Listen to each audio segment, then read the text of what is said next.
Money, Mississippi, looks exactly like it sounds. Named in that persistent Southern tradition of irony, and with the attendant tradition of nescience, the name becomes slightly sad, a marker of self-conscious ignorance that might as well be embraced because, let's face it, it isn't going away. Just outside Money, there was what might have loosely been considered a suburb, perhaps even called a neighborhood, a not-so-small collection of vinyl-sided split-level ranch and shotgun houses called, unofficially, Small Change. In one of the dying grass backyards, around the fraying edges of an empty above-ground pool, one adorned with faded mermaids, a small family gathering was happening. The gathering was neither festive nor special, but usual. It was the home of Wheat Bryant and his wife, Charlene. Wheat was between jobs, was constantly, ever, always between jobs. Charlene was always quick to point out that the word between usually suggested something at either end, two somethings or destinations, and that Wheat had held only one job in his whole life, so he wasn't between anything. Charlene worked as a receptionist at the Money Tractor Exchange. J. Edgar Price Proprietor, the official business name, no commas, for both sales and service, though the business had not exchanged many tractors of late, or even repaired many. Times were hard in and around the town of Money. Charlene always wore a yellow halter top the same color as her dyed and poofed hair, and she did this because it made Wheat angry. Wheat chain-drank cans of Falstaff beer and chain-smoked Virginia Slims cigarettes, claiming to be one of those feminists because he did, telling his children that the drinks were necessary to keep his big belly properly inflated, and the smokes were important to his bowel regularity. When outside, Wheat's mother, Granny Carolyn, or Granny C, wheeled herself around in one of those wide-tired electric buggies from Sam's Club. It was not simply like the buggies from Sam's Club. It was, in fact, permanently borrowed from the Sam's Club down in Greenwood. It was red and had white letters that spelled M's Clue.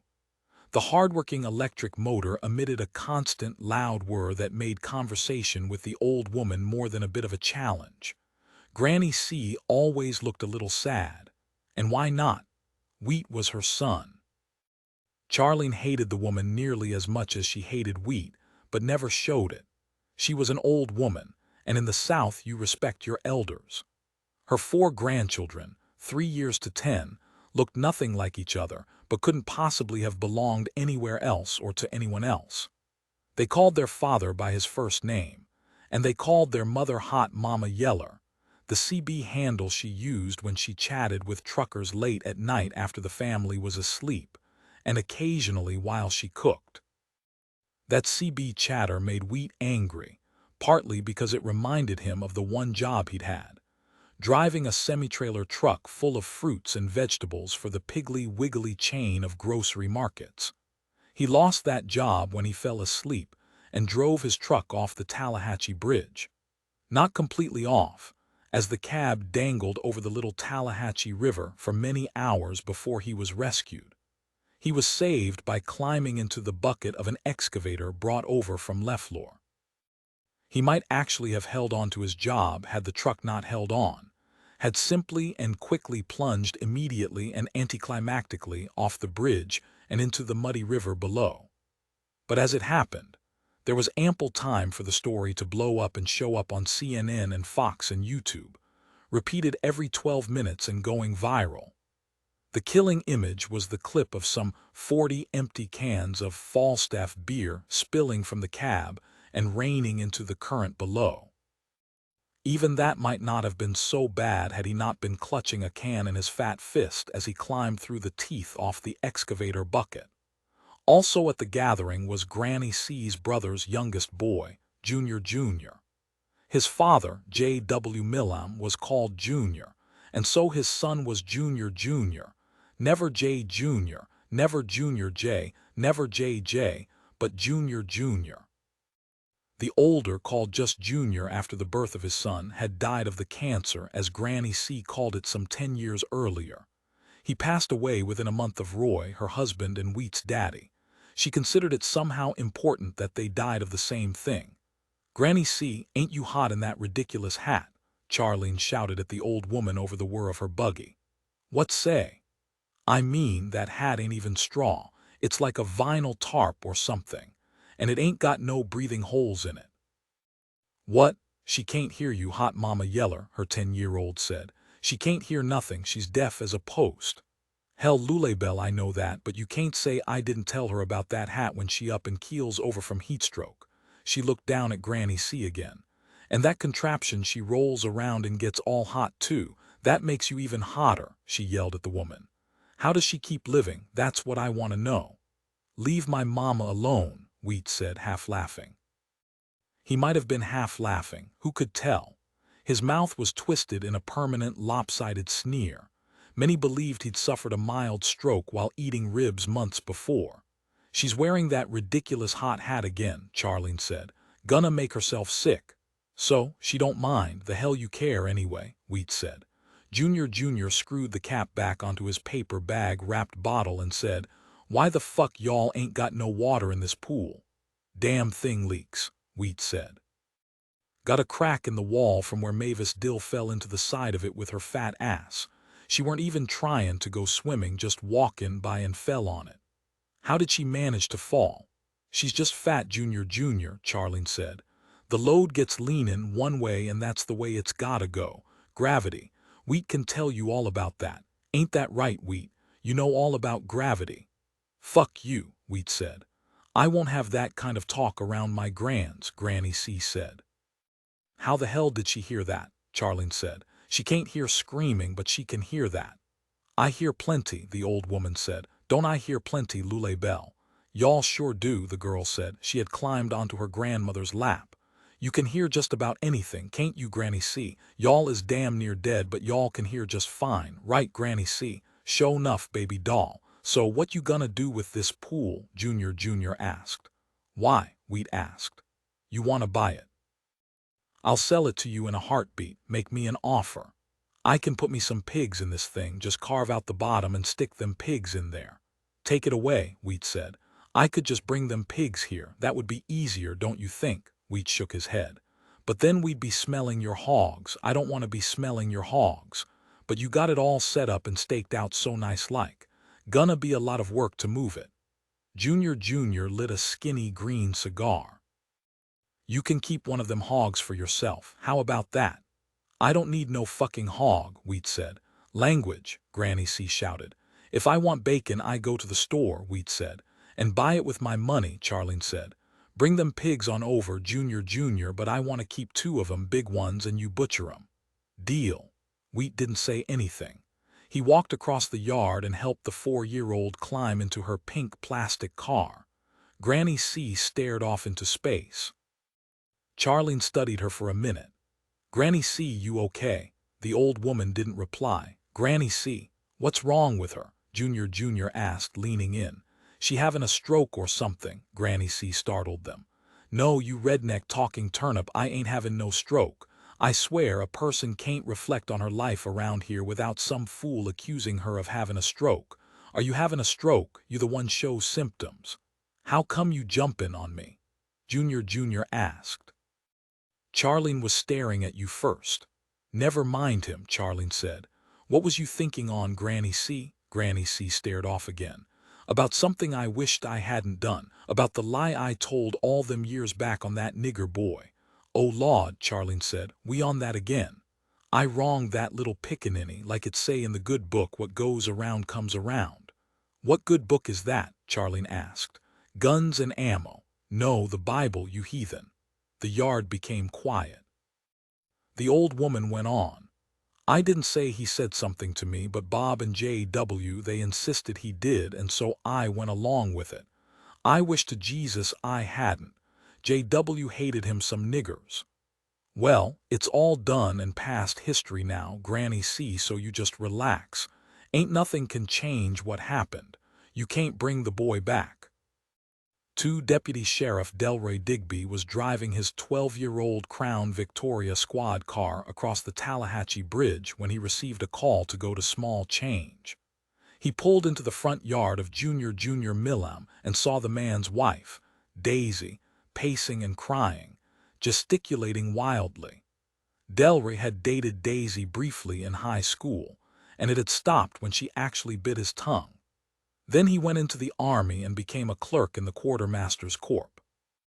He returned home to Mississippi to find Daisy married to Junior and pregnant with her fourth child. That child was on her hip as she paced now, and the other three were sitting like zombies on the first step of the porch. "What's going on, Daisy?" Delray asked. Daisy stopped waving her arms and stared at him. Her face was crunched from crying, her eyes red and sunken. "What is it? What happened, Daisy?" he asked. "The room all the way in the back," she said. "It's Junior." "Oh, Lord, I think he's dead," she whispered so the children couldn't hear. "He got to be dead. We all just got back from the big swap meet in the Sam's Club parking lot. The babies ain't seen nothing. Lord, it's just awful. Okay, Daisy, you stay here. There's something else back there too," she said. Delray put his hand on his pistol. "What? Somebody? He's dead too, must be dead. Oh, he's dead, gotta be dead, you'll see." Delray was confused and now more than a little scared. All he ever did in the service was count rolls of toilet paper. He went back to his patrol car and grabbed the radio. "Hattie, this here is Delray. I'm out at Junior Millam's place and I think I'm gonna need me some backup. Brady's not far from there, I'll send him over." "Thank you, Hattie. Ma'am, tell him I'll be in the back of the house."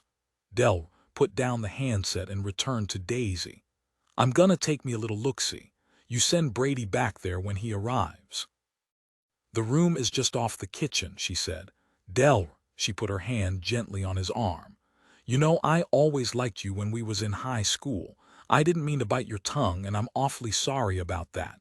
Fast Phillies Tucker told me all the boys liked that, and so I did it. You didn't like it. I guess I did it too hard."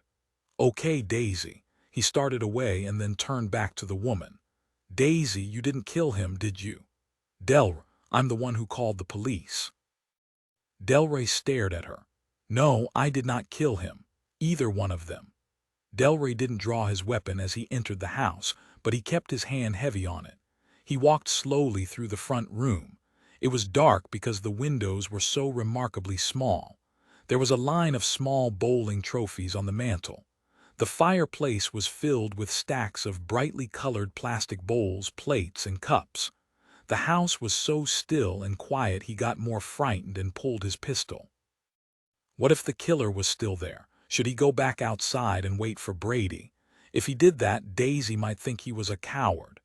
Brady would certainly laugh at him and call him a yellow chicken. So he kept moving forward. He gave each bedroom a cursory look, then stood in the kitchen for a long while before pushing on into the back room. His boots made a lot of noise on the buckled linoleum. He stopped in his tracks once inside the room. He couldn't move.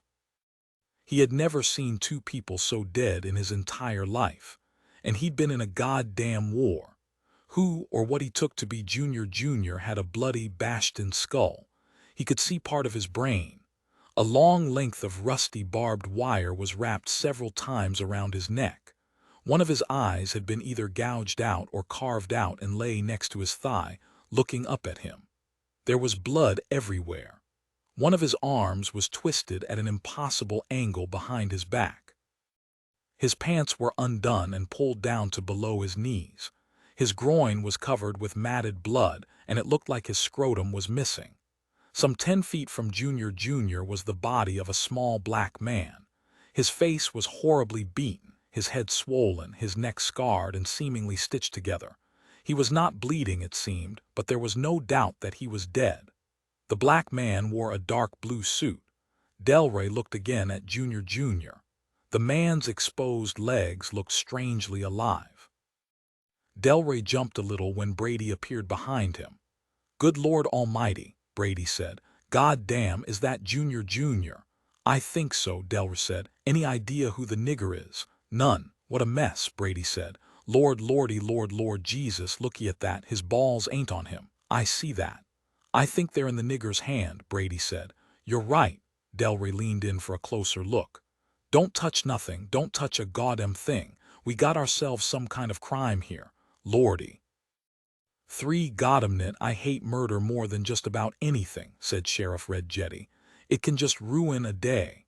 Because it's such a waste of life, the coroner, Reverend Cad Fondle, asked. He had just pronounced Junior and the unidentified black man dead without so much as touching them. No, it's because it's a mess. It is a lot of blood, Fondle said. I don't give a shit about the blood, it's the goddamn paperwork.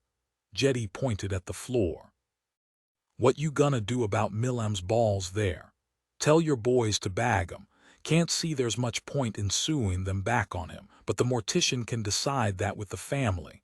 Sheriff Jetty squatted, being careful not to land on a knee, and studied the black corpse, tilted his head. What you seein', Red? Fondle asked. Don't he look familiar? I can't tell what he looks like. That's a lot of damage. Besides, they all look alike to me. You think Junior did that to him? Fondle shook his head. None of it looks fresh. Well, let's get 'em in the wagon and take them to the morgue. Jetty looked back into the kitchen. Delry, get the bags. You want we should dust for prints? Delry asked. We ain't touched nothing in this room anyway. Why bother? Oh sure, why the hell not? You and Brady do that, then help clean up all this blood. That ain't in my job description, Brady said. You want to keep a job to describe? Jetty asked. Clean up the blood, Brady repeated. Come on, Delray. 4 Sheriff Jetty parked his private car, a well-maintained Buick 225 that had belonged to his mother but had since been repainted, in a diagonal space in front of the coroner's brick office building at the edge of town. It was dinner time, and his big belly was growling loud enough for others to hear. He walked in, and then straight past the man at the desk whose name he could never remember. Dr. Reverend Fondle was sitting on a metal table in the autopsy room. The big light was on but turned away from him. What's up, Cad? Why am I here in this fucking icebox instead of at dinner with my homely family? We got us a problem, Fondle said. What kind of problem? Fondle walked over to one of the 4 cadaver drawers set into the far wall. This here is where I put that dead nigger. Yeah, and Fondle pulled open the door and pulled out an empty platform.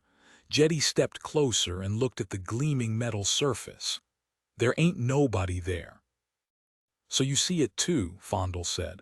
Well, the black sumbitch was in here 45 minutes ago. What are tellin' me? Are you saying that the body is missin'? I'm sayin' I don't know where it is. Damn it to hell, Fondle, dead people just don't get up and walk away, Jetty said. Do they? Only one that I know of, Fondle said. And who was that? Fondle frowned. Our Lord Jesus Christ Almighty, you heathen. You need to drag your ass to church now and again. Jetty shook his head. You didn't misplace him. Apparently I have. I even checked the other 3 drawers. Millam's in that one. I looked in the closet. I looked in the wagon. I tell you, somebody done stole that nigger's body. This is fucked up, the sheriff said. Pardon my French, Pastor. Who would have done this? We don't even know who the hell he was. Maybe something will come back on his prints. Jetty looked at the door he had come through and at the windows. When were you out of the office? Around 2, I went to pick up some manure for my wife. Gone 20 minutes tops. Dill was at his desk, though. Got him, Nit. Jetty pulled out his cell phone and looked at it. Brady, where the hell are you? Cleaning up the blood per your instructions, Brady said. Don't give me attitude, you peckerwood. You and Delray get your asses to the coroner's office pronto. What about the blood? Brady asked. Forget the goddamn blood and get your asses over here. He ended the call with the tip of his fat finger. You remember how good it used to feel to slam down the receiver on somebody.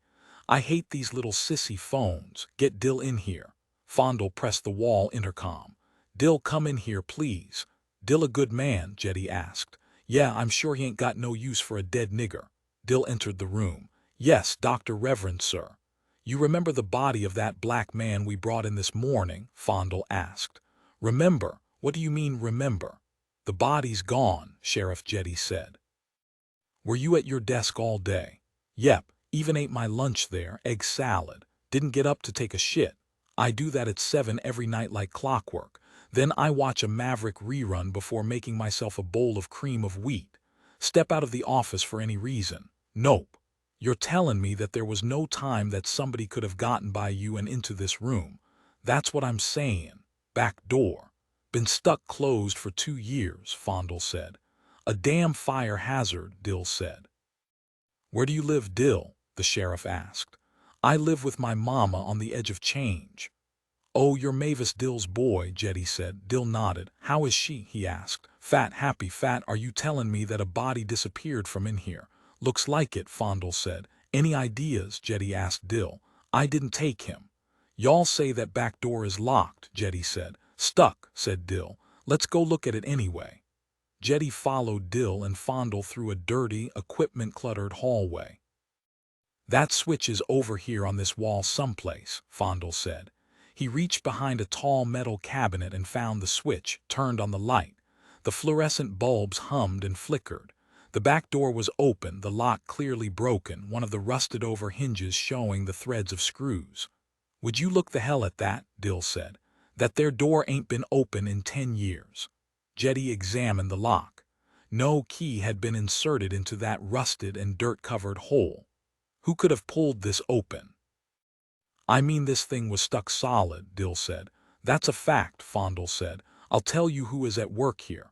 The devil? Dill asked. Fondle nodded. The devil hisself, Jesus save us. Jetty looked at the little concrete landing outside the heavy door. Dill, go sit at your desk and wait there. Don't touch anything, and I mean anything. What about me? Fondle said. You don't touch anything either. He used his phone again. Hattie, tell Jethro to get over here with his fingerprint kit. He put the phone back in his pocket and shook his head. Lord. 5 Junior's new widow, Daisy, pulled into the yard of Wheat and Charlene Bryant. She was crying when Charlene came out to greet her. Where is Junior with them pigs? Charlene asked. Then she saw the tears. What's wrong with you? Did that lowlife cocksucking ball-o'-shit bastard hit you again? I swear I'm gonna kick that boy's lily-white ass. Daisy shooed the children around to the back of the house. It ain't that, Charlene. He's dead, she said. Who's dead? Charlene asked. Granny C rolled onto the porch in her inside-the-house wheelchair. Wheat was behind her. Hey, Granny C, hey, Wheat, Daisy said. Who's dead, Daisy? Charlene asked again. Junior is dead, killed by a nigger in our own home. Junior done passed on. Have mercy, Wheat said. What happened, Chili? Granny C asked. Oh, Granny C, it was awful, just awful. Daisy ran onto the porch and put her head in the old woman's lap. I was with the kids at the swap meet in the Sam's Club parking lot. You know the one. I went early because they was having a sale on them halter tops like Charlene wears, and I wanted me a lime green one, but all they had was blue, powder blue. The lines was like super long inside the Sam's Club, and Triple J had a dumbass fit because I wouldn't buy him no sour Skittles. People was looking at us like they never seen a baby cry before. People are just awful, Granny C said. Get on with the goddamn story, Daisy, Wheat said. Hush up, boy, Granny C said. Go on, Chili. So we come home, you know they didn't have no lime green ones. I said that. I put the children down in the yard and went on inside the house. I just knew something was wrong soon I got in there. I could smell something, feel it. I walked through the kitchen and into the back room and there he was. It was awful. You said that, Wheat said. What was awful? Granny C cut Wheat a hard look. Daisy raked at the tears on her face and wiped her nose with the back of her hand. Her mascara made bars down her face. It was Junior. He was lying all twisty-like on the floor like one of the Gumby toys, the bendy ones. There was blood everywhere. His head was all clobbered in. I mean all caved in like a cantaloupe what you done drove over with a tractor. Jesus, Charlene said. Oh, Daisy. Daisy's 5-year-old boy came running around to the front of the house. Mama, I gotta pee. Then go find a goddamn bush, Daisy shouted. Have mercy. The boy ran off. Then I looked over and there was this, Daisy bit her finger. This what? Charlene said. It was a nigger. Just standing there, Wheat asked. No, laying there, he was dead too, all fucked up and swole up and deader than anybody I ever seen. My God, Charlene said, did Junior kill him? I don't know, there's something else. Oh Lord, Junior's balls were cut off. The fuck? Wheat paced away and came back. His balls was cut off. His balls, you mean his nuts, like down there. He's dead, Wheat, Charlene said. That's the least of his worries. Granny C's face was blank without emotion. Daisy pulled back and looked at the old woman's face. Granny C, y'all all right? Granny C, Wheat said. Did you recognize him? Granny C asked. Who? The nigger, you fool. No, nobody could have recognized that man the way his face was all beat up like it was. His own black mama couldn't have knowed him. I can't see why it makes a difference who he is. Junior is dead. Shut up, fool girl, Granny C snapped. Somebody roll me into the goddamn house. Wheat did. What was that all about? Daisy asked Charlene. I don't know, I ain't never hear Granny C cuss. Charlene looked at the slate-gray sky, then at Daisy's simple face. So anyway, what a fucking day. The blood all cleaned up. 6 Delray Digby and Braden Brady leaned against a squad car and watched as Red Jetty parked his deuce and a quarter several yards from them in back of the coroner's building. The sun was trying to break through. Well, Jetty asked. We searched all around, Brady said. We found one set of tracks heading away from the building and down into the creek bed. Can't tell how old the tracks is, but they was light. Couldn't have weighed more than $1.20, Brady said. At most, Delra added. Well, that just don't make good sense. That body weighed at least 150 by itself. Ain't no small woman or big child could have carried that body or ripped that door open like that. Don't know what to say, Sheriff, Delray said. Jetty looked back at the building. Jethro finished dusting the place. Think so, Brady said. He's still in there, though. You 2 clowns go find something to do. Right, boss, Brady said. Inside, the sheriff found Jethro washing his hands at the sink in the examination room. Tull, you done? Yes, sir. I found prints all over the place in here, as you might expect, and everything between here and the back door was covered with dust. You're telling me there ain't no prints back there? Well, no. I'm sure there are some prints back there, but like I said, they're covered with dust. The dust has not been disturbed, so nothing's been touched in there since all that dust settled. Are you talking a tone with me? Jetty asked. No, sir. We all know you went to junior college, Jethro sighed. Anyway, I suspect the prints I found belong to the Dr. Reverend Fondle and to that Dill feller. Well, let me know, Jetty said. He shook his head. What a fucking mess, a goddamn clusterfuck. Chief, is clusterfuck one word or two? Jethro asked. What? Never mind. Get back to the goddamn station. Yes, sir. 7 News of Junior Millam's death spread like disease across the county. So did the story of the strange, missing black corpse. Red Jetty didn't know if an app made sense, and so did not issue one, not officially anyway. He did tell his 3 deputies to take turns driving in widening circles around town. The photo of the black man he gave them, as if one was needed, found its way into the local paper, the Money Clip. From there, the wire services picked up the image, then the internet and cable news. It was a crazy story, and it made the people of Money, Mississippi sound crazy, and that made Jetty upset. It also upset the mayor, Philworth Bass. Bass paced the floor of Jetty's private office. I don't understand how you could let this happen. Which part? Jetty leaned back in his special-ordered swivel desk chair, his boots on his desk. Which part? Bass asked. The part where a dead man walked out of your custody. Obviously, he weren't dead. Fondle said he was dead. That quack, didn't you check? Ain't my job, plus if you had seen him, even you would have known he was dead. You saw the picture. Yeah, I saw it.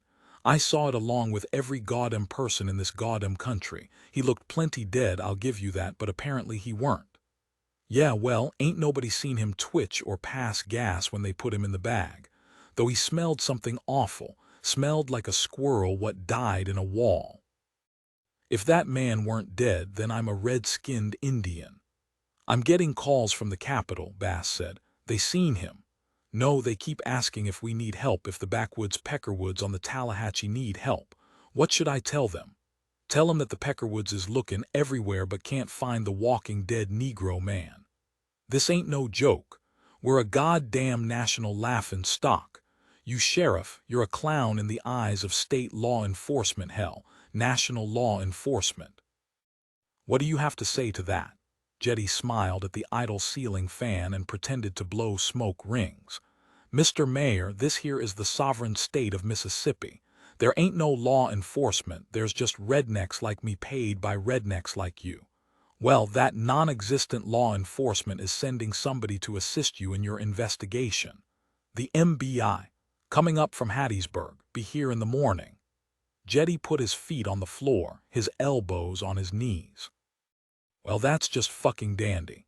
City cops coming up here to the sticks to help the hillbillies. Don't worry, I'll be nice to the sumbitches. Ed Morgan insisted on driving his personal car. The Bureau's cars were full size, but they simply didn't accommodate his 6'5", 300-pound frame. Jim Davis sat in the passenger seat, his elbow jutting out the window. Though average in height, his knees were almost pressed against the glove compartment because his seat was broken and would not slide back. He opened his hand and let the air move it. You know, I've got the air conditioner on, Ed said. Is that what you call this shit? My dog's breath is cooler than what's coming out these vents. I hate this fucking car. It's comfortable. You need to get this seat fixed so I can slide it back. It's comfortable. It's a 10-year-old Toyota Sienna. There's a picture of it in the dictionary next to the word uncomfortable. I feel like we should have a couple of kids in the back. Jim looked back and saw there was, in fact, a child's booster seat behind Ed. I don't like being cramped, Ed said. Then you need to lose 70 pounds. What about me? Okay now. Ed and Jim were not officially partners, but they were often paired because they were both difficult for others to work with. They actually liked each other, though it was unclear if either liked anyone else. More important, they trusted each other. Each knew the other was not only a good cop but street-savvy and quick to take action if a situation became dicey or dangerous. Jim put a cigarette in his mouth but did not light it. He was trying to quit. We're going to confuse the hell out of these crackers. Driving into town in your mom's car like this. You ever been to Money? Fuck, Ed said. I never even heard of Money, Mississippi until this morning, and lay off my damn car. It's comfortable. I don't care what you say. This motherfucker's got 300,000 miles on it. 1,000 miles for every pound of your fat ass. Ed cut Jim an evil look. Open up that damn file and remind me what we're getting into. Jim pulled the thin blue folder from his hardshell briefcase and opened it. It appears the local yokels have lost a body. Murder. All pretty gruesome if these photos are real. A white man named Millem was killed in his home, found by his wife. Body of a dead black man found at the scene. Same person killed both of them. Doesn't say. Does say that the white man's testicles were severed and clenched in the fist of the black man. Ed whistled. Ouch, kinky though. Maybe they killed each other, whose body is missing. The black man's, or as it says here, the Afro-American individual's body appears to have been misplaced. Cod, not specified, for either. Both were badly beaten, Jim said. Do you think? Ed said, looking from his driver's seat at the photographs on his partner's lap. Hey, I'm just reading the report, motherfucker, and keep your eyes on the road. The black man's corpse from the city morgue. Apparently there was no sign of anyone breaking into the place. Obviously, the brother wasn't dead, Ed said. Did he still have the cracker's nuts in his hand when he left? Does not say. Ed put down his window a bit. You're right, it is just a little close in here. God damn, though, Jim said. The black dude was really fucked up. That is the deadest-looking motherfucker I've ever seen. God, I hope we don't have to spend the night in this little Peckerwood village, Ed said as they rolled past a once colorful sign that read Welcome to Money, it's worth a visit. Keep your fingers crossed. The next sign was a billboard that read Pull a catfish out of the little Tallahatchie. They's good eating. Visit the Dinah. Save me, Jesus, Ed said. You know you want you some, Jim said. Shut the fuck up. Ed glared at his partner and then they both laughed. Yeah, you're right. 9 come on, Wheat, there is other folks in this house gotta use the toilet, Charlene shouted at the closed door. What you doing in there? Tell that fool to get out of there, Granny C said. She was on her walker now. The chair wouldn't fit through the bathroom door. Tell that dang fool I gotta pee and go number 2. Hot Mama Yeller, I gots to pee real bad, Little Wheat Jr. said. Go on outside and piss in them bushes, Charlene barked. She banged on the door again. Wheat. I don't hear nothing, Granny C said. Something's wrong, Charlene said. You children go on outside, she said to her 3 daughters. She then went to the closet by the front door and grabbed a wire hanger. Wheat, I'm coming in there. She straightened the curve of the hanger and pushed the rod into the hole in the knob. Click. You got it, Granny C said. Charlene pushed on the door, but it wouldn't budge. What the hell? She said, it won't open. Push harder, girl, Granny C said. I only weigh so much, Charlene said. You weigh plenty. Bitch, Charlene let out under her breath. What was that? Never mind. Charlene put her feet against the opposite wall for leverage and was able to push the door open several inches. There's blood on the floor, Granny C said. Oh, Jesus. Wheat, Charlene shouted. Wheat, baby. She managed a couple more inches and got her head inside to look. She screamed, oh my fucking God. Language, Granny C said. Fuck you, old lady, Wheat is dead. What? Oh, Lottie. Charlene fell over herself getting to the phone on the wall in the kitchen. My husband is in the shitter and he's dead, she said. I live at the end of Nickel Road. I don't know what happened. He's just dead in there. I think he's dead. He looks dead, sure enough. They's blood all over the place. Granny C was leaning on the bathroom door, one hand still on her walker. Wheat, get up. What's wrong, Hot Mama Yeller? One of the daughters came in and asked. Something wrong with Wheat. Stay yo ass outside, Lule Bell. Charlene ran back to the bathroom door and pushed some more. Push harder, girl, Granny C said. Why don't you help me? Charlene said. Granny C let go of her walker and placed both palms against the door, but it didn't help. Oh, Lord Jesus. 10 Delray Digby and Braden Brady hurried out of the police station. Brady ran into and bounced off Ed Morgan. He became momentarily angry and then regarded the size of the man who'd sent him sprawling. Come on, Brady, Delray said. We gotta go. Ed and Jim walked on into the poorly lit station. They were greeted by a tall, small-shouldered woman with cat's eye glasses on a chain. May I help you, gentlemen? She asked. We're here to see Sheriff Jetty, Jim said. I'll see if he's in. She walked over to the open door of the sheriff's office and said, 2 men here to see you. Are you in? Well, I guess I have to be now, don't I? Jetty said. He stepped into the doorway. He was momentarily surprised by the appearance of the men but recovered quickly. You 2 from Hattiesburg. I'm Special Detective Jim Davis and this is Special Detective Ed Morgan. We're from the MBI. Special detectives, Jetty repeated. And that's not just because we're black, Jim said. Though plenty true because we are. This put Jetty off balance. The receptionist, whose name was really and from birth Hattie Berg, spat out a sudden chuckle. Go on back to the phone, Hattie, Jetty said. Yes, Sheriff. Well, come on in. Jetty stepped aside to let the men into his office. I wish I could offer you something, but I won't. What was all that excitement out there? Ed asked. Your deputies nearly ran us over, they in such a hurry. Don't know yet, call just come in. Jetty gestured for them to sit. Let's just get to it, Jim said. What do you have? Nothing. That's why the big shot sent you 2 hotshots here. I assume you've read the file. We've read it, Jim said. Obviously, the African-American individual was not dead, Ed said. You didn't see him, Jetty said. I'll grant you he looked dead in the photo, Jim said. But looking dead is not the same thing as well being dead. Thank you for that, Jetty said. You did fingerprint the man, Ed said. Yes, and we come up empty. Anybody fitting his general description reported missing? Ed asked. You know, 5'6" black man, blue suit, dead. Jetty shook his head. It seems everybody around here is accounted for, living and dead. Not that there was much of a general or normal description to report. Jetty looked at Ed and then at Jim. Would you special detectives like to go out to see where these crimes took place? Jim looked at Ed. Well, we've come all this way. Jetty lit a cigarette. You know, because you never can tell what us hillbillies might have missed. Ed looked at Jim, said, he does have a point. A good point. Smartasses, Jetty said. He wanted to say uppity, didn't he want to say uppity? I could hear it even though he didn't say it, Jim said to Ed. Yeah, he did, Ed said. That's not all I heard him say. Sheriff, you didn't say what I think you didn't say, did you? You guys got an attitude problem, Jetty said.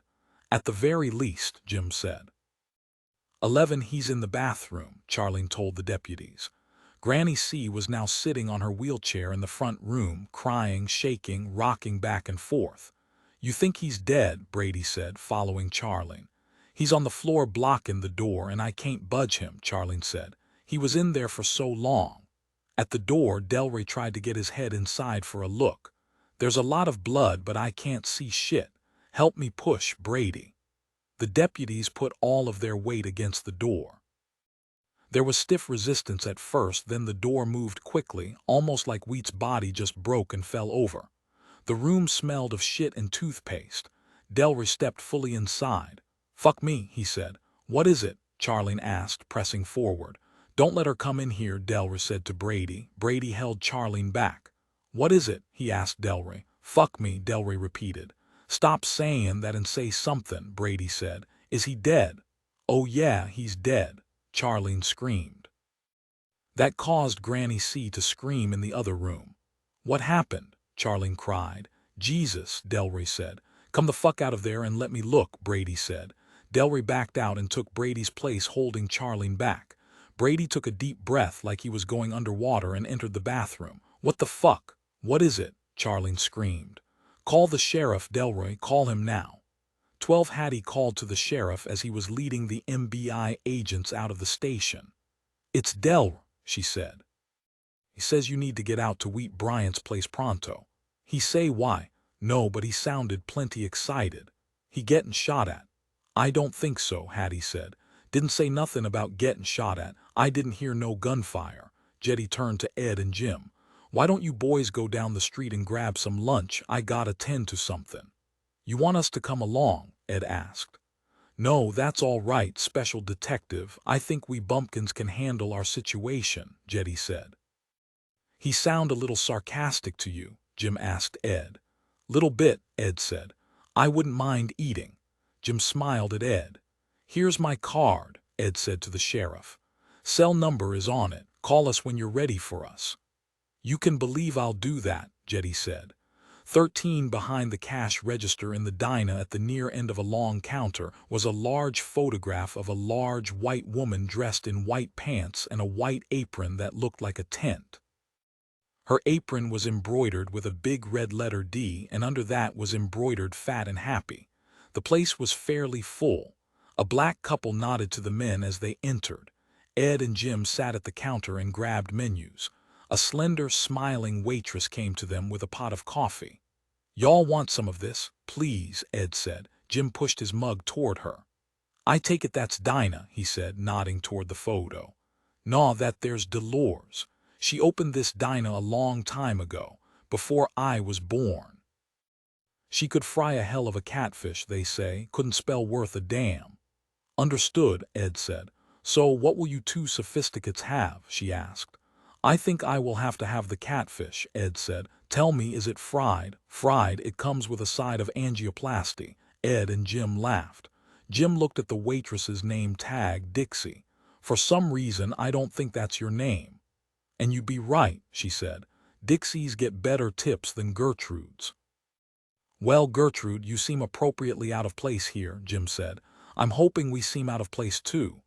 Well said, she said. And what will you have? How is the chili? Jim asked. Do you like chili? Yes, I do. Then you will hate the chili here, catfish or burger. Cheeseburger, Jim said. Do you like cheese? Gertrude asked. Burger. Wise choice. And what about you? She asked Ed. Catfish. Coming up. She turned and walked back into the kitchen. She's cute, Jim said. May I remind you that we're in Money, Mississippi. Maybe I should say that again, Money, Mississippi. The important part of that is the word Mississippi. You do understand what I'm saying. This is the 21st century, Jim said. Yeah, well, tell that to those fuckers back there in Trump caps. At least there's some color in this joint. I mean, besides us. Jim looked at the walls. They were covered with photos from the 50s and 60s and old tin product signs. Nahi soda, blue ribbon biscuit mix. There were also weirdly colorized photographs of Elvis Presley and Billy Graham. "So, are we clichés too?" Jim asked. "No, we're dinosaurs, but we're not clichés." Gertrude came back with the food. "That was fast," Ed said. "Luckily we'd already caught the fish," she said. "So what are you two doing here in Money?" "I hate to tell you, but we're cops," Jim said. "Why do you hate to tell me?" Jim sipped some coffee and put down his mug. "Because people either love cops or hate them. It's been my experience that most interesting people hate them. Hell, I'm a cop and I hate them." "Me too," Ed said. "I especially hate myself too on occasion." "So you think I'm interesting," Gertrude said to Jim. Jim caught, looked at Ed, then said, "I guess that's right. I'm going to get you some extra fries." "I'm telling you to be careful," Ed said. "I can't help it if I exude charm." "Well, do me and yourself and maybe Dixie there a favor and try not to do so much exuding." "I'll do my best," Jim said. "You just control your intake of fatty foods." 14 Delray was waiting in the front yard when Jetty crunched to a stop on the gravel. The deputy was visibly agitated as he walked out to meet the sheriff. "What's so damn urgent?" Jetty asked. "Another one." "Another what?" "Another murder, Wheat Bryant." Jetty shook his head and stared at the house like it was on fire. "What the freegun fuck is going on?" "That's not all," Delray said. "What else?" "You just have to see. Don't be playing games with me, Digby. Really, Sheriff, you just gotta see this." Jetty followed Delray through the front door and past the still wailing Granny C. Charlene leaned against the wall outside the bathroom. "It's Wheat, Sheriff. Wheat is dead," Charlene said. "I'm sorry," Jetty said. "Go on outside and tend to your babies. We'll take care of things in here." "I reckon I'll do that. That's Wheat in there, Sheriff. That's my husband in there. I'm so cold." She folded her bare arms over her yellow halter top. "I'm gonna go get me a sweater and go outside with the babies like you said." "You do that," Jetty said. When she was gone, he stepped into the bathroom. His boot skidded just a bit in the blood and then he froze. "See," Delray said. "What kind of fucking pig shit is going on here?" Jetty said. Wheat was certainly a disturbing sight, dead and bloody as he was, barbed wire around his neck just like Junior. But in the tub, sitting back to faucet knobs, was the same black man they had found with Junior Millam. The same battered beyond recognition black man in the same dirt-encrusted blue suit, holding another set of testicles in his bloody, stiff black fist. "What's going on, Sheriff?" Brady asked. "I do not know." Jetty stepped out of the room and looked long at Delray. "Get Jethro out here to dust for prints and take pictures again, and call Fondle." "And tell him what?" "Jesus, Delray. He's the coroner. I think he'll know why we want him." "I mean, do you want me to tell him about the nigger being back?" Delray said. "I guess don't mention that," Jetty said. "Well, I reckon we don't need them special detectives no more. We found our body."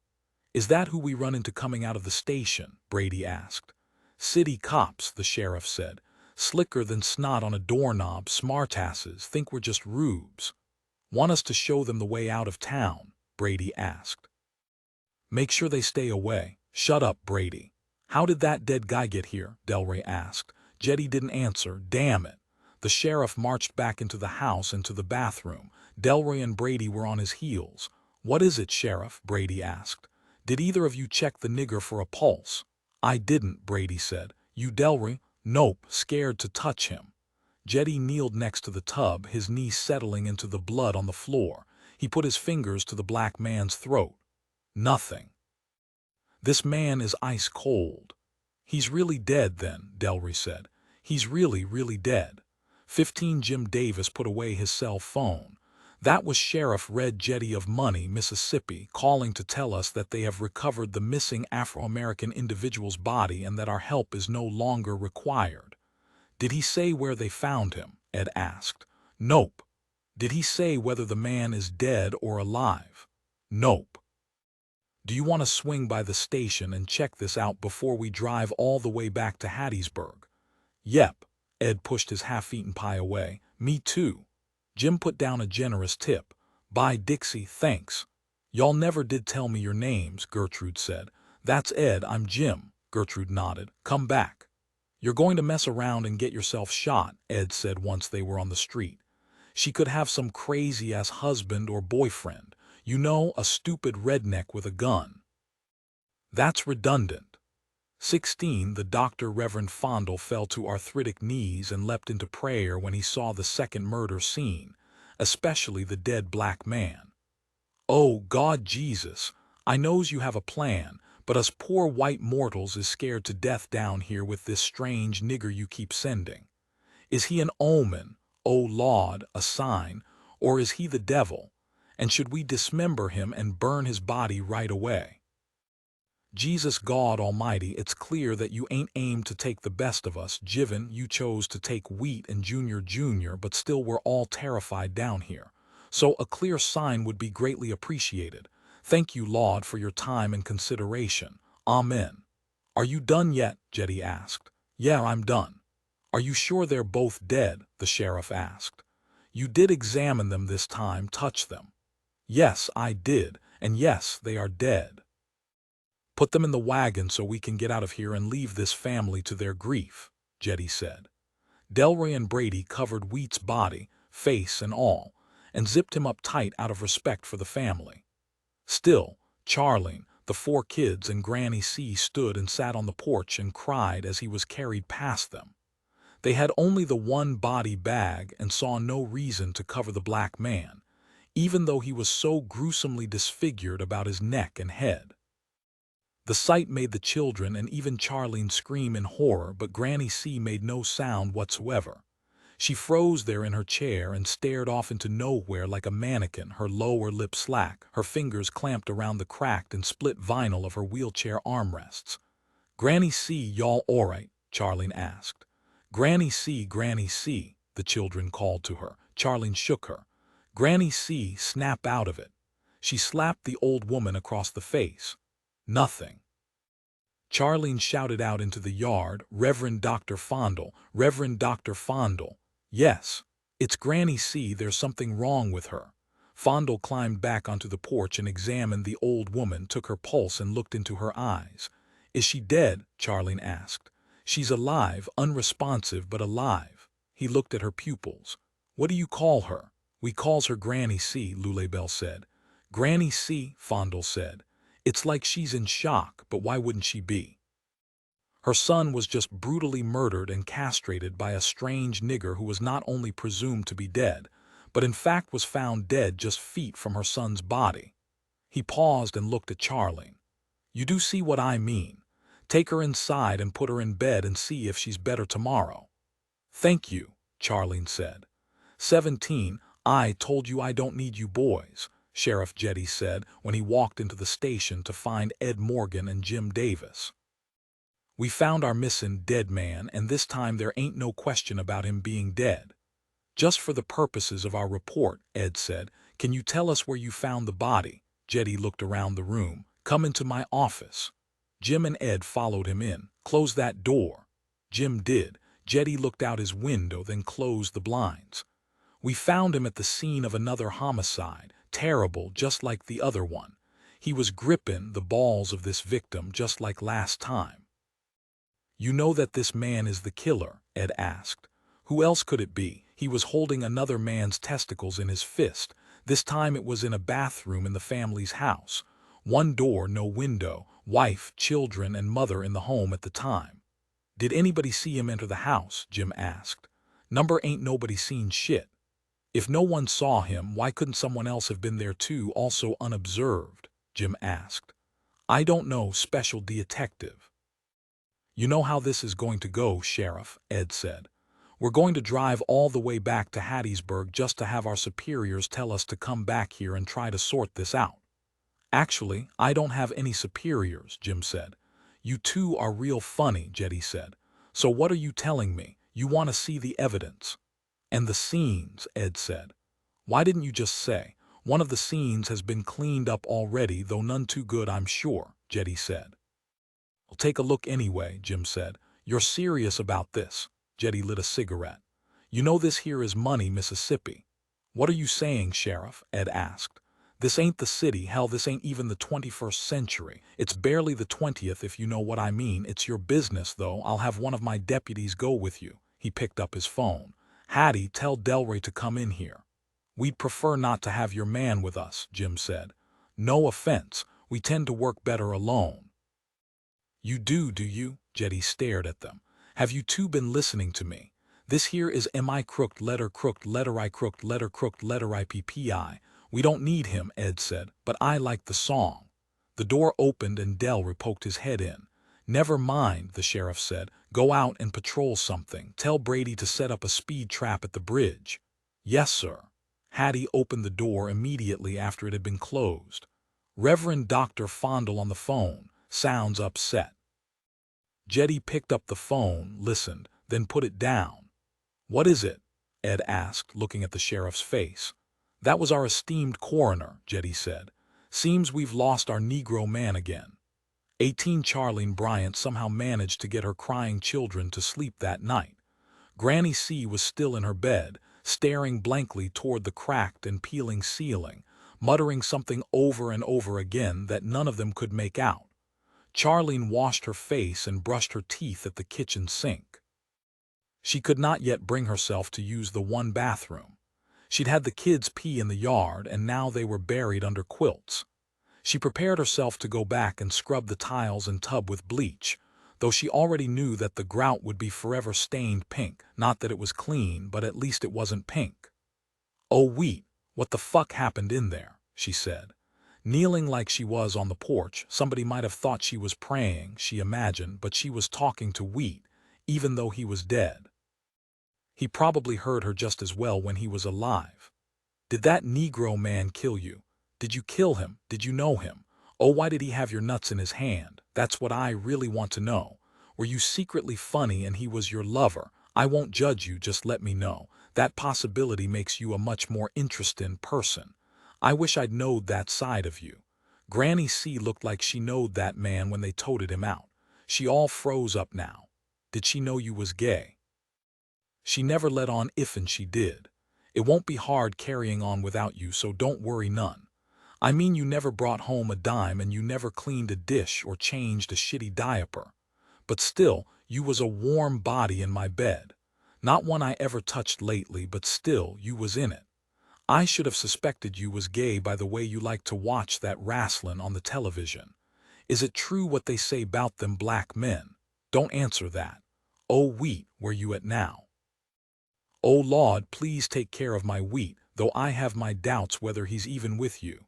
And please don't let that blood stain the tub tiles. I don't mind the pink in the grout, but we gots to sit in that tub.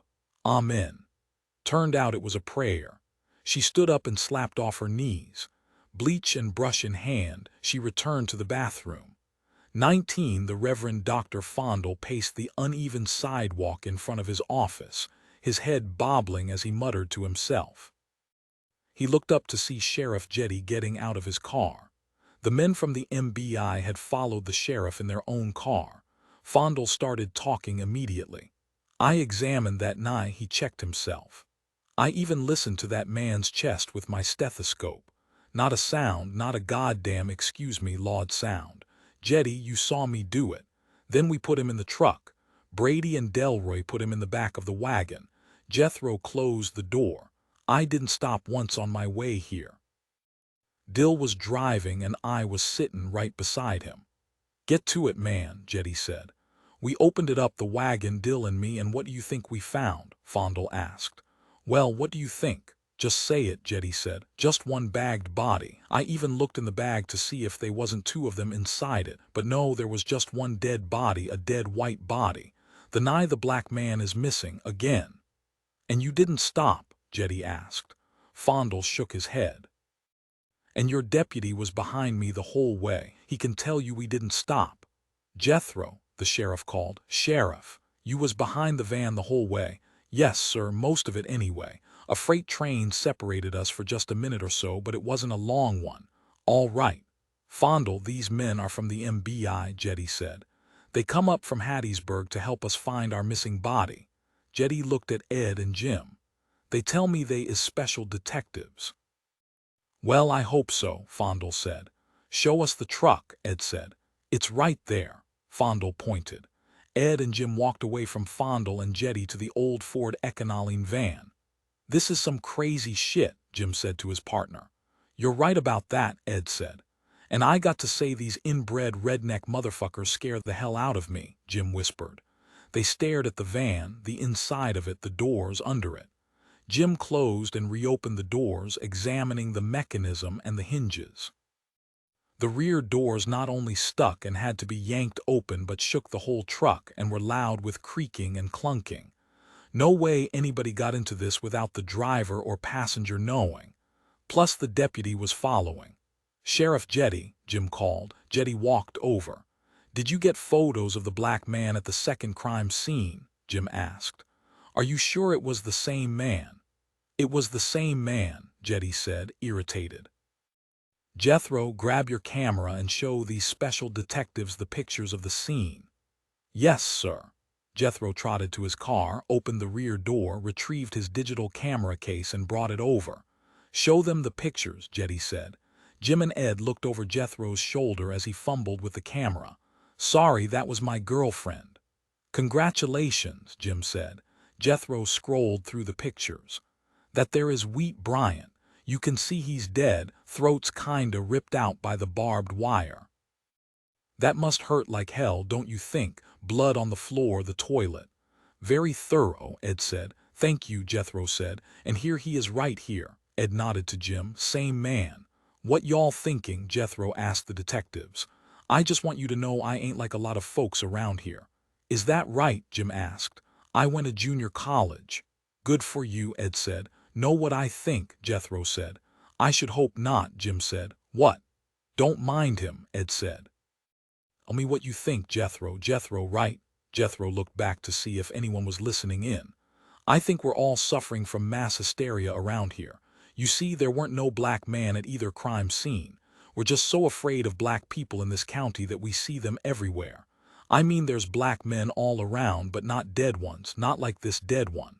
"How do you explain the pictures?" Ed asked. "I ain't ironed that out." "Good theory, though," Jim said. "You keep working on it." "Yes, sir."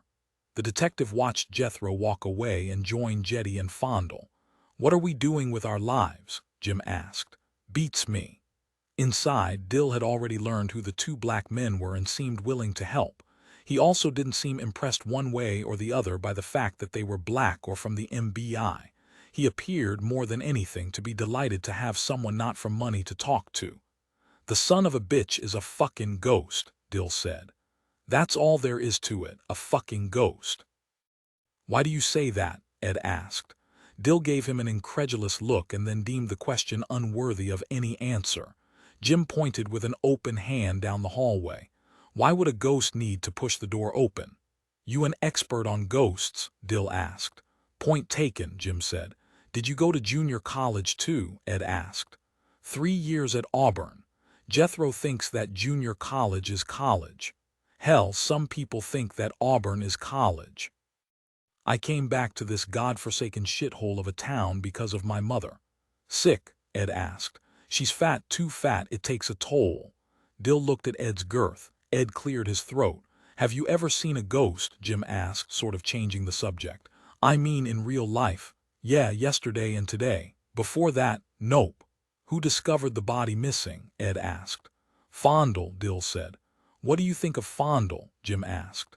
Dill looked back over his shoulder to see if anyone was in earshot. "Crazier than a one-winged fly." "That's very poetic," Jim said. "I was a creative writing major at Auburn, poetry. I always wanted to be a beat poet, wrong generation. Now I stick dead people in drawers. I suppose it's the same thing once you get down to it." Ed and Jim exchanged glances. "Thanks, Dill," Ed said. Dill left them in the hallway. "Okay, no more catfish for me," Ed said. "There's nothing to see here," Jim said. 20 When Jim and Ed parked in front of Daisy Millam's split-level house, the first thing they saw was a boy and a girl chasing a piglet. Daisy was sitting on the wooden steps of the front porch holding a fig Newton to the mouth of her disinterested toddler. Her eyes were sunken hollow, her hair was a mess. She was wearing a blue halter top. She looked up at the two approaching men. "Who the hell is y'all?" she said. "We're policemen," Ed said. "Mrs. Millam." "Yeah, we're sorry for your loss," Ed said. Jim nodded and watched the pig and children run past. "Ma'am, we'd like to ask you a few questions if you don't mind. Would that be all right with you?" "What the hell else I got to do?" she said. "My Junior is dead, killed in his own home. Them people can say what they want, but Junior was a good man. He was a good daddy to these here young guns." She watched the children tackle the piglet. "Don't y'all hurt that pig none." Then to the detectives, "He didn't have no money or a lick of sense, but he was a good man." "Yes, ma'am," Jim said. "Mrs. Millam, did you know the other man, the black man they found in your house?" "How would I know?" she said. "His face was all fucked up. He just barely looked like a person." "Did your husband have any close black men as friends or associates or enemies? Did he ever mention having problems or conflicts with anyone?" Ed looked at the rickety steps and the rickety screen door. "You ever have anybody doing work for you around here? A yardman or a handyman?" Daisy shook her head no. "No, we let the gardener go when we hired the butler," she smirked. "So nobody saw or heard the black man or anyone else come into the house?" Jim asked. "We wasn't here. We was at the swap meet in the Sam's Club parking lot. I keep telling everybody that, but no fucking body listens. I wanted me a lime green halter top, but I got this blue one instead." "Yes, ma'am." "Why did that Negro man kill my husband?" she asked sincerely. "I don't know," Ed said. "Maybe he didn't, maybe it was somebody else. It seems unlikely they killed each other." "Did something happen over at Wheat Bryant's today?" Daisy asked.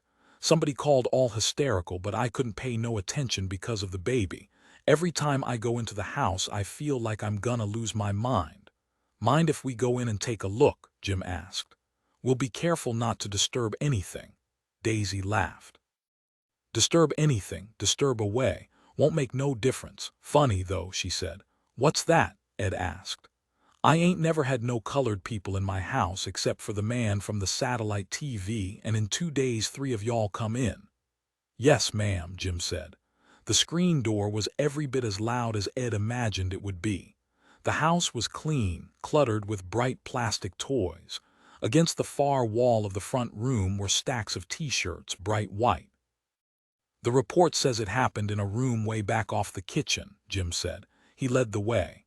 There was no police tape, but an empty, yellow, 5-gallon bucket sat in front of the closed door as if put there as a barrier. Jim moved the bucket, opened the door, and they stepped inside. "I hate murder scenes," Ed said. Jim looked at the room, scanning slowly front to back. It appeared to be a spare bedroom that had become a catch-all storage area, not a strange thing. The only thing truly out of place was what appeared to be a high-end racing bicycle turned upside down onto its seat, the wheels removed. "Millam was right here," Jim said. "Our unidentified colored man was there. No weapons were found. There is another way in and out." Ed pointed to a sliding glass door. There were boxes stacked in front of it. Ed looked closely. "Except this door hasn't moved in a long time. Crud is all built up and undisturbed in the track." "This is some weird shit," Jim said. "We're not going to figure out anything here," Ed said. "We're not going to figure out any of this," Jim said. "We're just going through the motions, partner, crossing the T's and dotting the I's." "What time is it?" Ed asked. "After 4. I guess I should call home and tell Joyce I won't be home tonight. My kid has a recital too." "Oops," Jim pointed. "Just out of curiosity, what's in those boxes?" Ed peeled back a lid. "T-shirts." He opened the one beside it. "Same here, all white." "Do you believe any of these folks are lying to us?" Jim asked. "That's the weird thing. I don't think so. I think they're all telling the truth, even Jethro with his ghost theory." Jim rubbed the back of his neck. "It always helps when somebody lies." 21 Braden, Brady, and Dell. Digby fell into the vinyl booth seats opposite the sheriff. The diner was busy because everyone was trying to beat the dinner rush. This happened every day. The restaurant was packed from 5 to 6:30, and then virtually empty until closing at 9, staying open that late only for the occasional trucker and a few regulars and those too late to beat the dinner rush. So where are they? Brady asked. Who? Jetty asked. You know Shaquille O'Neal and Samuel L. Jackson, Brady said. I don't know their fucking names. Delroy laughed. Investigating, I guess, Jetty said. Are we just gonna let them two colored boys roam all over town like that? Brady asked. What's wrong with you? Jetty asked. Did your mama drop you on your head or something? Brady gave Delroy a puzzled look. You mean you want them here? Delroy asked. Have you found the body? The sheriff asked. That was rhetorical. Maybe they will. Then they can go back to Hattiesburg and feel all superior and laugh about them stupid Peckerwoods up in money. All I can say is that this is crazy, scary, dead bodies disappearing. What's next? The deputies stared stupidly at Jetty. The sheriff studied their blank faces and shook his head. What? Delroy asked. Nothing, Jetty said. Gertrude came to their table and stood there, pencil and pad ready. Chili for me, Delroy said. Me too, Brady said. And sprinkle some of that crumbly cheese on it. I like that cheese. I'm good with coffee, the sheriff said. You got it, Gertrude said and walked away. You know, I don't like her much, Brady said. I don't even think Dixie is her real name. She's kinda uppity. Jetty pointed his coffee mug at the man. I want you to get in your private car and see if you can't keep an eye on them special detectives. You think they up to something? Brady asked. No, I don't think they up to something. I just want to know what's going on. Try not to be seen. So I'm like going undercover, Delroy said. Yes, undercover, Del. Should I put on my regular street clothes? Well, yeah. One I should go with him, Brady asked. No. Jetty finished his coffee. 22. The smell of skunk wafted over the property. Charlene Bryant was swearing a blue streak and telling her children to stay indoors. 3 skunks were on the side deck scratching at the glass door. What are they doing here, Hot Mama Yeller? Lulabelle asked. She was frightened of the animals. Granny C didn't feed them like she always does, and now they looking for food, Charlene said. What's wrong with Granny C? The child asked. Well, honey, your daddy was just brutally murdered. That kinda messed her up. You know your daddy was her son, me. I'm upset too, but ain't nobody worrying over me. It's fucked up. Daddy was dead when they took him out, Lulabelle said. Yes, baby. Is Granny C gonna die? The child asked. No, baby. Outside on the front porch, Jim Davis squeezed his nose shut. Is that decomp? He asked. I think it's skunk, Ed said. It's awful. I sort of like the smell. Just knock, Jim said. Ed rapped on the screen door. Who you? What y'all want? Charlene stood behind the screen. I'm gonna call the police if you don't get off my property. Ed flashed his badge. Ma'am, we are the police. I ain't never seen you before, she said. I'm Special Detective Morgan and this is Special Detective Davis. We're Mississippi State cops. Well, what y'all want? Let me see that badge again. Anybody can get theyselves a badge. Ed showed her his badge and his id Jim held his up also. Okay, she said, hardly looking at them. What you want? We're sorry for your loss, Ed said. You know it was a nigger who killed him. I got every right to be scared of you. I could shoot you if I wanted. Could say you scared me real bad and I had to shoot you. You hear what I'm saying? I wish you wouldn't, Jim said. Don't you think there's been enough killing around here? Ed asked. Enough killing? What kind of crazy talk is that? Charlene looked past them into the yard to see if anyone else was there. How come the sheriff ain't with you? This is a state investigation now, Mrs. Bryant, Ed said, though it was not technically true. Ma'am, can we come in and ask you a few questions? The skunk smell is pretty bad out here. Charlene gave him a hard look. She unlatched the door and let them in. We can sit in here. The men sat side by side on a love seat. Lulabelle came running into the room and stopped at the sight of them. Who they? Hot Mama Yeller. Jim looked at Ed, and while Charlene was tending to the child, mouthed the words Hot Mama Yellow. Ed shrugged. These men come to ask some questions about your daddy, Charlene said. Now you go on and play. My daddy dead. We're very sorry about that, Ed said. You know, I have a daughter about your age. She pays attention to almost everything. How about you? Mama say I'm nosy. Did you see anyone you didn't know this morning? Jim asked. No. Did you hear any voices other than your family's? No. The girl looked to her mother. I think them skunks is jiven up. Good, Charlene said. Jim said to Charlene, "Ma'am, did you see the stranger enter your house, or hear him?" "Nobody seen or heard nothing. I needed to pee, actually more than pee, Granny C too, and we'd had been in the bathroom for a real long time. That's when I tried to get in. We only got one bathroom. Wheat kept saying he was gonna put another toilet on the back porch." She started to tear up. "He was on the floor blocking the door. I feel bad for yelling at him. I thought he was in there with a magazine or something." "It's okay, Hot Mama Yeller," Lulabelle said. "May I ask why she calls you that?" Jim asked. "That's my CB handle," she said. "All the children call me that now. Hot Mama Yeller 10-4, Jim nodded. "The other man in the room, had you ever seen him before?" "Not looking the way he did. I didn't recognize him." "I know he ain't never been around here not looking like that." "Could your husband have known him?" Ed asked. "Worked with him or had some other business with him away from here. Wheat never left the house, and he sure as hell never went to work, so no, I don't see how Wheat could have knowed him." "Has anything seemed strange or different lately?" Jim asked. "Anybody been hanging around?" Charlene shook her head. She seemed much more relaxed now, though showing more grief. She inhaled deeply and sighed. "Do you want to see where we found him? I already done cleaned up the mess." Ed looked at Jim. Jim said, "I don't think that will be necessary. Who else lives here in the house?" "My other babies. They's younger than Lulabelle here and Wheat's mama. We call her Granny C. You think we could talk to her?" Ed asked. "You can talk at her, but you ain't gonna learn nothing. She got all froze up when she seen them talkin' Wheat and that nigger out. Sorry, no offense." "None taken," Jim said. "Granny C was here all morning?" Ed asked. "She was." "We'll try not to upset her," Ed said. Charlene led the men down the hall and into Granny C's bedroom. She was lying on her back, a heavy crazy quilt pulled to just under her chin. "She ain't said a single word since she seen that black man." Granny C's eyes found Jim or Ed or both. Her mouth opened as if she was about to say egg and let out a wild scream. Her body shook and spittle spilled from the corner of her crooked lips.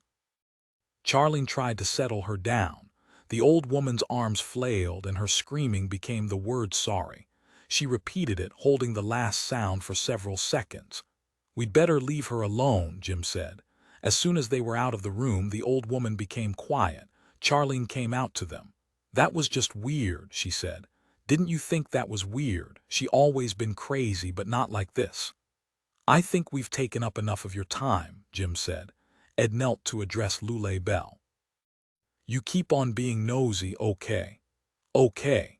23 Delray Digby's 97 sky blue Nissan Sentra was the only car parked on the curbless dime drive. He was parked in front of the unoccupied shotgun house across and just down the road from the Bryant house. The house was slated to be razed, but it also had possibilities as a meth-making lab, so it remained. Delray held a newspaper in front of his face, peered around the edge of it at the two black men climbing into the dark green Toyota Sienna. He called Sheriff Jetty. "Sheriff, it's me, Delray Digby. I'm calling from undercover." "Yes, Delray, I know your last name." "I'm parked outside Wheat Bryant's place, or what used to be his place. Is it still his place? I mean, given that he's all dead and stuff, I guess I should call it Charlene Bryant's place. You know." "Why are you calling me?" Jetty asked. "I just seen the subjects exitin' the house. They just got into their van. They ain't seen me. I'm parked across the road." "Are there any other cars parked around you?" "No, but don't worry," Delray said. "Pray tell why not?" "They couldn't see me 'cause I was mackin' like I was readin' the newspaper." Jetty sighed. "Delray, when's the last time you actually saw somebody readin' a newspaper?" "I dunno." "Just stay with them," the sheriff said. "Don't call back." 24 Jim and Ed decided to stop at the diner called the Dinah for an early dinner. Gertrude waved to them and gestured for them to sit in a window booth. The vinyl seats were that avocado green from the 60s, cracked and repaired with tape that almost matched the color. A couple of names were carved into the table. Ed took out his phone. "First things first, I'll call and get us a room at the Motel 6 we saw coming into town." "8, Jim said. "What?" "It's a Motel 8. "You're crazy," Ed said. "There's no such thing." It's a Motel 8. Gertrude came to their table with coffee. You men want coffee. I do, he doesn't, Jim said. Ed looked at her. Motel 6 or Motel 8? It's a Motel 8, she said. What the hell does that even mean? Ed muttered. What's the 8 for? What's the 6 for? Jim asked. Ed froze. Well, okay, you've got a point. I'll call and make a reservation at the Motel fucking 8. How has your day been? Jim asked Gertrude. The same as yesterday, the day before, and the same as tomorrow will be. What about you? I heard about those murders. Is that why you're here? Jim nodded. Not that we're doing much. Somebody said there was a black wizard or ghost running loose around town, she said. It appears so. What? His lack of irony confused her. You don't mind if I say this a fucked up town? It would be weird if you didn't say it, she said. What are you doing here? Jim looked at her eyes. They were brown like his. She had a few freckles around the bridge of her nose. Excuse me for asking, but are you black? Jim asked. Why, yes. I knew it, he said. I didn't know that you're black. I didn't know that, but I knew there was something. Does Whitey know? They know, Gertrude said. They forget. She had to go check on another patron who was calling to her from the back. Be back. Ed got off the phone. She's black, Jim said. You didn't see that, Ed said. You knew? Jim asked, incredulous. I'm telling you I knew. I knew she was black just like I knew it was a Motel 8. Jim laughed. That doesn't change anything, does it? Ed asked. Of course not. Ed pushed his phone to the side. We got the last room. Why anybody is staying in Money, Mississippi, I don't know. Truckers, I guess. I called Joyce and told her we're stuck in Money. She said she wished that was true, Gertrude returned. What will it be? I think I'll pass, Ed said. Very funny, Gertrude said. I will have the chicken fried steak, Ed said. Jim looked at him. Baby steps, little brother, Ed said, and a salad. I'll have the club sandwich, Jim said. Am I to understand that you're staying overnight here in Money? Afraid so, said Ed. Jim pointed to the man seated at a two-person table in the far corner. There's our friend, he said. Which Keystone Cop is that? Ed asked. That is one Delroy Digby, Gertrude said. Nephew-in-law of the esteemed Sheriff Jetty. He followed us from the last crime scene, Jim said. He's harmless, Gertrude said. I've heard that before, Ed said. Tell me, just what do you think of the esteemed sheriff? He's okay. He tries to not be the racist asshole he can't help being. It's a sincere effort, I think. Sometimes he's a racist, sometimes he's an asshole, and every now and then he's both, Gertrude said. So what's the black wizard story or ghost? Jim shrugged. Could be true. Have you seen anybody new around? She shook her head. Black or white? He added. Nope. Gertrude tapped her pad with her pencil. I'll put this order in. You want any bread? Ed said yes while Jim said no. No bread, Jim said. For him either. Gertrude put in their orders and poured coffee for an oversized trucker seated at the counter. Jim looked at the television above the counter. Dixie, would you turn that up, please? Gertrude did. A reporter stood on a city street, CNN emblazoned on the screen. The scroll said man found beaten to death in Chicago apartment. Ed tuned in with Jim. The reporter braced himself against the November wind. In a unit of this multi-family dwelling in the Brighton Park neighborhood of Chicago, a man was found brutally beaten to death. The beating was so severe that authorities became alarmed. Police have determined the identity of the victim. He is Lester William Milan, in his mid-50s, and he is listed as the sole resident of the one-room apartment in this depressed community in the middle of Chicago. The man's head was nearly severed from his body, and he was wrapped in wire. He was discovered by the building manager, who said he had received complaints about the smell. Again, the sheer brutality of the beatings has prompted serious concern for public safety, and residents of the community are being asked to be extra vigilant. Right here we have Anthony McDougal, the building manager. Mr. McDougal, can you tell us what you saw? It was horrible, McDougal said. I mean, this is a quiet building, a quiet neighborhood. We ain't got no gangs or nothing, if you know what I mean. That smell was strong, and when I opened that door it about knocked me over. It ain't but one room, so I seen him immediately lying there on the floor. I think some of the blood was still wet. I never seen anybody beaten like that in my life. Hope I never see it again." McDougal smiled at the camera. "A terrible scene here in Chicago," the reporter said. An advertisement for Coke Zero came on. "Thanks," Jim said. Gertrude lowered the volume. "What are you thinking?" Ed said. "Beating death," Jim said absently. "I'm seeing ghosts everywhere." "Paranoia is a good thing," Ed said. 25 Sheriff Red Jetty sat behind his metal desk. He rested his elbows on the cluttered surface and his face in his hands. He looked up when Delray Digby walked in.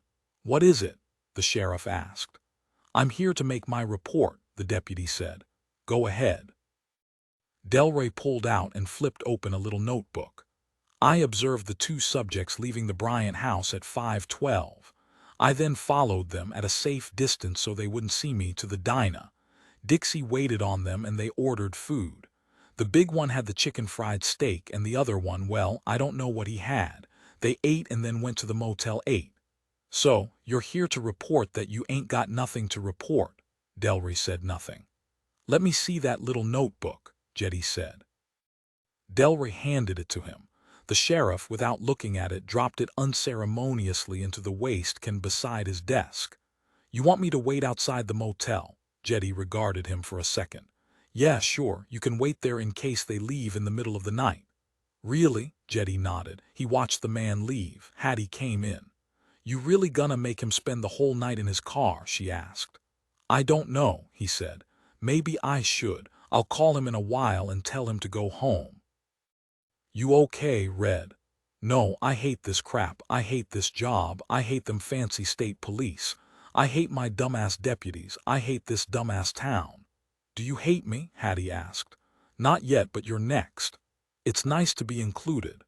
How can a dead man just get up and walk out and then show up someplace else? It might even be amusing if there weren't no other dead bodies.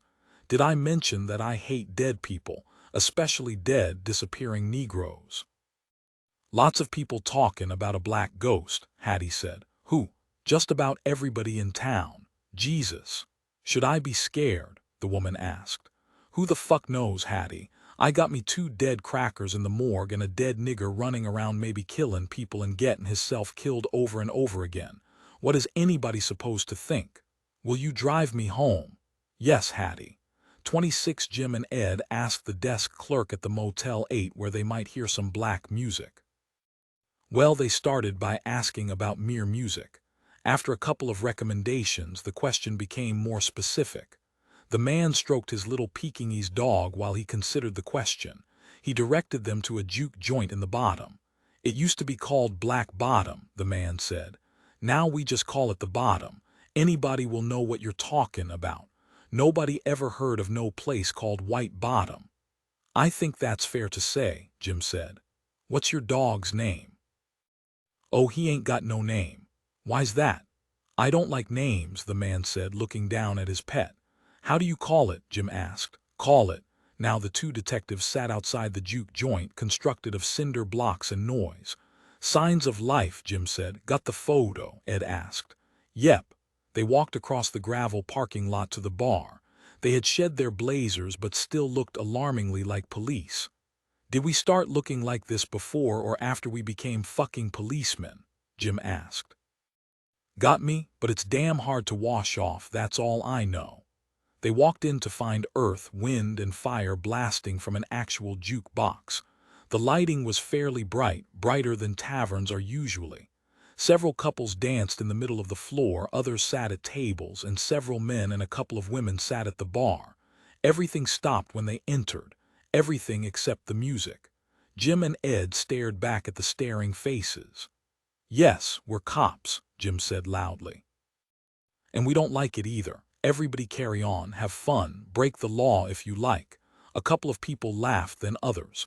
There was the sound of someone breaking a rack at the pool table in back.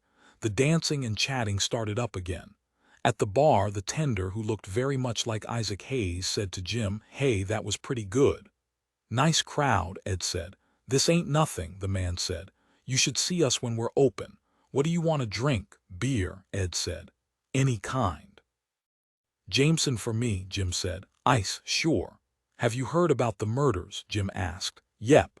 Nobody seems too broken up about it, Jim said. Hell, that's why we having a party. Ain't nobody gonna miss them racist motherfuckers. Their own families won't miss them. You heard about the black man found with them? Ed asked. You mean the black angel? That's what folks is calling him. You got an idea who this angel is? Ed asked. The bartender shook his head. You know, we don't even know if he killed those white boys, Jim said. Same person could have killed him as killed the white men. All I know is what people been saying. Jim pulled the picture from his pocket. This is kind of hard to look at, but tell me if you recognize this man. The man cringed at the sight. Ain't nobody gonna recognize him. What the fuck happened? Jim shrugged. If this man is alive, we want to find him before that cracker sheriff and his deputies do. How can that man be alive? The bartender asked. Jim shrugged again. Franklin, come here and look at this. The other bartender came over. Jim held up the photo for him to see. Lord have mercy, what's that? That's a human being, Ed said. Somebody did that to another human being. Do you recognize him? The second man shook his head. He must be dead. Is he dead? On and off, Jim said. The man offered a puzzled look. We don't know, Ed said. Though people carried on their conversations and dancing, they were tuned in to the discussion at the bar even without hearing it. Have there been any strangers around lately? Ed asked. Small man, about 5'6", slight build. Nobody new around at all, the first bartender said. Of course, we seldom see the truckers. Most of them stop at the diner in town, even the black ones. They can park in back of the motel. We ain't got room like that. They wouldn't stop here anyway. Ed and Jim listened. So was them cracker boys fucked as bad as this brother? The second bartender asked. Oh yeah, Jim said. Somebody put a real beating on them, wrapped barbed wire around their necks. The men were silent for a few seconds. Cut off their balls, Jim said. Say what? Jim didn't repeat himself. Then the first bartender whistled. As long as the brother weren't the only one. Barbed wire. Maybe baby boy got him some, the second man said. He and the other bartender bumped fists. You know anybody who hated Milam or Brian enough to do something like that to them? Ed asked. Oh, everybody, number one said. I don't even know of any white people what liked Milam. The one they called Junior Junior, ain't that some stupid shit? Junior Junior, imagine that. To be hated by your own people, Ed asked. No, number one said. That name, Junior fucking Junior. It's a fact, number two said. Nobody liked him at all. What about Bryant? Jim asked. Asshole. Don't know much about him. He was on the news once a while back, said the one who looked like Isaac Hayes. Remember that shit? His truck was hanging off the bridge, looked like a big piggly wiggly dick. Oh yeah, number two said. Nobody paid him much mind after that. He never come around here at all. Why did everybody hate Milam? From Ed. He cheated people, would say he was gonna pay one thing then change up on you. He would steal livestock too, number two said. Especially pigs, Hayes said. Loved him some pigs, number two said. People down here in the bottom, they don't tag or brand their cows and pigs and what have you. So if somebody steals them, who can tell one pig from another? And that Junior Junior would come hanging around looking to break off a piece. I get it, Ed said. Hayes looked at number two and said, I don't think they know. Don't know what? Ed asked. About those two families, Hayes said. What are you talking about? Ed asked. Long time ago. It was their daddies who killed Emmett till back in the 50s, Hayes said. You're shitting me, Jim said. True, number two said. Jim and Ed, of course, knew the case. It was famous. It was a part of American history. A white woman in Mississippi claimed that a 14-year-old black boy had said something suggestive to her, and then her husband and brother beat the boy, wrapped barbed wire around his neck, shot him in the head, and threw him over the bridge into the Little Tallahatchie. The image of the boy in his open casket awakened the nation to the horror of lynching, at least the white nation. The horror that was lynching was called Life by Black America. The killers, Roy Bryant and J.W. Milam, were acquitted by an all-white jury. Does that mean that the old woman is Jim started? The crazy bitch who accused him, Isaac Hayes said.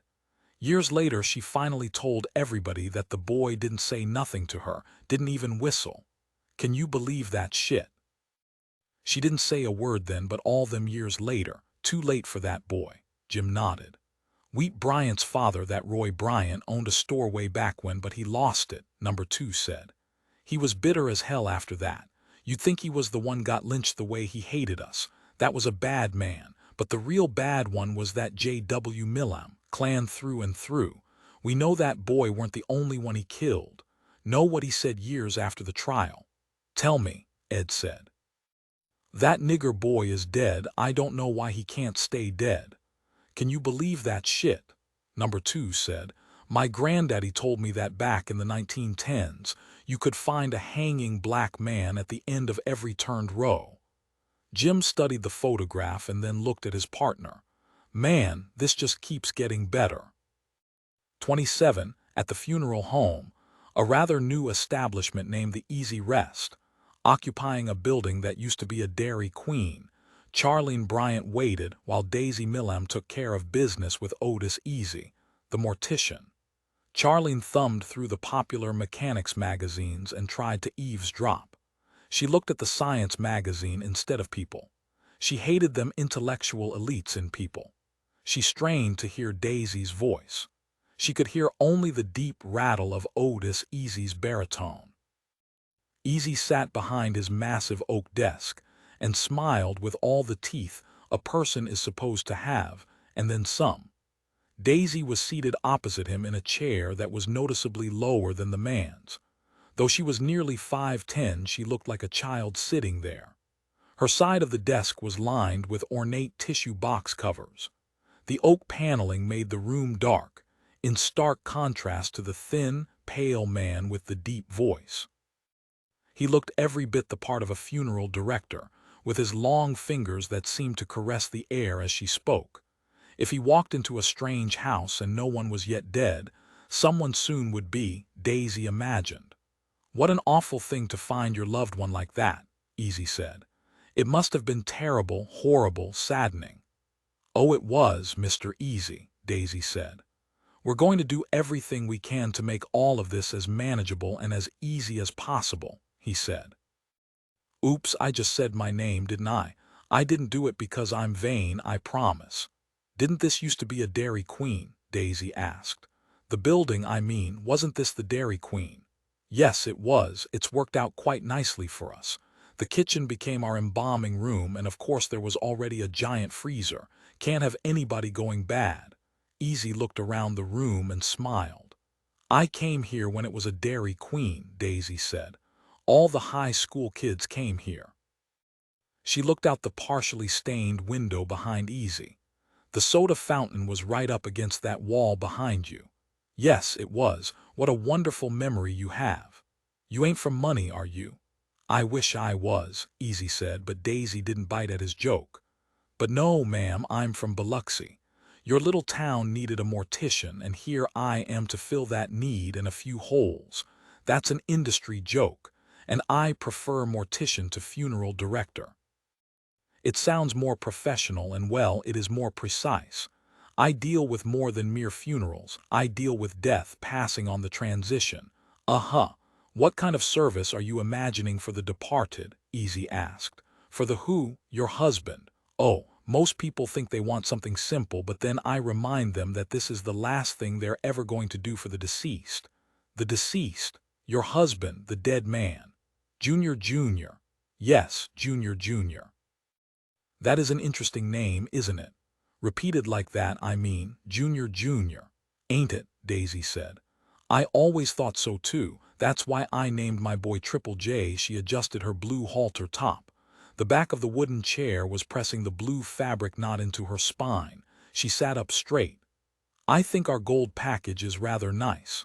We do offer a platinum package, but even I have to say that it's a bit pricey. Still, some folks just can't do enough for their beloved. The gold package is very reasonable. What does it come with? Daisy asked. Let me describe it to you. Your husband, Junior Junior, will be laid out in his coffin. I will personally look after all the embalming and cosmetic work. He will look just how you remember him. You know his face was beat to shit, don't you? What? Oh, his face is a mess. Right now that's how I'm remembering him, and it ain't pretty. Not that he ever was.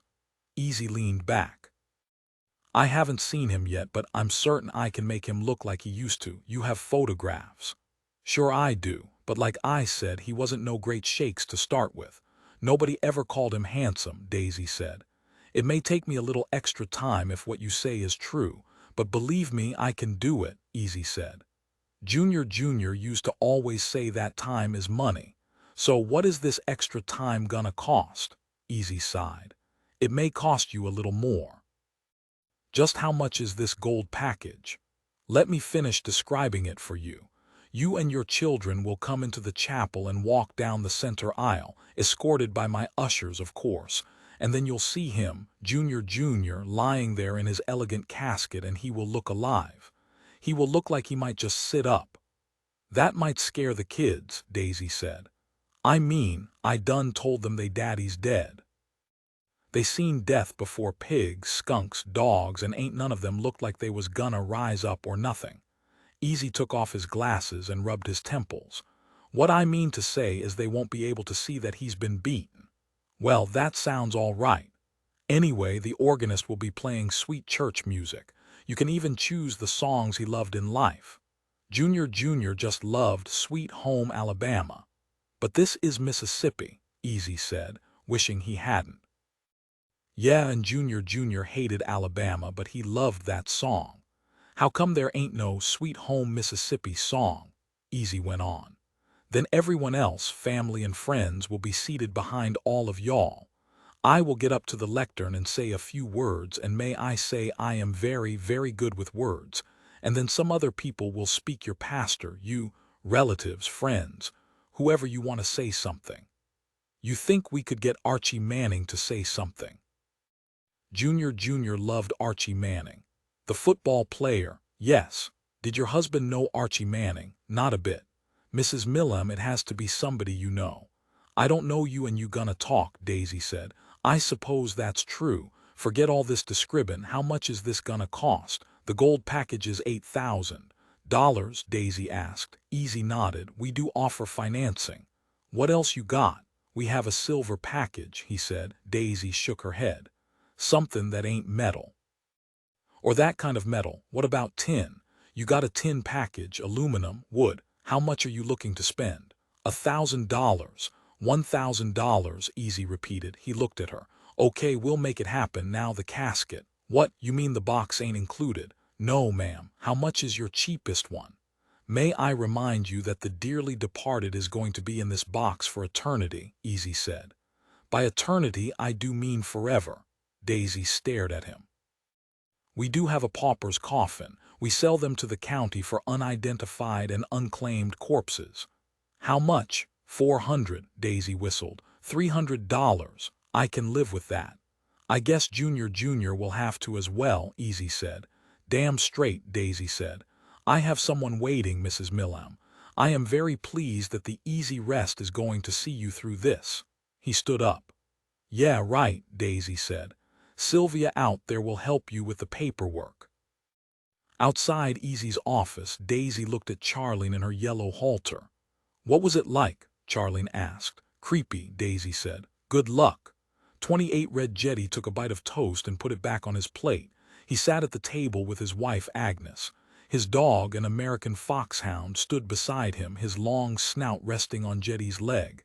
You okay, Red? Agnes asked. I'm okay. The only time Wallace puts his face in your lap like that is when you're upset, she said. It's these murders, he said. Gruesome, Agnes said. The back door was open and a cool breeze blew in. She pulled her housecoat closed. Want me to close the door? Jetty asked. She shook her head. I like it.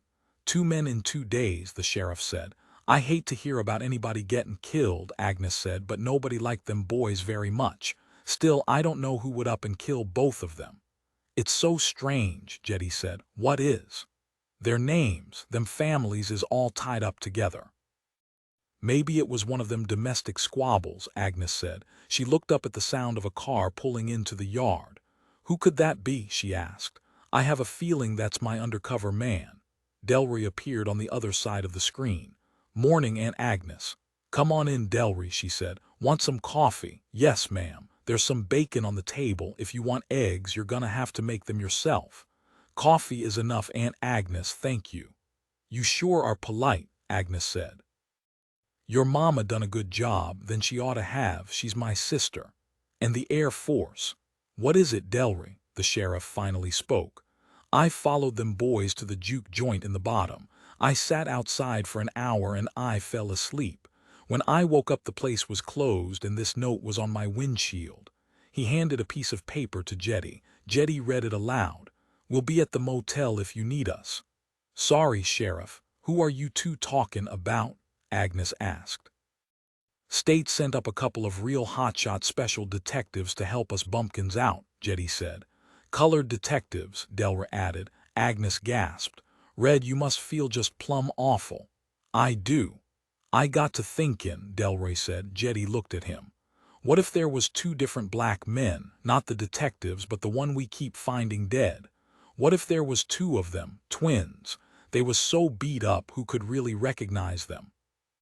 Two different disappearing, dead black men, the sheriff said.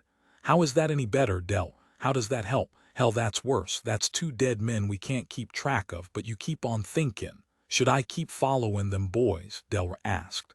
Number, go on back to the office. Tell Brady and Jethro that I want the three of you to increase patrols through the bottom. Maybe one of you will see our missing Negro crossing the road or something. Yes, sir. What are you going to do, Red? Agnes asked. Is there a killer roaming round money? Delray looked at Jetty, waited for his answer. The sheriff sighed. Keep the doors and windows locked. You coming to the station, Sheriff? Delray asked. I'll be in later. First, I'm gonna go talk to an old lady. 29 Ed stood at the washroom sink staring at his lathered face. He didn't like the razor he'd bought at the little store just outside town, but he used it anyway. Jim sat at the tiny desk beside the small television and studied the screen of his laptop. There might be another body in this town if I slip with this razor, Ed said. How can something be sharp and dull at the same time? The Wi-Fi in this place sucks. What do you expect from a Motel 8? I don't know, two better than a Motel 6. Nice. You need to see this, Jim said. Ouch. Ed cut himself again. Ed, you need to see this. Ed came from the washroom, wiping his face and looking at the blood on the towel. What am I supposed to see? Jim leaned away from the screen.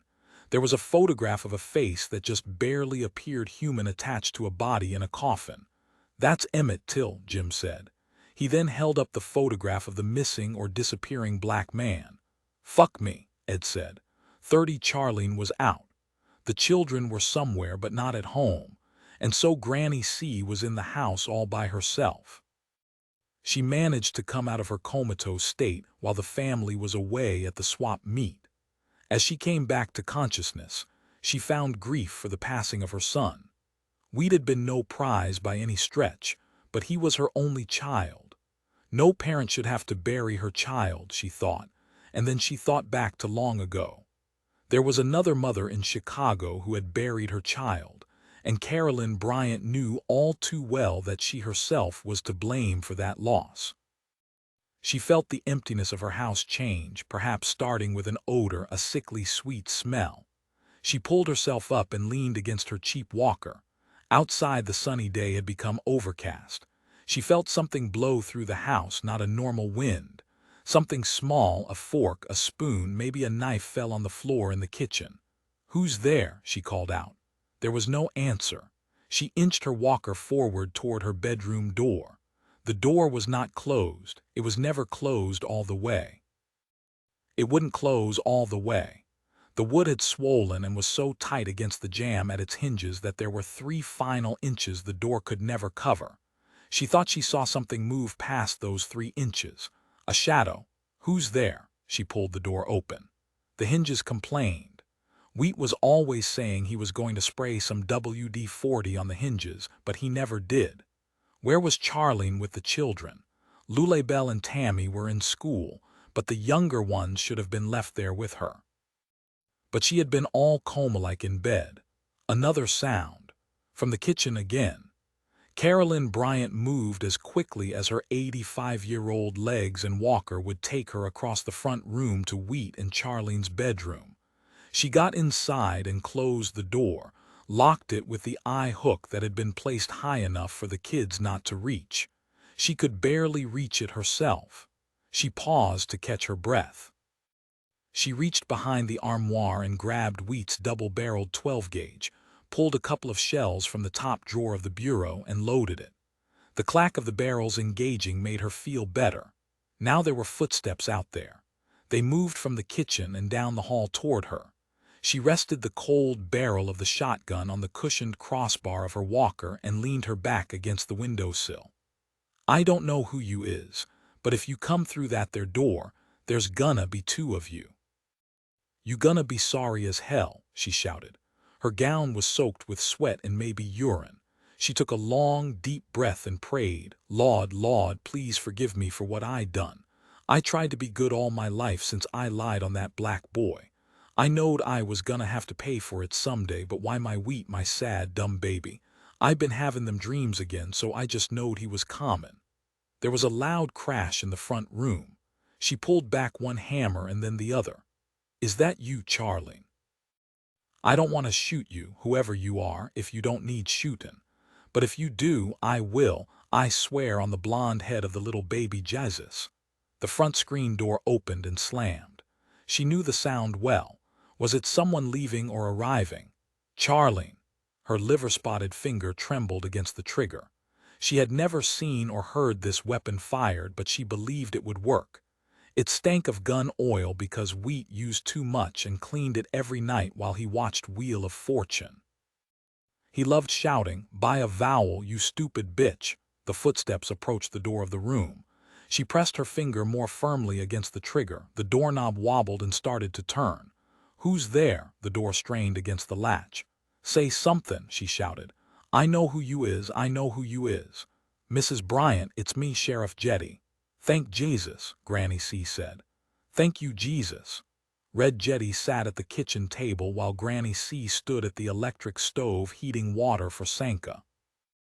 "You know what they say, a watched pot never boils." She looked away from the pot and out the sliding glass back door at the empty pool. Half a mermaid's face stared back at her. "I'm glad you didn't shoot me," Jetty said. "I'm glad too," she said. "More mess to clean up, enough people dead round here anyway." "Where's everybody?" "How the hell should I know? I was pretty out of it. I'm surprised they left me like that though.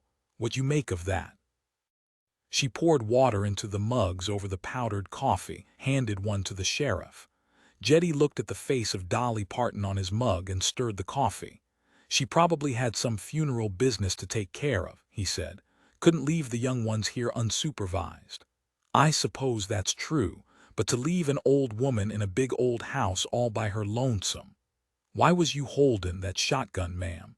"Because I was scared, of course. My son just got murdered in this very house." She eased herself from her walker into a chair. Jetty couldn't argue with that. "You yelled out that you knew who I was before you saw me. Who did you think I was?" Granny C said nothing. "Mrs. Bryant, just who did you think I was that you would want to shoot?" The old woman sipped her coffee. "That till boy," she said. "Ma'am, I killed that boy and now he done come back for all of us." "Mrs. Bryant, that was 60 years ago, more than 60. "That don't matter none," she said. "The dead can't tell no time, can't read no calendars. They ain't got calendar watches is what I'm sayin'. He who digs a pit will fall into it, and he who rolls a stone it will come back on him." "What? That's from the good book, and that book is always right, ain't it?" "Yes, ma'am. I know my Bible." "Are you tellin' me that you believe that some relative of that boy is killin' folks?" Jetty asked. "Relative? That's the boy hisself. Mrs. Bryant, that boy is dead and buried. All I know is what I seen. I looked at that picture of that dead boy a million times, and then I saw him carried out of my house big as day, plain as the nose on my face. How do you figure that? You know, when we get older our memories do funny things. You think I'm a foolish old woman. No, ma'am, I don't think that at all. I think your son is dead and you're scared, that's all I think." "Y'all watch. There's gonna be more dying," Granny C said. "Just watch and watch out too." "Yes, ma'am." Drink your coffee before it gets cold. Yes, ma'am. You know that old story about the vulture? Man walks into town and sees a vulture land on a statue not 5 feet from him. The vulture looks right at him. He eats him some lunch and comes out and the bird is gone. He leaves town and his car breaks down on the road. He looks up and there's that turkey buzzard starin' right at him. He say, "How come you followed me to town and now here you is?" The vulture looks him up and down and says, "I didn't follow you. I just happened to be in town. I was on my way to this spot to wait for you." Granny C nodded to punctuate the story. "That's some story," the sheriff said. "I'm that man, don't you see?" Jetty nodded. "That buzzard been waitin' on me." "Yes, ma'am." They sat through a couple of minutes of silence. "I hate to leave you alone here, Mrs. Bryant, but I gotta get back to work." "Don't leave me. He's here, I just know it. I'll look around before I leave. Then I'm gonna go on, and don't shoot nobody, you hear me?" "I won't shoot nobody who don't need shootin'." 31 at the diner, Gertrude poured coffee for the two special detectives. They sat in the same booth as before. The men thanked her and she studied them for a long moment. "Everything okay?" she asked. "Dandy," Jim said. "I'll be back for your order in a couple minutes." She went to the register to ring up a customer. "Maybe Jethro is right," Ed said. Jim laughed. "Yeah, right. You call the office and tell Captain Fat Face there's a ghost up here, a Negro ghost. Somebody is running round here killing folks. There is definitely a connection, you can't deny that. Maybe it's some kind of black ninja," Jim said and laughed. "You know, some kind of vigilante motherfucker with a spool of barbed wire, like Bruce Lee or some shit. Jamal Lee swinging lengths of barbed wire in Money, Mississippi. That would be Bob Wire, that how they say it around here. Bob Wire. Bob Wire will keep the cattle in." "Are you finished?" Jim asked. Gertrude returned and they stopped talking. "Oh, it's like that, is it?" she said. Jim looked at her, said nothing, and sipped his coffee. Gertrude sat next to Ed and looked across at Jim. "All right, so tell me, what the hell is going on?" "Nothing," Jim said, "except for a couple of murders. Gruesome, unsolved, messy, disturbing murders." "And a disappearing body," Ed said. "Aside from that, nothing is going on. Anyway, it's an active case and we can't talk about it." Jim put down his mug and watched a Julie pickup bounce by. "Gertrude, who knows everything that goes on in this town?" "Everybody knows everything that goes on in this town." "No, I mean somebody special, somebody who knows the history, the gossip, everything." "I don't know what you mean." "Neither do I," Jim said. "I don't know what I'm asking." "Is there a witch in town?" Ed asked. "He's just afraid to say it. A witch. A root doctor." Gertrude laughed. "I knew that's what he meant. I just wanted to hear him say it. You're looking for Mama Z." Ed looked at Jim. "Really a root doctor?" he asked. "That's what I've heard. That's what she says." "What can it hurt to talk to her?" Jim said. "I have to go with you," she said. "It's better if you just stay out of this. You're not going to find her without me." 32 in the basement of the defunct Bryant General Store, the Reverend Dr. Fondle stood before 10 white men. They all shared the same flinty look. They were almost to a man fat. A tall, extremely skinny man sat by the door. "Okay, let's say the oath," Fondle said. "Together now. Standing all.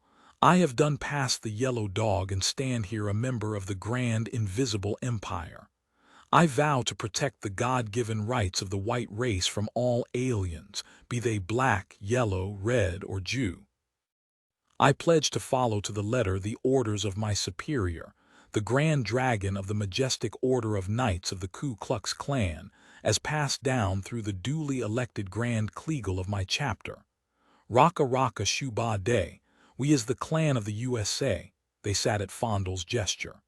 "I pronounce this meeting commenced," said the skinny sergeant of arms. "We got ourselves a situation, white brothers," Fondle said. "I'm afraid what we're looking at is a real nigger uprising. 2 of our own brothers lay dead and a killin' nigger is on the goddamn loose. I seen him close up, scarred up by Satan hisself. A nigger that's as good at fackin' death as anybody you will ever find. I seen him dead and then he weren't." "What do we do?" a man in front asked. Fondle looked at all of them in turn. We go back to the old, tried-and-true ways of our KKK forebears, the sacred ways, the ways of fury, fire, and the rope. First, we gonna burn us a great big cross tonight, right out there in Smithson's field, right where all them black faces in the bottom can see real good. What about them nigger police? The thin man in back called out. What the hell are they doing here? The state of Mississippi thinks we're just a bunch of rednecks can't take care of ourselves or our business, Fondle said. Well, we is just a bunch of rednecks, one of the men said, and the others chuckled. Peckerwood power. He raised his fist. Shut up now, Donald, Fondle said. I'm thinking on what to do about them detectives. Donald said, You know, we ain't had no elections in this chapter in a long time. How come you still the Grand Kleagle? How come you decided you can just camp out in office like that? Other clubs have elections and other people run. Why we ain't had no elections? Why is that? That's simple. It's because we ain't had us an election since I was elected, Fondle said. That was 12 years ago, the thin man said. Ain't supposed to be no life term, is it? No, it ain't, from another man. We ain't had no election because we ain't had no goddamn meetings, from still another. That's true, Jard, Donald said. Used to be back when my daddy was alive, we had meetings all the time every week, Jard said. Elections too, another man said. They was always votin' back in them days, right. And they used to have cross burnin's a lot more and family picnics and softball games and all such, said Donald. I remember eatin' cake next to that glowing cross. I loved my mama's cake. Yeah, several voiced their agreement. We don't do nothing now, a man complained. I don't even know where my hood is. I don't even own a rope. Are you saying you want to have an election now? Fondle asked. Yeah, election, they all chanted. No speeches, though, Donald said. No speeches, no speeches. I move we have an election for Grand Kleagle of the Money, Mississippi chapter, Donald said. The thin man seconded the motion. In favor? Fondle asked. Aye, from all of them. Opposed? Nothing. The ayes have it, Fondle said. Wait, who's taking minutes? Donald asked. Oh hell, Donald, you take them, Fondle said. Nobody can read his goddamn scrawl, another said. Just do it, Donald, Jard said. Donald pulled a pen from his pocket. Fondle gave him the little notebook he used for work. I nominate the Reverend Dr. Fondle for Grand Kleagle of the Money, Mississippi chapter of the Supreme Order of the Knights of the Majestic Ku Klux Klan of these United States of America, Jard said. Second, from the thin man. The others looked back at him. I like to second things, the thin man said. All in favor? Fondle asked. Aye, from them all. Opposed? Nothing. 33 Jim and Ed picked up Gertrude at the diner after the lunch rush, such as it was. She sat in the middle of the rear seat and leaned forward. Sit back and fasten your belt, Ed said. So you're the one with kids, she said. Kid, Ed said. She's 7. Turn left at the flashing light, Gertrude said. Stay on this until it becomes a dirt road. Wake me up then. She leaned back and closed her eyes. Is her belt fastened? Ed asked Jim. Yes, it's fastened, Gertrude said. I talked to the captain, Jim said. What did you tell him? Ed said. Only what he already knew. I know what pilots who see UFOs feel like now. If you tell everybody, they're going to think you're crazy. If you don't say anything, well, you're not saying anything. Then the aliens invade, assume human form, start working in grocery stores, kill everybody you know and take their places. You could be one. You'll have to excuse him, Ed said. When there was no response, Jim looked in the back. She's asleep. I wish my kid would go out like that. She'd be faking, Gertrude said. I just like to close my eyes. Who doesn't? Ed said. Will one of you tell me what you saw? She asked. The fact is we didn't see much of anything. But if you believe the people around here, then there's a crazily battered and likely dead black man running on the loose, maybe killing white boys with shady histories. Oh, see what happens when you ask questions, Jim said. Anything we need to know about this Mama Z? Ed asked. She calls herself a witch. What else do you need to know? She's kinda odd, kinda scary. How do you know her? Jim asked. She's my great-grandmother. The small house was set back in a tangle of tree branches, away from the wide expanse of yard, as if intentionally and effectively camouflaged. Gertrude trotted ahead and knocked on the screen door. "You knock like a cop," Jim said. "So I've been told." She knocked again. "Mama Z, stop knocking and come in," the woman shouted. The front room was filled with books, floor to ceiling, wall to wall, but neatly, cleanly. A thick-legged wooden table sat centered on a jute rug in the middle of the floor. Mama Z was a broad-shouldered but not heavy woman, tall. She greeted them with a 1,000-yard stare, looking at none of them as she reached out to shake their hands. Jim and Ed took her hand in turn, both coming to believe she was blind until the old woman let out a laugh. "I'm just fucking with you," she said. "I can see better than both of y'all put together." "Mama, these men are detectives from," Gertrude started. Mama Z interrupted her. "From Hattiesburg, Morgan and Davis. How come your office ain't in the capital? I find that odd." Jim and Ed were thrown a bit. "Oh, Mama Z knows everything," the old woman said. "I know you're sleeping in the Motel 8, and I know you're driving a family van, a Toyota something or other." Jim shook his head. "You know a lot, Mama Z, and I know how to use a police scanner," she said. "I listen to them crackers all day and all night.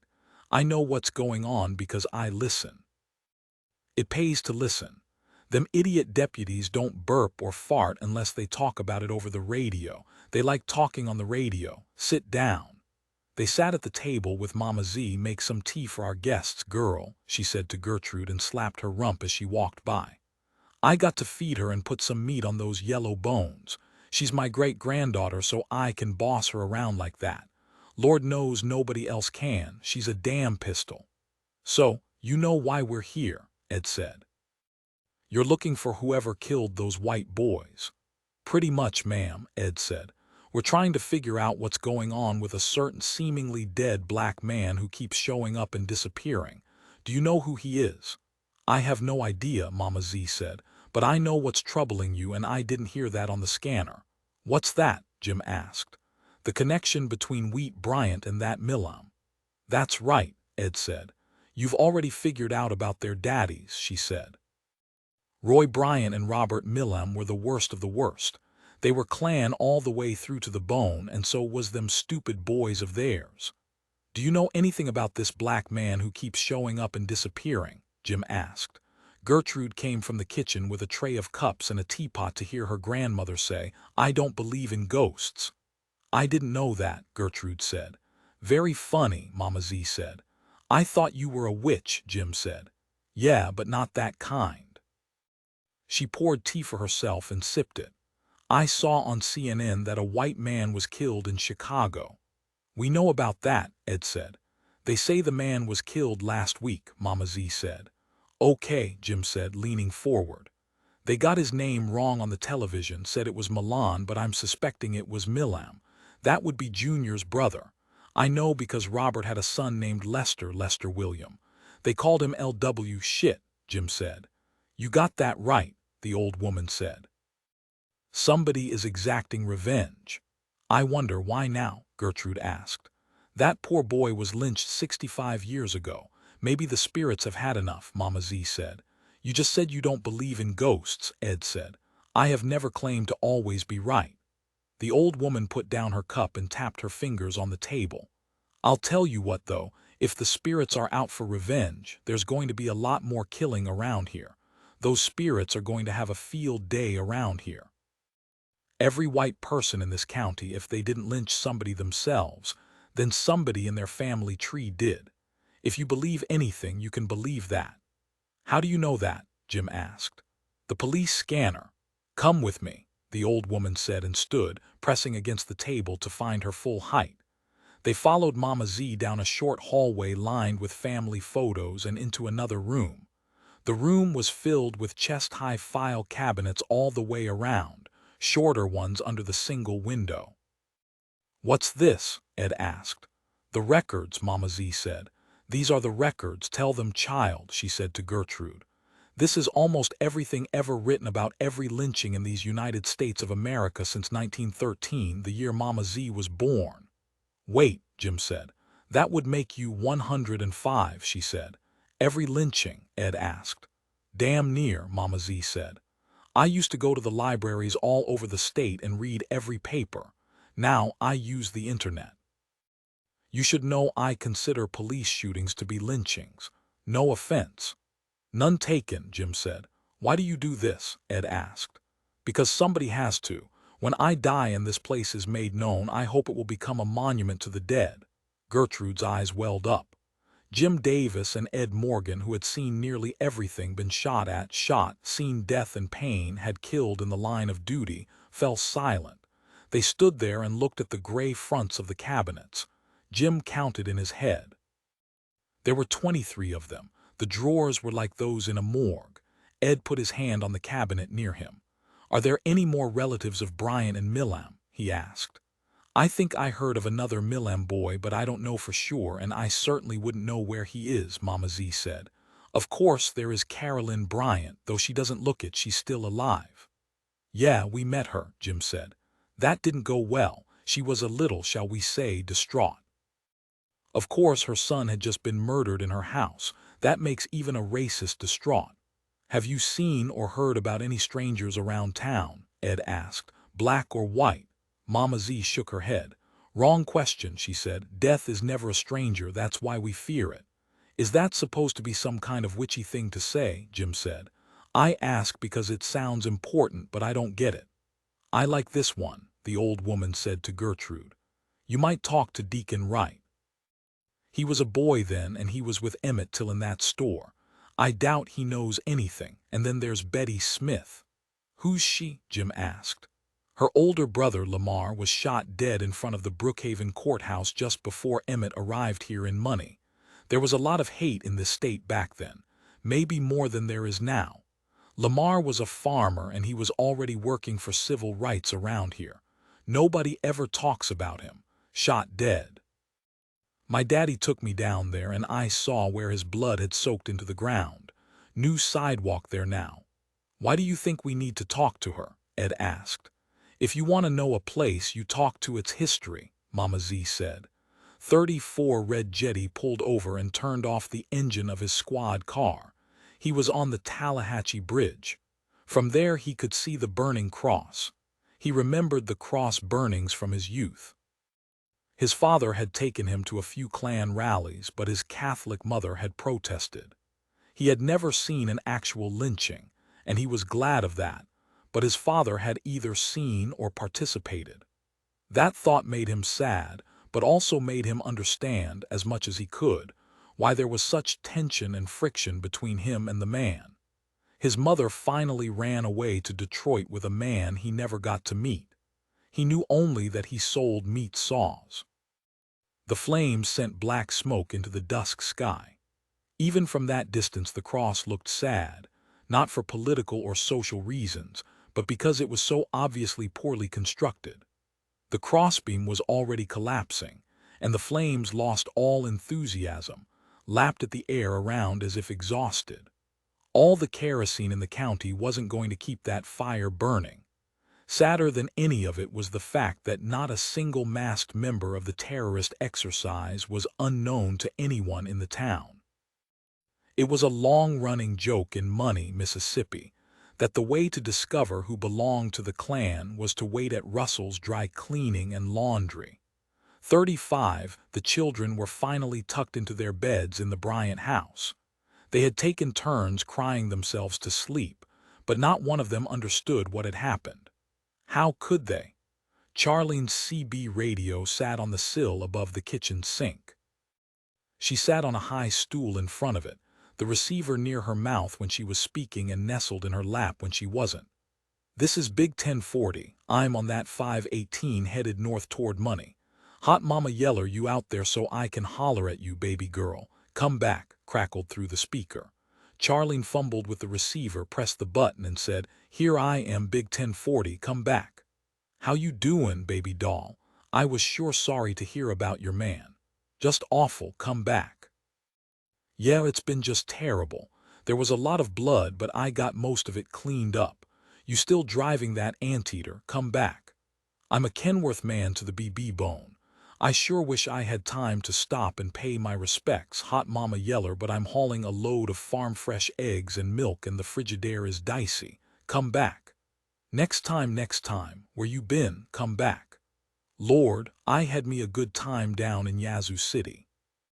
I went to one of them Trump rallies and scared me some fake news folks. Wooey, that was fun. You know that man is just like us. Big 1040 laughed. I mean, he ain't got no more smarts than a porcupine, but he knows how to put them liberal elites in their place. Come back. Damn, is he as orange as he looks on TV? Come back. Oh, he's orange all right. Natural orange. I couldn't believe it. That Melangia was there too. She looks just like one of them Barbie dolls, got eyes just like one of them Barbies. Come on back. Hey, Big 1040, I got to sign off now and clean out my back porch freezer. Come back. Alright there, hot Mama Yeller, I hope to catch you on the flip side. Y'all be good, over and out. Cleaning the freezer was their code for switching over to their private channel. They did. Charlene whispered into the receiver, this is hot Mama Yeller looking for that Big 1040. Come back. Hey there, baby doll. What ya wearin'? Granny C was lying in her bed. She had gone to sleep with her overhead light on and also the lamps on either side of her bed. She hadn't wanted to fall asleep, but she had on her back propped up slightly, a really vulnerable position, she thought. She snorted a little and found herself awake, more startled by the fact that she had been asleep. Across the room, sunk down into the chair she never used because it was too soft, she believed she saw the beaten black man, the one who had been pronounced dead and carried from her house, the man who must have killed her son. The old woman looked at the face, believed she saw beyond the scars, past the dried blood, past the years, into the brown eyes closed by swollen flesh, back into the little store on that late August day. She didn't say anything, she didn't think anything, she simply died. 36 Ed Morgan's cell phone vibrated across the desk on the other side of the room. Ed was in the washroom shaving with a different brand of razor. Jim picked up and looked at the phone. He recognized the money sheriff's department number. Davis here, he said. He listened. Ed stepped into the room as his partner put down the phone. What's up? He asked. Gotta roll, Jim said. It appears the yokels have found our dead man. Ed wiped his face with a towel. Oh yeah, the Bryant house. The Bryant house was teeming with people, deputies, Fondle and Dill, the Bryant children, the Millam children, Daisy Millam, and of course Charlene. The children sat like a choir on the ground next to the derelict Pontiac GTO beside the house. Charlene paced up and down the porch steps. Sheriff Jetty stood in the center of things and watched the road as if waiting for the special detectives.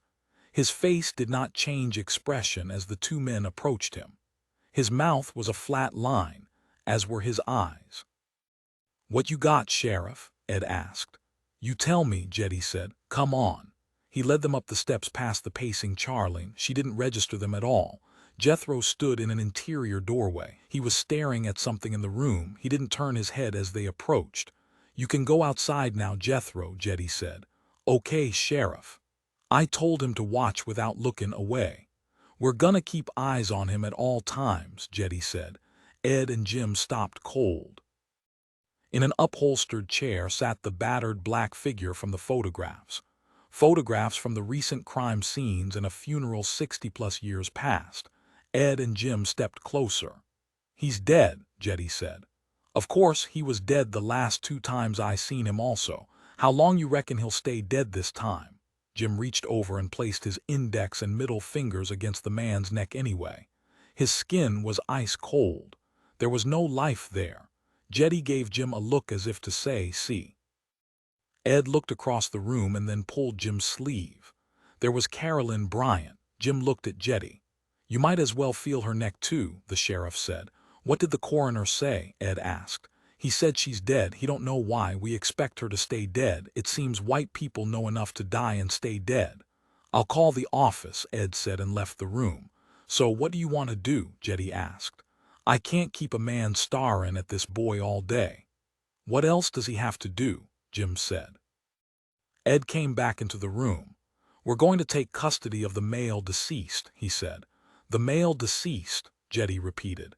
You mean this here Negro boy? Yes, Ed said. Give us a bag, we'll seal it as evidence and it will be picked up later today or tomorrow. Maybe. I'm not worried, Jim said. That's a dead human being. He can't run, he can't walk, he's not going anywhere unless somebody takes him. Okay, Jetty said. Ed looked at the black man's face again. I need to print him and take some samples for DNA. I'll go out and get the kit. Jim looked over at the dead woman.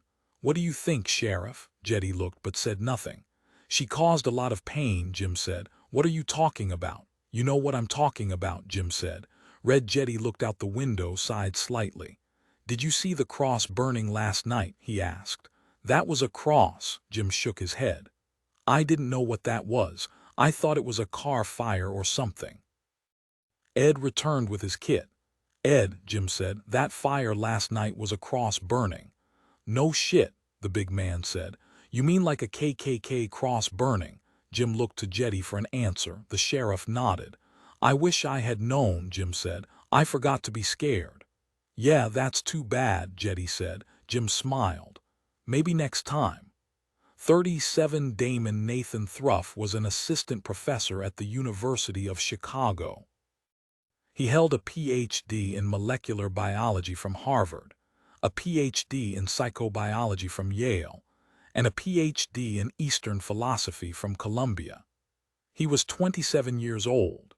He had published 3 books on cellular regeneration, all issued by Cambridge University Press, and a 2-volume work on the biological and philosophical origins of racial violence in the United States, published by Harvard University Press. On this particular day, he was sitting at the desk in his tiny university office in the Department of Ethnic Studies, because they didn't know where to put him, trying to compile a list of names of people who might write letters in support of his tenure bid. He had been denied tenure the year before but was being given a second chance, what the university administration was calling an affirmative reconsideration. The reason given for this denial of tenure was his productivity. The dean told him flatly that no one really believed that he was capable of so much work of such quality so quickly, and so he was stuck with a 1-year appointment called the Phillies Wheatley Chair in Remedial Studies. Part of his second gift bid for tenure required that he not publish anything for a year. Such restraint from active scholarship might show the proper commitment to his proper place, was what the dean told him. His phone rang. The phone rang 7 times before he finally picked it up. It was his old college friend Gertrude Penstock. She had been an undergraduate at Cornell while he completed his law degree. Gertrude, I'm really glad to hear your voice, he said. I'm glad to hear any friendly voice. Sorry I haven't called in a while, Gertrude said. How are you? Fine, jumping through hoop. You mean hoops? No, just one hoop. What's up with you? How's your family down there in where are you? Money, Mississippi. No shit. You need to get your ass down here, Gertrude said. Is that so? Is there a beach? No beach, just rednecks and the body of a dead black man. Damon sat up straight. What are you talking about? Somebody is killing white people down here and the same black man has been found dead at each scene. Have you been drinking? I'll come down and be your drinking buddy, but just say that's what you want. I'm not joking. 2 white men and 1 old white woman. Dead, Gertrude said. Really gruesome dead. Well, the men anyway, not only really dead but truly and sincerely dead. The woman, I think she was frightened to death. Frightened to death sounds intriguing, Damon said. I thought you would think so. And what's this about a black man? Is he being accused of the killings? The black man is dead, Damon. He was found dead with each of the bodies, in different places at different times. Pardon? It's complicated. Okay. I've made friends with a couple of brothers from the MBI, and I'm telling you this stuff is crazy, scary crazy. The MBI? Damon asked. The Mississippi Bureau of Investigation, Gertrude said. I'll be hanging up now. There really is such a thing, she said. The dead woman was the woman who accused Emmett Till of making a pass at her. The white men were sons of Till's killers. I want you to come down here. Something is going on. I can't say what, but it's something, and it's weird." Damon looked at the desk he hated so much. How does one get to money, Mississippi? 38. She could have been angry that her parents, Barry and Bertha Hind, had named her Herberta. It shouldn't have taken much imagination to imagine the possible nicknames that would crop up. The name confused everyone because there was no one named Herbert on either side of the family, and certainly there were no other Herbertas. Regardless, Berta would have been a fine nickname, or Bertie. But her parents found and settled on Herbie. They said because they loved the jazz musician Herbie Hancock, though Herberta Hind believed it was a cruel attempt to make her a tougher person. It worked. She became a special agent with the FBI, much to the surprise and dismay of her parents, who had, in their Berkeley youth, been marked as individuals of interest by the Federal Bureau of Investigation. Herbie sat now in the well-appointed office of Supervisory Special Agent Ajax Kinney in the Southeast Regional Offices in Atlanta. "I need you to go to Money, Mississippi," Kinney said. Special Agent Hind laughed. "No, I'm serious," Kinney said.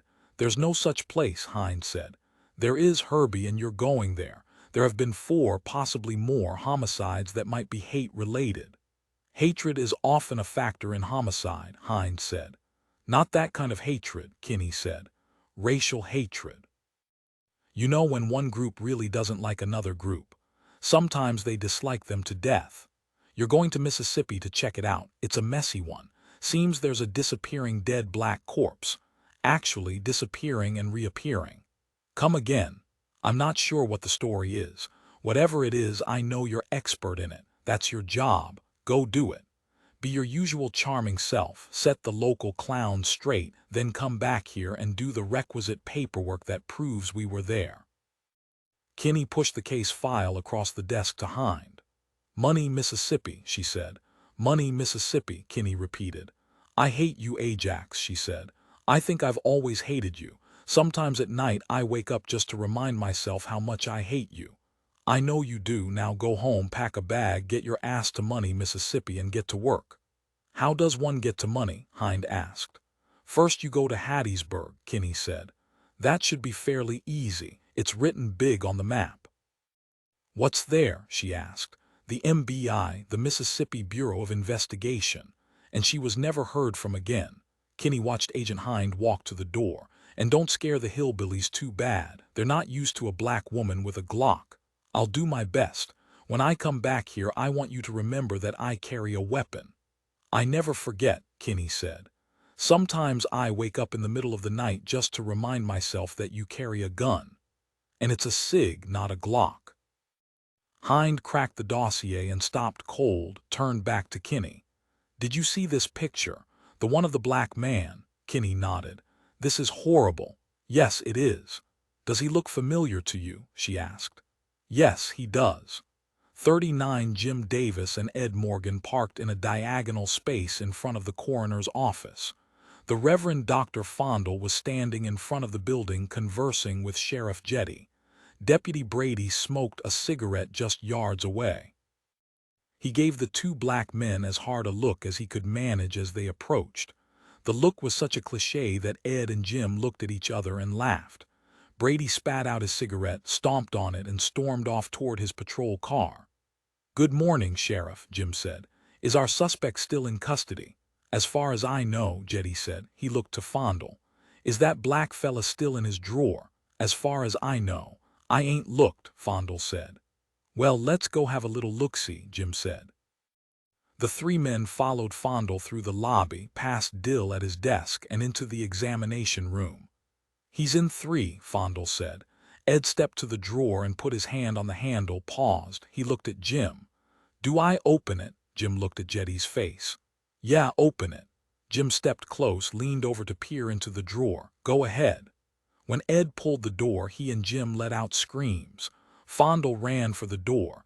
Jetty's hand slapped onto his pistol. Ed and Jim laughed. "He's fucking with you," Jim said. "He's right here and still dead, you'll be happy to know." "Do you know more about who he is?" Jetty asked. "Not yet," Ed said. "The office sent a courier up here to collect the evidence, but he hasn't arrived yet." Jetty sighed. Yep, Jim said. We're going to be around here for a while. Believe me, it doesn't make us happy either. Nothing personal. Okay, Jetty said. Reverend Doctor, what do you know about the Bryant woman? What are you putting down as the cause of death? Was she, you know? Fondle shook his head. Hugh, I'm so glad she wasn't, you know, Jim said. I don't know what killed her, Fondle said. There wasn't a mark on her, not a cut or a bruise. She was old. That's been known to kill a person, Ed said. Thank you very much, Fondle said. I'm thinking the old lady was simply scared to death. Blood test shows that, Jim asked. Gentlemen, for all we know she died before the walking dead man here showed up and, well, died again. I can't believe I just said that. 40 The Greenwood Leflore Airport was a shining model of obsolescence. Despite its name, the airport was in Carroll County, a fact that the people of Carroll County both hated, it being a service to Leflore County, and loved, their being able to lord it over their neighbors. This was manifested in a practice that persisted even still. A woman, far too old for high school though clad like a cheerleader, would greet the planes as they landed, Hawaiian style, lei and all, and say, "Welcome to Carroll County, Mississippi," the setting for Porter Wagoner's hit song Carroll County Accident, 635 square miles of Southern hospitality. Damon Thruff was both amused and confused by the red and white lei and the strangely old cheerleader who had handed it to him instead of hanging it around his neck. He was met at the gate by Gertrude Penstock. They hugged awkwardly as they always hugged awkwardly. Gertrude often said that hugging Damon was like embracing an Adirondack chair. "I'm parked right over here," Gertrude said. "Tell me again why you're living here," Damon said. "To be near my great-grandmother," she said. "I thought you were from Baltimore." "Well, yes, but my great-grandmother is from here." "How is she? Is she really old? I'm fascinated by old people," Damon said. "She's over 100. "You're kidding me," Damon said. "I really want to talk to her, and she's from here. The things she must have seen." "She's seen a lot," Gertrude said. "What about these cops?" Damon asked. "Oh, they're cool, smart. Why am I here? Tell me again. In fact, tell me for the first time. What's happening here is really strange. If anybody can explain to the world what's going on, you can." "That's very flattering, but why don't you tell me what's going on?"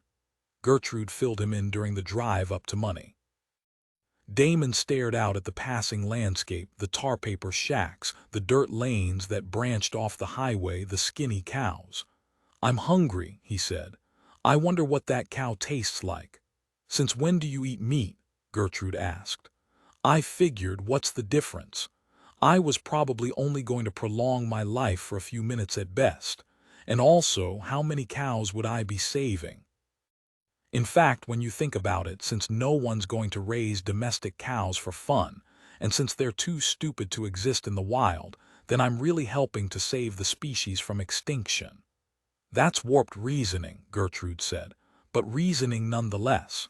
"There's a place up ahead where we can eat," Gertrude said. "It will give you an idea of where you are." "I think I can see where we are. I've been in the middle of fucking nowhere before and it looked just like this." Damon looked at the run-down roadside food shack as Gertrude skidded to a stop on the gravel. "Maybe I'm not hungry." "Shut up," she said. The sign read Bluegums. It was a cinder-block structure with no windows in the front. Smoke rose from a chimney. There were 3 other cars, nondescript like Gertrude's. "This is a restaurant. Trust me." 41 at MBI headquarters in Hattiesburg, Jim Davis and Ed Morgan sat at a conference table in a room with big windows. They looked down on the Confederate monument across the street next to the courthouse. "Look at that piece of shit," Jim said. "Looks like a big white dick." "Now that's funny," Ed said. "You think so?" "Stop making fun of white people," the director of the agency said as he entered the room. His name was Lester Safer. He was born in Mississippi, educated in Washington, D.C., and truly believed that Mississippi didn't have to be Mississippi. With him was a tall woman with a serious demeanor. "Men, this is Special Agent Herbert Hind of the FBI. It seems ghosts are the business of the feds." Ed and Jim nodded hello. As far as I know, the Bureau has no interest in ghosts, Hines said. We are, on the other hand, interested in possible hate crimes. She looked at Ed and Jim. Good morning, gentlemen. What can you tell me about Money, Mississippi? Well, it's chock full of know-nothing peckerwoods stuck in the pre-war 19th century and living proof that inbreeding does not lead to extinction, Jim said. No offense, Chief. I'll take your word on that, Safer said. I do want to point out to you that I'm from the state of Mississippi and that I grew up with these know-nothing pre-Civil War inbred peckerwoods. So, you don't agree that they are stupid miscreants? Hind asked. Oh no, I agree, Safer said. You know, it's just that it's okay if I say it since they're sort of my people, and I guess I don't agree completely. What don't you agree with? Hind asked. The extinction part, they're pretty much on the way out. So who killed whom? She asked. I'm sure you've read the file, Ed said. He paused. I'm assuming you've read the file. Yes, Hind said. Then you know what we know, Ed said. He tossed a glance toward Jim. The good folks of Money want to believe our dead black man killed the two white men, Jim said. What do you think? Hind asked. I don't know. He was holding their testicles in his fists, but I have no idea how they could have killed him while he was killing them. Ed put the cigarette that he never lit between his lips. Not twice anyway, Jim said. You ever hear of somebody dying twice? Any place but a Bond movie. Hind shook her head. Report says that you brought the black body back to Hattiesburg with you. The people in Money couldn't seem to keep up with him, Ed said. So you think somebody took his body? Dead people don't walk, Jim said. Except for Jesus, Safer said. Yeah, him, I guess, Jim said. Anyway, the body is downstairs with the medical examiner if you'd care to join us. Let's go, Hind said. The medical examiner was a 50-year-old British woman named Helvetica Quip. She had come to Mississippi with her Mississippian husband, who turned out to be a clumsy pyramid scheme con artist. Ferris knew, the husband, had skedaddled out of the state in the middle of the night before his arraignment. Helvetica Quip claimed no ill feelings toward the man and refused to play the victim, but said only that she was relieved that she had not taken the man's last name. Helvetica knew, she would say. Sounds like the name of a font. If I'm going to be named after a font, it's going to be Aurea Sungum or something with some exotic flair.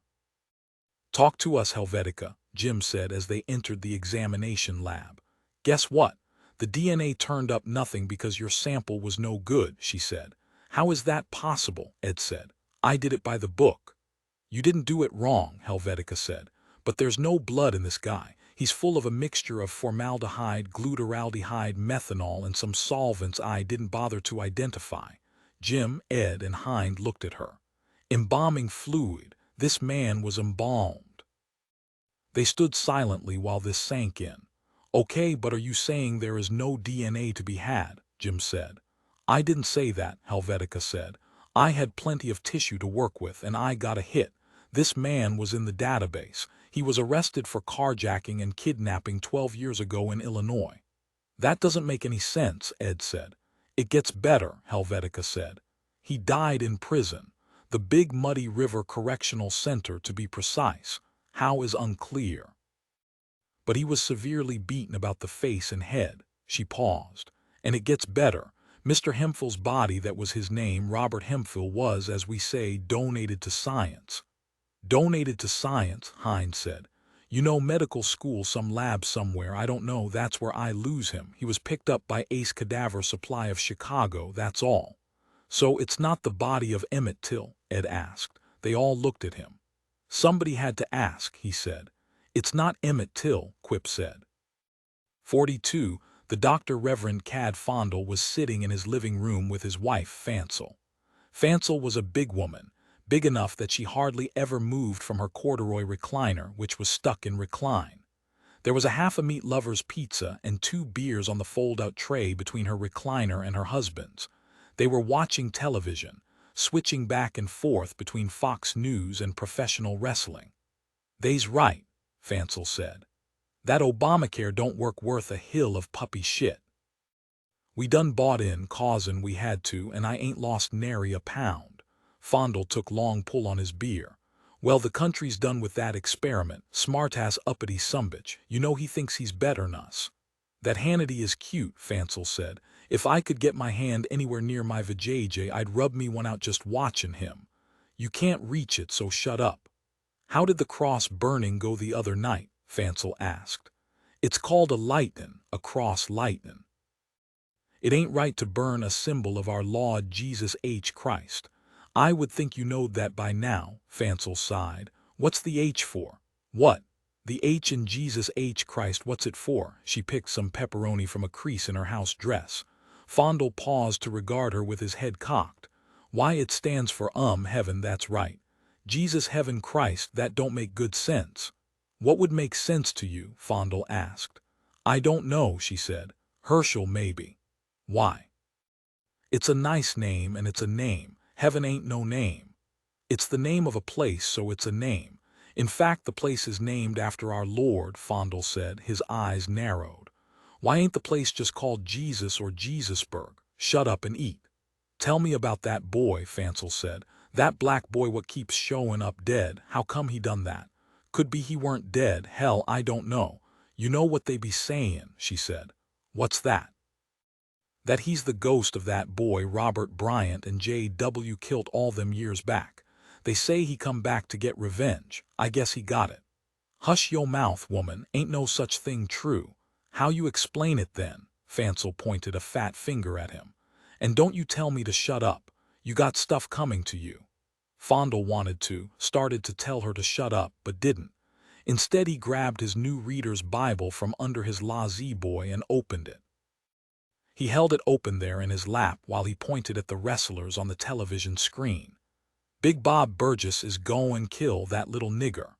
43. Everyone in the Blue Gum was black, except for the one waiter who came to Gertrude and Damon's table. He was lean, tall, and wore a blue t-shirt that said "Rescued by Jesus" on the front. There were a few patrons, well-dressed young black men and women. They did not look up or in any way regard the entrance of Gertrude and Damon. At a window in the back, a cook slapped a bell and a muscular man collected the plates. "Hey, Gertrude," the waiter said. "Hi, Chester," Gertrude said. "Chester Hobnobber, this is Damon Thruff, Damon Chester." "Hey man, how you doing?" Chester said. "Very well, thank you, and you?" Damon asked. "Good man, good." Chester looked to Gertrude. "So what brings you down here? Got tired of the big city?" "Big city?" Damon asked. "He's being funny," Gertrude said. "He's talking about money." "It is not a city. It's a shithole where people have put some buildings." "What do you want to drink?" Chester asked. "Bring me a Kool-Aid," Gertrude said. "You should try it," she said to Damon. "It's great." "I don't like the sound of that," Damon said, "but okay, be right back." Chester walked away. "What's with the shirt?" Damon asked. "Jesus, we're in Mississippi, Damon. How do you know him?" Damon asked. "I know everybody in here," she said. "This is a small world. What's that Disney song?" "It's a small world after all," she sang. Damon looked about the room and saw that everyone was looking at them. They were not so much smiling as nodding in a friendly way. It was then that he realized that there were more people present than he had previously noted. "What going on here?" Damon asked. "Nothing, just a restaurant with friendly people. Don't you like restaurants with friendly people?" "It strikes me that you are being cryptic. What are you trying to tell me?" "You trying to tell me something." "And just why would I be trying to tell you something?" She cocked her head like a puppy. "See, that's cryptic," Damon said. Gertrude laughed. "In due time, my brother." 44. "Hold still, Charlene," Daisy Millam said. "This here is a big one, I mean a big one. How you let them get like this?" Charlene Bryant lay on her belly in front of the television. "You think that Nicole Kidman got any on her back? Look at her there. She looks so perfect, so tall, so white. And married to that singer." "She is tall," Daisy said.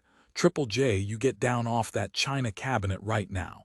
I swear he gonna break every dish in that thing. Hold still, I say." "Hot Mama Yeller," Lulabelle said, "when Aunt Daisy is done squishin' yo pimples, can we go home?" "No, baby, we gonna eat pizza here." "Oh," the child said. "It will be fun, Lulabelle. "We got us a meat lovers on the way with extra sausage," Daisy said. "Come over here and look at this big one." Lulabelle stepped close. "Yuck. It's common," Daisy said. "Yoo-woo," the child said. "There she goes." "Ouch," Charlene screamed. "That's gross," Lulabelle cried. "It's all over the place," Daisy said.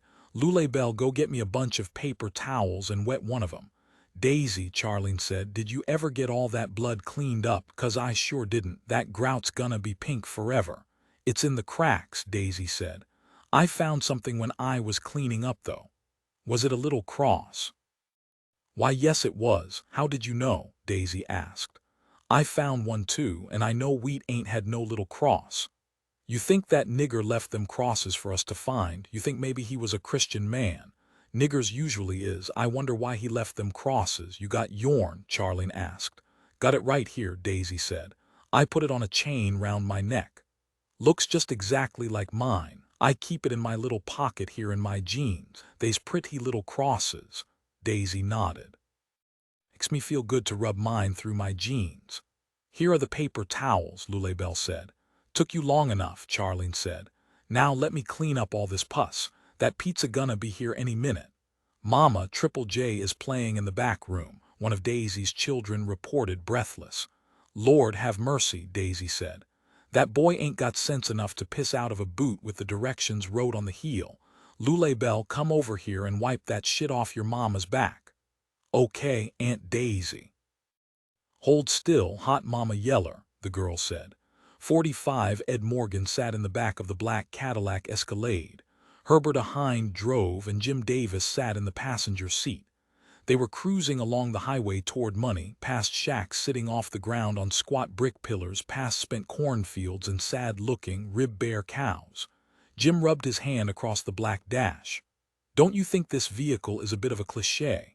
"I like it," Ed said from the back. "I'm comfortable." "We use these because they are cliché," Hind said. "We're the FBI, we are walking clichés." "Do you like the agency?" Jim asked. Hind tilted her head and looked at him. "I hate every last motherfucker there, white, black, and Asian." "Don't mince words," Ed said. "So why stay?" Jim asked. "Why are you in the, what do you call it, the MBI? That's funny." "This is Mississippi," Ed said. "Somebody black had better watch these white folks down here. Because for a lot of these crazy folks, it's still 1950. "Shit, 1850, Jim said. "Not just here," Hind said. Another couple of miles slipped by. "Do you really think going to Money is going to help this investigation?" Ed asked. "Not really, but that's how we investigate, isn't it?" she said. Jim grunted in agreement. "Anyway, it's worth seeing this place, these people," Ed said. "I also think that we're not done. For a minute I thought we were dealing with the ghost of Emmett Till." "How crazy is that?" "Maybe we are dealing with a ghost," Hind said. Jim gave her a sidelong glance. "What you talking about, Willis? Unless you think that the folks in Money are suffering shared hallucinations, that they really did have a dead guy disappear and reappear at another murder scene. And it doesn't get better when we find out that body has been dead for years. The ghost theory is looking pretty good." "Either way it's fucked up," Jim said. "Are you men from Mississippi?" "Biloxi," Ed said. "Orleans," from Jim. "My mother was from Hattiesburg. Where are you from, Special Agent Hind?" "Washington, D.C., she said. 16th and T, to be precise. Poor little black girl grows up to be an FBI agent. Classic American story." "Why did you become a cop?" Jim asked. "Why did you?" Hind asked. Jim and Ed together, so Whitey wouldn't be the only one in the room with a gun. Hind fist bumped Jim. Hind adjusted her mirror. "Well, look here," she said. Ed glanced behind them. "A Mississippi straight pooper," he said. "And of course he's lighting us up." "Wanna have some fun?" Hind asked. "Don't get us shot, Special Agent Hind," Ed said. "Remember, this is the sovereign state of Mississippi." Hind pulled over onto the shoulder. Jim sang, "I wish I was a Mississippi trooper, that is what I truly long to be, 'cause if I was a Mississippi trooper, I could shoot them niggers legally." "Catchy," Hind said. "Are you kidding me?" She was looking into the mirror. The tall trooper approaching them wore a wide-brimmed hat and mirrored glasses. He had plenty of swagger in his gait. His hand found and rested on his sidearm as he arrived at Hines' window. She pressed the button to lower it. "Officer, Dewey's got us a problem," she said, her voice high and thin. The trooper leaned over to observe Jim, seemed a little surprised to find the big man, Ed, in the back. "Where y'all goin'?" he asked. "We is on our way to Money, Mississippi," Hines said. "We got some business in Money. Was I speeding, officer?" "You were going 2 miles over the speed limit. Now that could be very dangerous, what with the road conditions." "These really are bad roads," Jim said. "You are indeed right about that, Officer Pecker." The trooper touched his name tag. "That's Officer Peck," he said. "Well, of course it is," Jim said.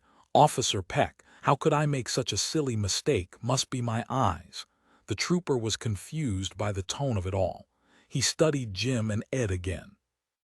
"Nice suits," he said. "You boys from round here?" "Where's here?" Jim asked.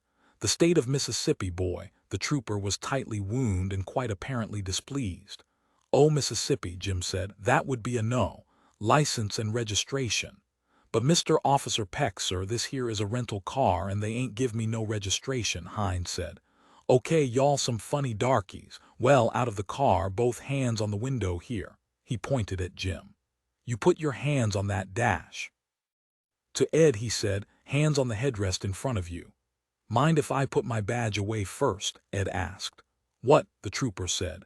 "I need to put mine away too," Hines said. "Ditto," from Jim. The three held up their badges for the man to see. The trooper sighed, looking at each of their faces in turn. "Fuck all of y'all, I ought just shoot y'all." "Might have to shoot you back," Hines said. Officer Peck stood stiff for a few seconds. "Go on, y'all enjoy Money now, stupid sumbitches." "Thank you, Officer Peck," Hines said. "I'll attempt to comply with the rules of the highway." As they drove away, leaving Peck standing alone on the dusty road, Ed said, "I thought he might actually shoot us." "Thought crossed my mind too," Jim said. "History is a motherfucker," Hines said. 46 Reverend Dr. Fondle forced air through his pursed lips, making them buzz like a trumpet player's. He stuttered out a long string of B's, his hand stretching an imaginary thread away from his mouth in one continuous motion. He lalad up and down the scale, his eyes fluttering and showing whites. There were 12 Bible students, as he called them, 2 men and 10 women, good Christians, in his makeshift house of the Lord that was his garage. He was in his bedroom, loosening his lips, his tongue, his thoughts, his spirit. He was about to deliver the word of the Lord God Jesus unto his children, to lay bare his sinner's soul and so theirs, to show them the path, the way, the true path to glory and salvation. He stared at his face in the mirror and tried to summon the fire of Jesus, Lord God Almighty. He imagined his eyes as flames, and they were flames. He imagined his voice a siren, and it was a siren. He imagined he saw the face of a black man behind him in the mirror, and there was one. Before he could say Lottie, before he could say Jesus, before he could say nigger, a length of barbed wire was wrapped twice around his thick, frog-like neck. His arteries punctured on either side. He sprayed blood like a garden hose against the far wall. His mouth opened to form a scream, but not even breath escaped. His eyes rolled toward his receding hairline, showed white again. His arms stiffened, and his hands reached away from him like a scarecrow's. He was turned to face his unmade bed, and there on the sheets with the yellow flowers was the body of a dead black man. Through his mind flashed the image of a black man, so many years ago, falling onto the sidewalk in front of some city building, falling dead from gunshot to his head. He then recognized the Brookhaven, Mississippi courthouse, the standing, painted red clock on the grounds, his slope-shouldered father standing over the broken, dead man's body. He was a boy, sitting there in his father's half-ton Ford pickup.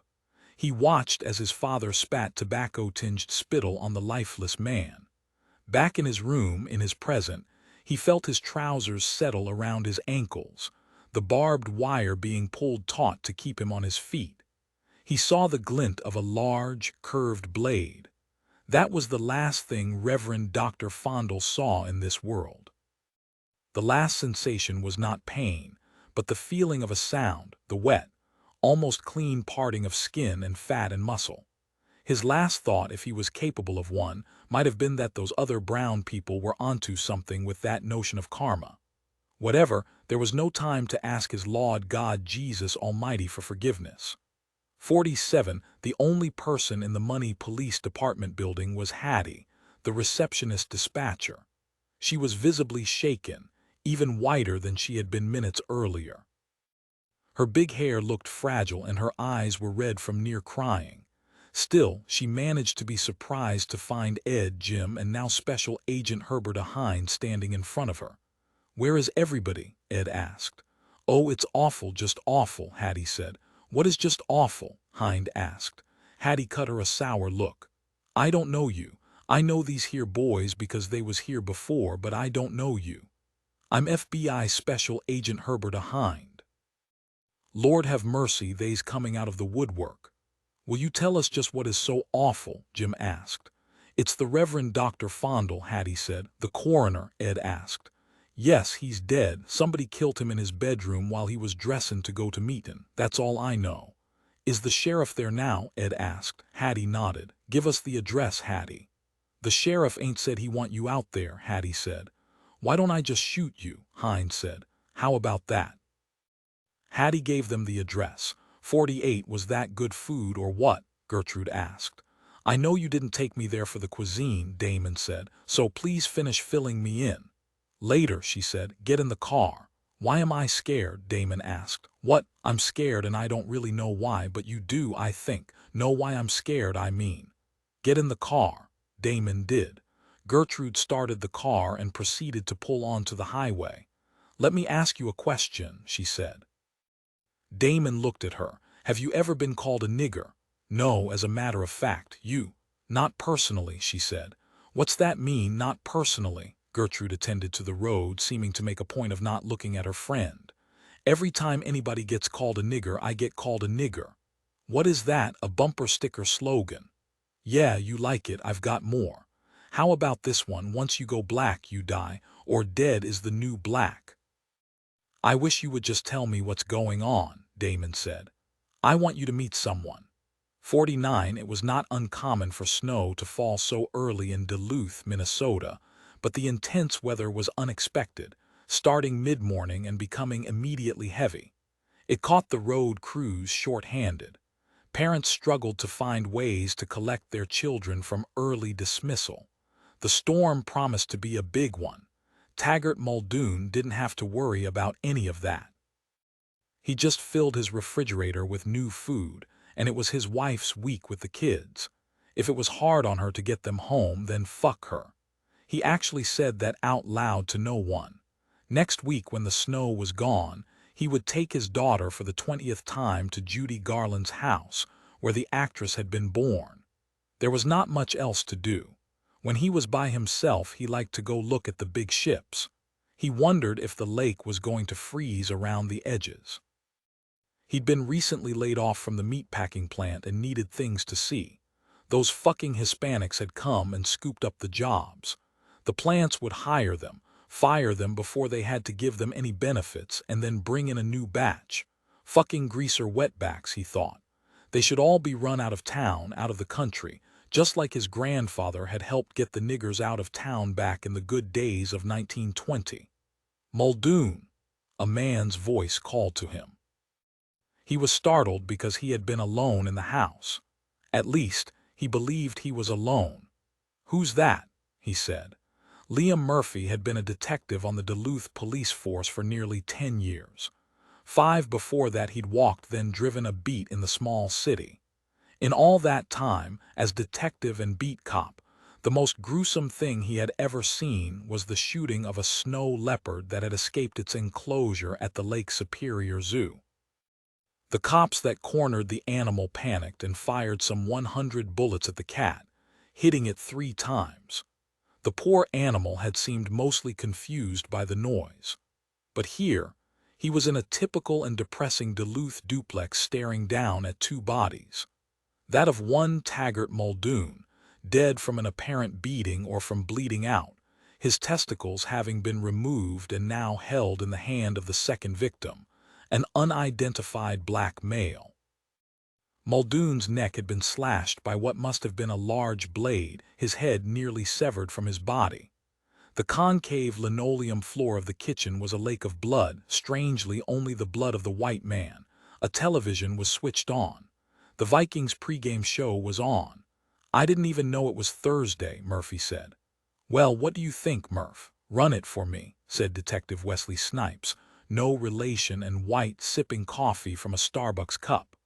"Where'd you get that?" Murphy asked. "News crew outside, Channel 8. They've got a whole table set up. Want me to grab you one?" "No, thanks. I don't like Starbucks anyway. I can't seem to reconstruct it." He stepped around the pool of blood.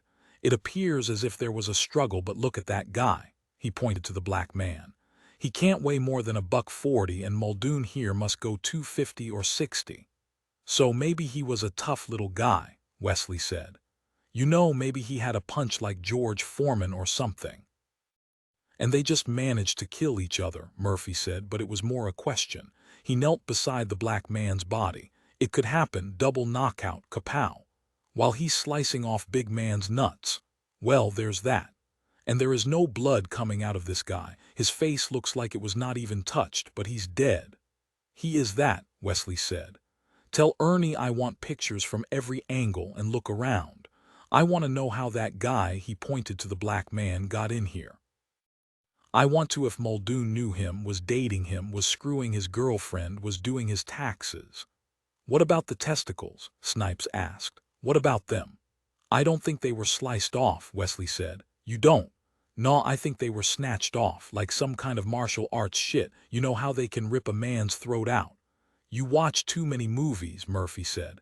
"Maybe, but that man's testicles are in that man's hand. That's not quite normal, and that don't look like a slice.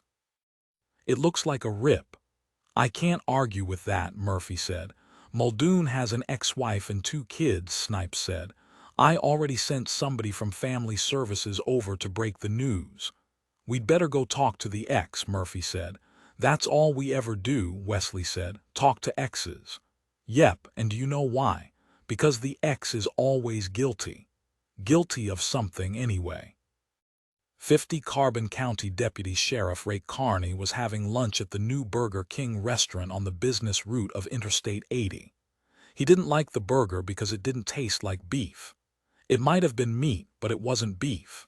He liked beef, and if he could have made a living working with beef instead of the Carbon County Sheriff's Department, he certainly would have. He grew up wanting to be a cowboy, a real cowboy, not the town variety, not a rodeo guy. Sure, he wore a gun on his hip, but that was movie cowboying. He longed for the cowboying of his father and grandfather. There was no land that his family still owned on which to raise beef, and so he had no cattle of his own. Truth be told, he was clumsy in the saddle and no good with a rope. He finally wasn't cut out to be a cowboy. A call came in over the radio he wore on his belt. There was a body on the access road that ran parallel to the freeway, not far from his present location. He always wanted to laugh whenever the dispatcher or another deputy asked for his 20, instead of simply asking where he was. He threw more than half his sandwich and fries into the trash and got into the Ford Explorer that was his patrol vehicle. A couple of motorists, as the sheriff liked to call them, were standing by the roadside. They appeared to be stealing furtive peeks at whatever lay between the freeway and the access road. Rake got out of his rig and walked toward them. He was met by a very excited young man with long hair. "Dude, you're not going to believe this," the man said. "I stopped to take a leak by the road and I saw them. Scared the shit out of me." "Them?" Rake asked. "Yeah, man, there are 2 of them, and it ain't pretty. I mean, it's really fucking ugly, man." Lying in the alfalfa, sweet corn, and clover were, in fact, 2 bodies. One man was twisted, tangled up in the barbed wire fence that ran parallel to the interstate. His throat was cut, his head tilted to the side in an impossible angle. He was dressed in the striped uniform of the old territorial prison, the top of which was red and brown with what appeared to be blood. The prison-issue pants were pulled to his ankles. There was a mess of grass, twigs, blood, and hair between the man's legs. Some yards away lay another man, slight in build, ashen, and quite obviously dead. Something bloody sat loosely in his open left hand. Flies were everywhere, but not yet the stench of death. "Ain't that something?" the young man who had met Douglas said. "Man, ain't that something?" Douglas spoke into his radio. "Dispatch, this is 17. I'm going to need a supervisor on site pronto. We got us a serious crime scene here. I think I've got an escaped prisoner dead over here. His head is damn near cut off. White male, shaved head, maybe 6 feet. And another white male, slight build, light-colored hair, regular street clothes, and sneakers. There's no report of an escape from the prison," the man on the radio said, "or the jail. All I know is this guy is wearing stripes like the old territorial prison clothes and prison shoes." Douglas turned his attention to the people starting to creep up behind him into the scene. "Everybody move back. Please move back. Don't leave, but move back." He looked at the long-haired man. "Were you the first person to stop?" "No, dude. Who was the first person to stop here?" Douglas asked the crowd. A Hispanic woman and her young son stepped forward. "Why did you stop here, ma'am?" "My son said he thought he saw a soccer ball in the grass, so I stopped," she said. "He ran to get it and came back screaming. That's when I pulled up," an older white man said. "The boy was crying and I went to look, and then I called 911. Did you see anybody else here?" Douglas asked. "See any cars leaving the area when you stopped?" The woman and the man shook their heads no. The sheriff arrived on the scene. He walked quickly through and around the area, then stood next to Douglas. "What do you think, Chief?" Douglas asked. "Gruesome," the sheriff said. "Turns out there was an escape from the prison. Nobody missed him until they just did a head count. Name is Aaron Henderson." "That him?" Douglas asked. "You got me." The criminalists arrived and the sheriff instructed them to start processing the scene. The temperature had dropped considerably since Douglas's arrival and snow had begun to fall. The wind picked up. "What's that in his hand?" the sheriff called to one of his men. "Sheriff, that would be testicles," the man said. "What? Testicles? And I suspect that they belong to him." He pointed to the dead man in prison clothes. "I say that because that guy is missing his." 51 Jim Davis and Ed Morgan walked into the house of the Reverend Dr. Fondle, followed by Herbert Hind. The deputies, apparently used to the presence of Jim and Ed, fairly ignored them but did notice Hind. "And who is this little lady here?" Sheriff Jetty asked. "I'm FBI Special Agent Herbert Hind." "Lord have mercy," Jetty said. "Another special somebody. What's next?" "Somebody special from the CIA, the NSA, NASA." "Very funny," Hind said. "I take it you're Sheriff Jetty." "I am." "Is this scene related to our other crimes?" she asked. "Our crimes?" Jetty asked. "This here is a Leflore County situation." Dylan Digby carried a covered body past them and out the door. Brady and Jethro followed with a second. "A second body," Ed said. "Is this like the other two?" Jim asked. Jetty dropped his head. "Damn it, yes. Fondle was strangled with barbed wire, and there was a nigh dead black man in the room with him." "So what do you have to say about that? You fancy asses have your work cut out for you because I don't know what the fuck is going on." Jim cleared his throat. "I hate to ask, but is the black man the same man you found at the other scenes?" "No, he is not," the sheriff said. "He's a brand new Negro gentleman that none of us recognize." "We're taking the bodies," Hines said. "What say?" Jetty asked. She spoke to Jim and Ed. "Arrange to have these bodies taken to your medical examiner down in Hattiesburg. In fact, I want all the bodies down there." "Wait a second," Jetty said. "What about the families?" "Just the bodies," she said. "Oh, an FBI comedian. I mean, what about the funerals? Folks want to give their kin a Christian burial in these parts." "You don't need a body for a funeral," Hines said. "They can bury them when we're done with them." "Sheriff, did Fondle have all of his parts?" Ed asked. "What? Were his balls cut off?" Jim asked. As if it pained him to say it, Jetty mumbled a quiet, "Yes." Then in a clear and loud voice, "His nuts were in the black man's hand. You just wanted to hear me say that, didn't you?" "Yeah, sort of," Jim said. "I want to inspect the scene and I want to see both bodies," Hines said. "What good is that gonna do?" Jetty asked. "Perhaps you're not acquainted with the idea of an investigation," she said. "But we observe and actively look for evidence." The sheriff said nothing. "You can see the black man. We know who the victim is. I'm going to see them both, and isn't the black man a victim?" Hind was considerably shorter than Jetty but was looking him in the eye. "I don't see why you need to see a man's mutilated body," Jetty said. "A good Christian man." "Don't worry, I can take it," she said, "and he won't mind. He's got a wife and family. I won't touch his testicles if that's what's concerning you." "Jesus Christ," Jetty muttered. "I'll get my evidence kit," Ed said. "Do you know who the black man is?" Jim asked. "Hell no," Jetty said. "Nobody's seen him before either. We ain't had a chance to run his prints yet. We got strange black men coming out of the woodwork." "Well, don't bother," Hines said. "We'll take care of that." "I'm sure you will," the sheriff said. "Sheriff, do you have a problem with me taking over this case?" Hind asked. Jetty removed his hat and raked his thinning hair back over his sweaty head. "As a matter of fact, I do. Murder is a local matter. We can handle our own business. We don't need no carpetbaggers common down here telling us what to do. Suck it up, Jetty. I'm here. You investigate your murder. We'll figure out what's going on." 52 Mama Z was painting her front porch when Gertrude arrived with Damon. "Hello, great-granddaughter," she said. "Mama Z, this is my friend Damon." "Very pleased to make your acquaintance," Damon said. Mama Z laughed. "Make your acquaintance. What century are you from, young brother? I'm happy to meet you too." "What do I call you?" Damon asked. "You call me Mama Z just like everybody else." "Damon writes books," Gertrude said. "He does he? Maybe we can find you something to write about."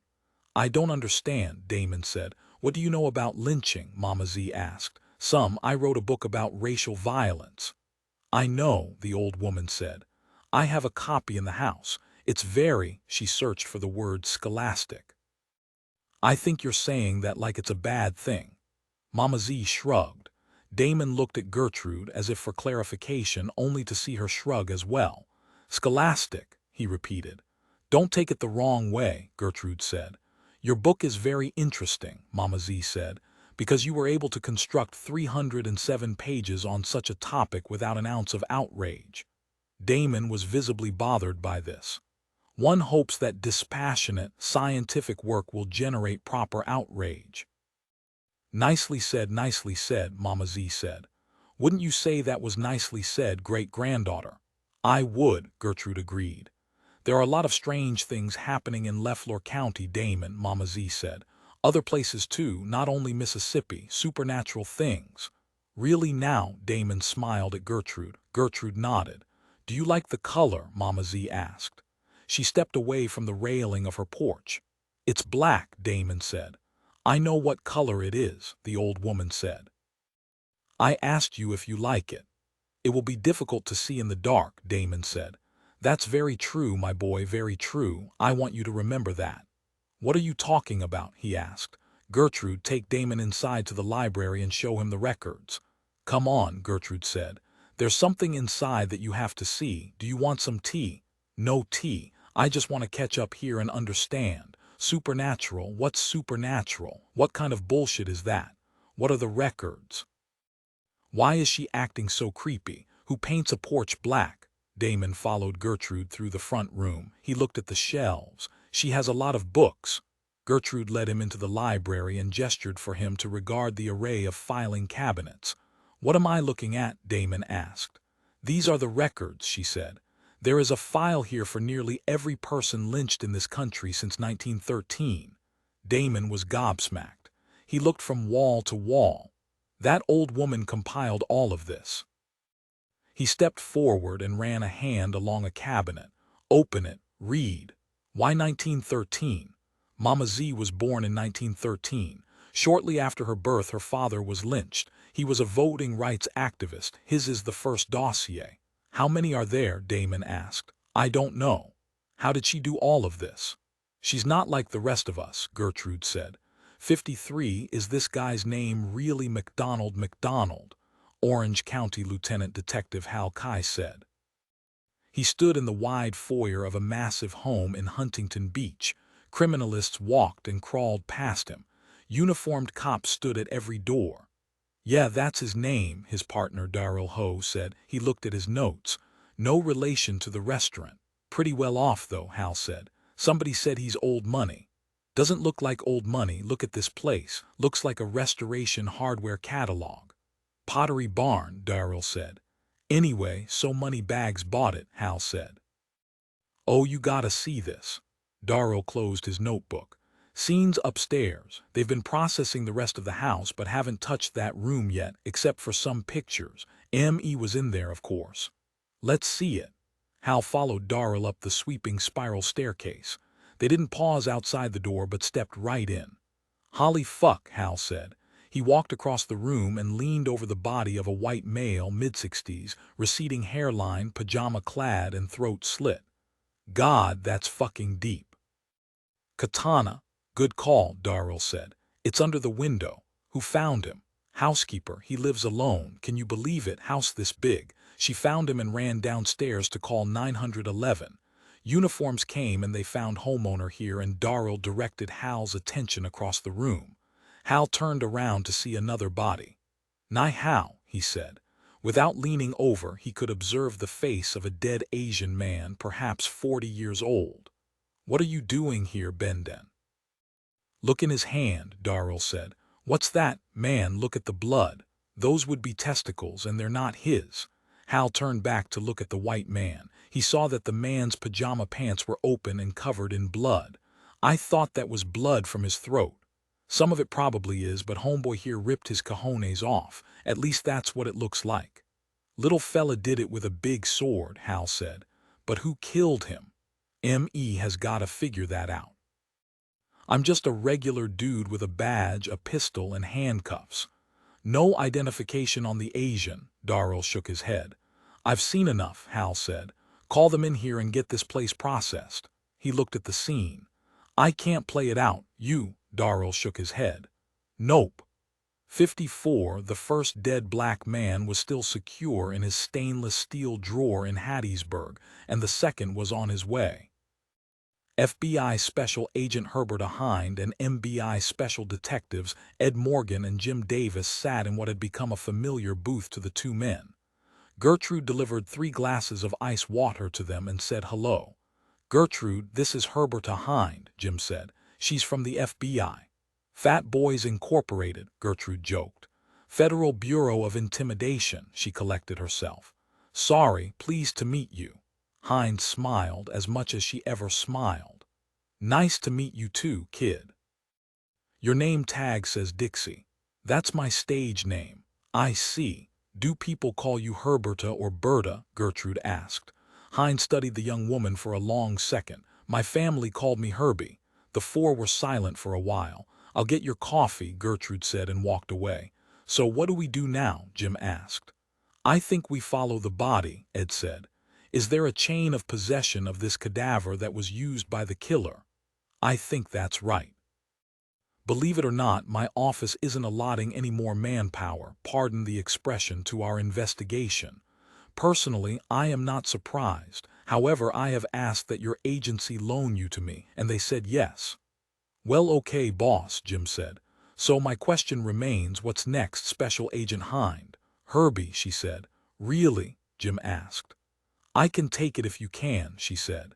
Jim, I'd like you to, as Ed said, follow the body. And check out that murder in Chicago where the guy's balls were ripped off. So you're going to have to fly out tomorrow. Gertrude came back with the coffee. So sorry about the wait, I had to make a new pot. Gertrude, Ed said, do you think you might introduce Special Agent Hind to Mama Z? Gertrude hesitated a beat, then said, of course. We should order, Hind said. I'll have the chili. Do you like chili? Gertrude asked. You might want the chicken sandwich. 3 chicken sandwiches, Jim said. Coming right up. Gertrude left. Hind watched her walk away. Pretty girl, do you trust her? It hadn't occurred to us not to, Jim said. You don't. I don't trust many people. Her behind arranged her silverware and put her paper napkin in her lap. "Ed, I want you to find out more about the white men who died here in money." Ed nodded. "I'm going to go back to Hattiesburg and go over the evidence and talk to the M.E. 55." Damon Thruff sat at the library table in the middle of the room, full of gray file cabinets, a closed red folder on the surface in front of him. Mama Z leaned against the doorjamb and observed him. "Aren't you going to open it?" the old woman said. "Eventually," Damon said. He looked around. "I can't believe all of this. How did you do it?" Mama Z shrugged. "All of them. I wouldn't say all. Many of them." "This one is from 1913, he said or asked. "It is," Mama Z said. "My father. Your father was lynched. The year I was born, his name was Julius Lynch. I kid you not. He was hanged and shot 3 miles south of Hattiesburg. My mother died of scarlet fever 3 months later. I was raised by my uncle John Lynch, but none of this is about me." 56 Julius Randolph Lynch Dobb. 19 August 1859 place of birth. Tacony Plantation, Concordia Parish, Louisiana. Mother: Catherine White, mixed race, slave. Father: Patrick Lynch, white, overseer. Date of lynching: 21 December 1913. Place of lynching: south of Hattiesburg, MS. Off Highway 49. Item 1 Forest County Sheriff's Department Police Report Case 1,221,191,380. Date: December 21, 1913. Reporting Officer: Deputy Sheriff Donald Sessions. Prepared by Sheriff Larry Bolton. Incident: the body of a light-skinned Negro male was found 3.5 miles south of Hattiesburg in a stand of sycamore trees. The individual was found bound at the ankles and wrists with some kind of coated wire. The individual was found suspended from the large branch of an oak tree by a light brown rope tied in a loop around his neck. The individual was pronounced dead at the scene by the coroner. The cause of death was determined to be a self-inflicted knife wound to the neck. The body was first discovered by a Negro sharecropper named Chancey Boatwright. He reported the body to Sheriff's Deputy Donald Sessions, who was parked about a mile away at a filling station. Boatwright was brought to the station house to give his statement, then released. Statement of Chancey Boatwright taken by Sheriff Bolton: "I was taking a shortcut from my house to Mr. Sims's general store. I ain't sure what time it were. I ain't got no watch, but it was early. The ground was still dew wet. My boot toes was dark. I wanted to be there when Mr. Sims open up. First I didn't know just what I was seeing up in dat tree, 'cause the sun was behind it. I thought it was maybe a kite or somebody's laundry or something. Anyways, when I got close up I seen it was a man, and Lord have mercy, it scared me to death. That poor man looked like he ain't had no blood left in him, nary a drop. I prayed to Jesus and I run up to the filling station to tell the man there to call the police. But that deputy, Sessions, was there, and I told him what I seen. The deputy put me in the back of his car and drove me to where the dead man was. I stood there while he looked around." Statement of Sheriff's Deputy Donald Sessions: "At 9:30 a.m. I was checking the air in my tires at the filling station on Highway 49. A nigger I knowed from before by the name of Chancey come running into the station, all excited, panting like a dog. He said he'd found a lynched man. I instructed the man to calm down. He then got into my squad car and showed me where he seen the body. I recognized the body as the Negro man named Julius Lynch. I radioed the sheriff and the sheriff called the coroner. I looked all around the area and couldn't find no sign of nobody else. I searched the area while I waited for the sheriff and found what looked like a man's wallet and a pair of what looked like a man's eyeglasses.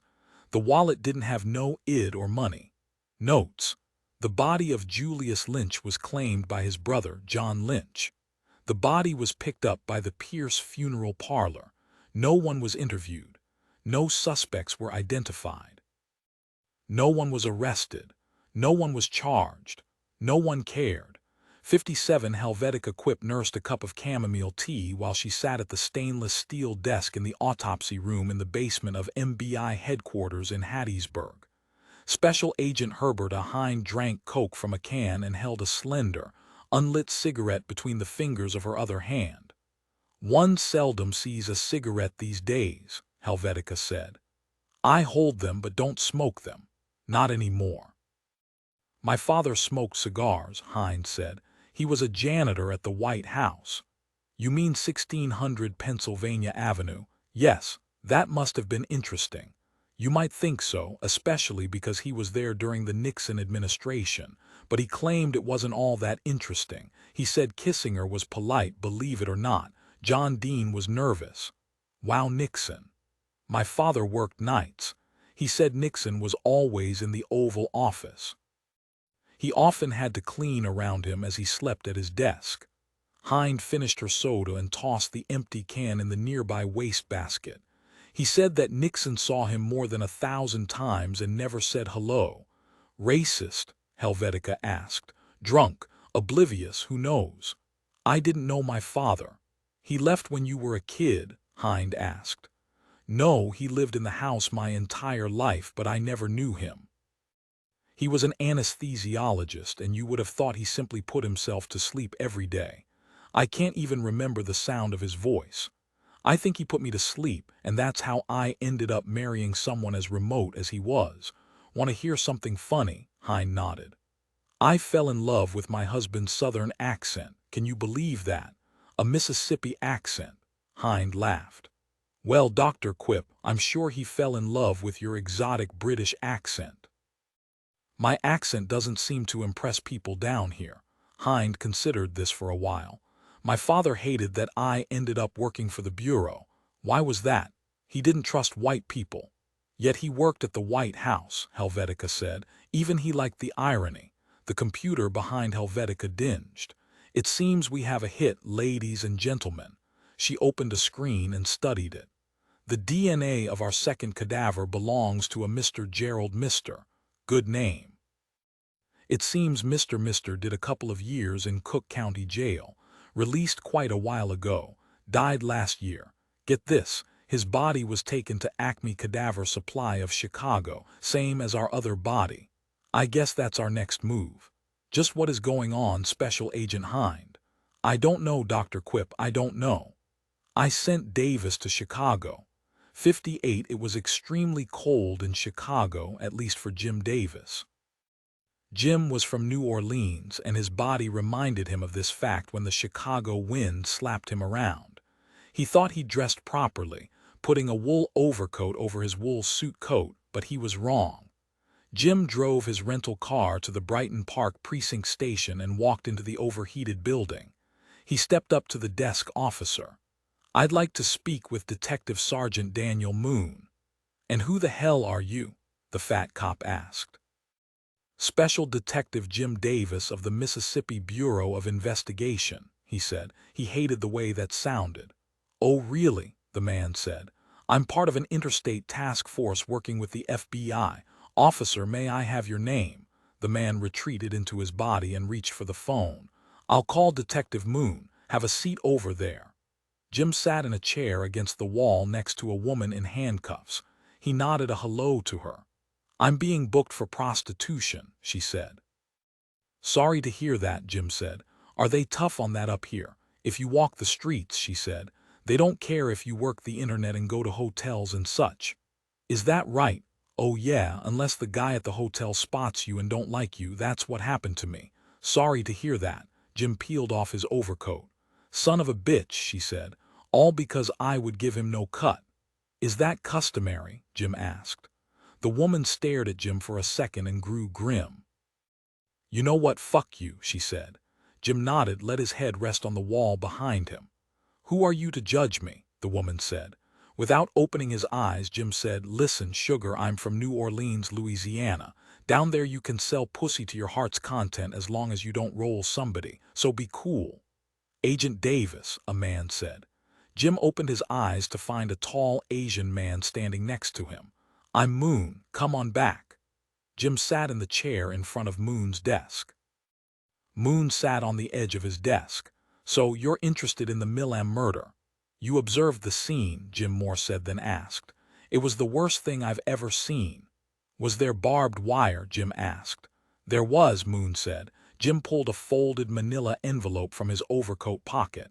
Was the scene similar to these? Moon studied the pictures and then stared back at Jim.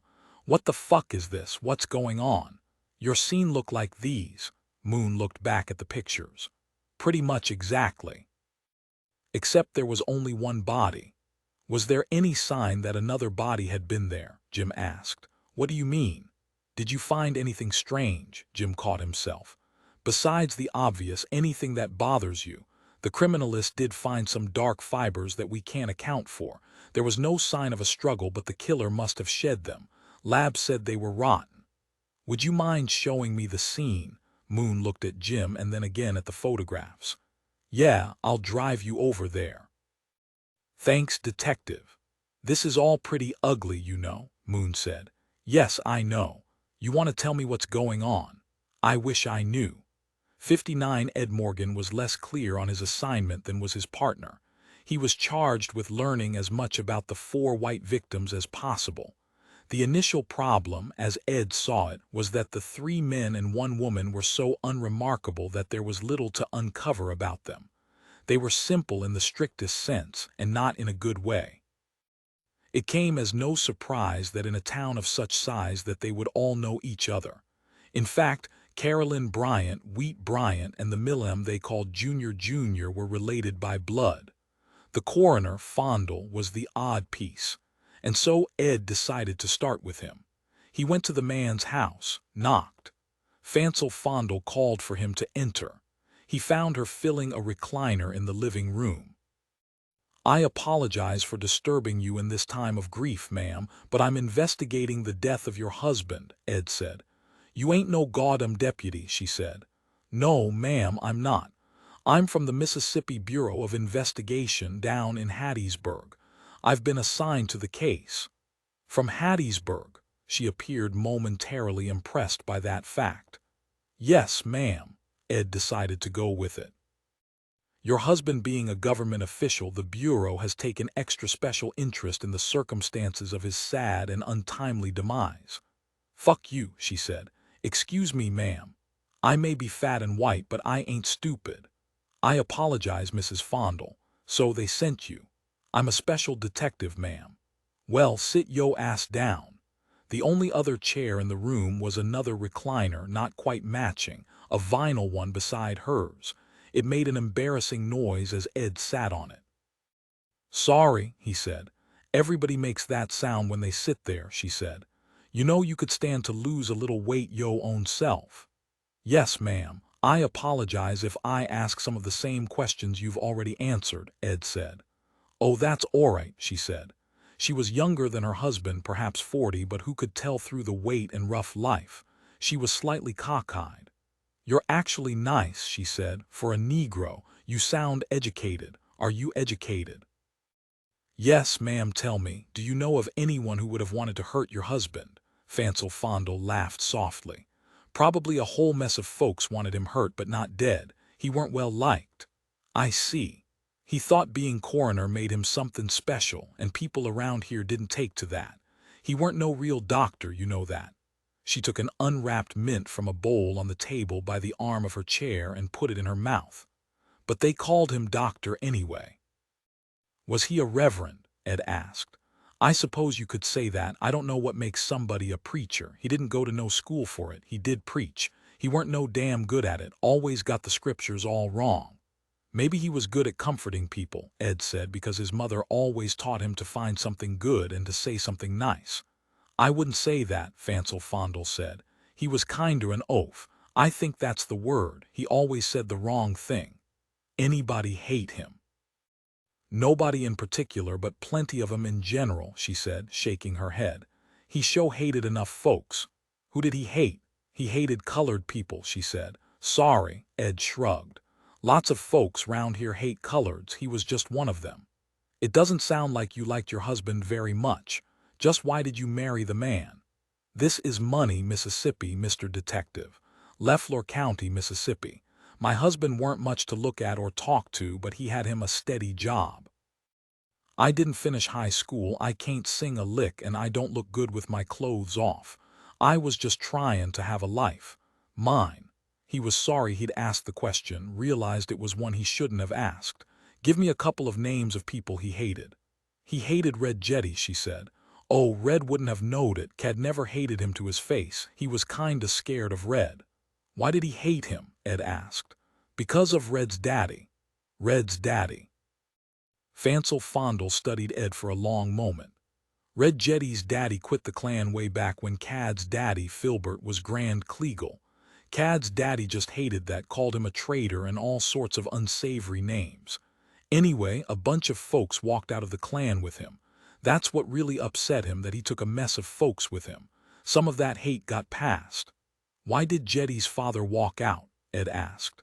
I don't know, something about a killin'. She paused to regard Ed again.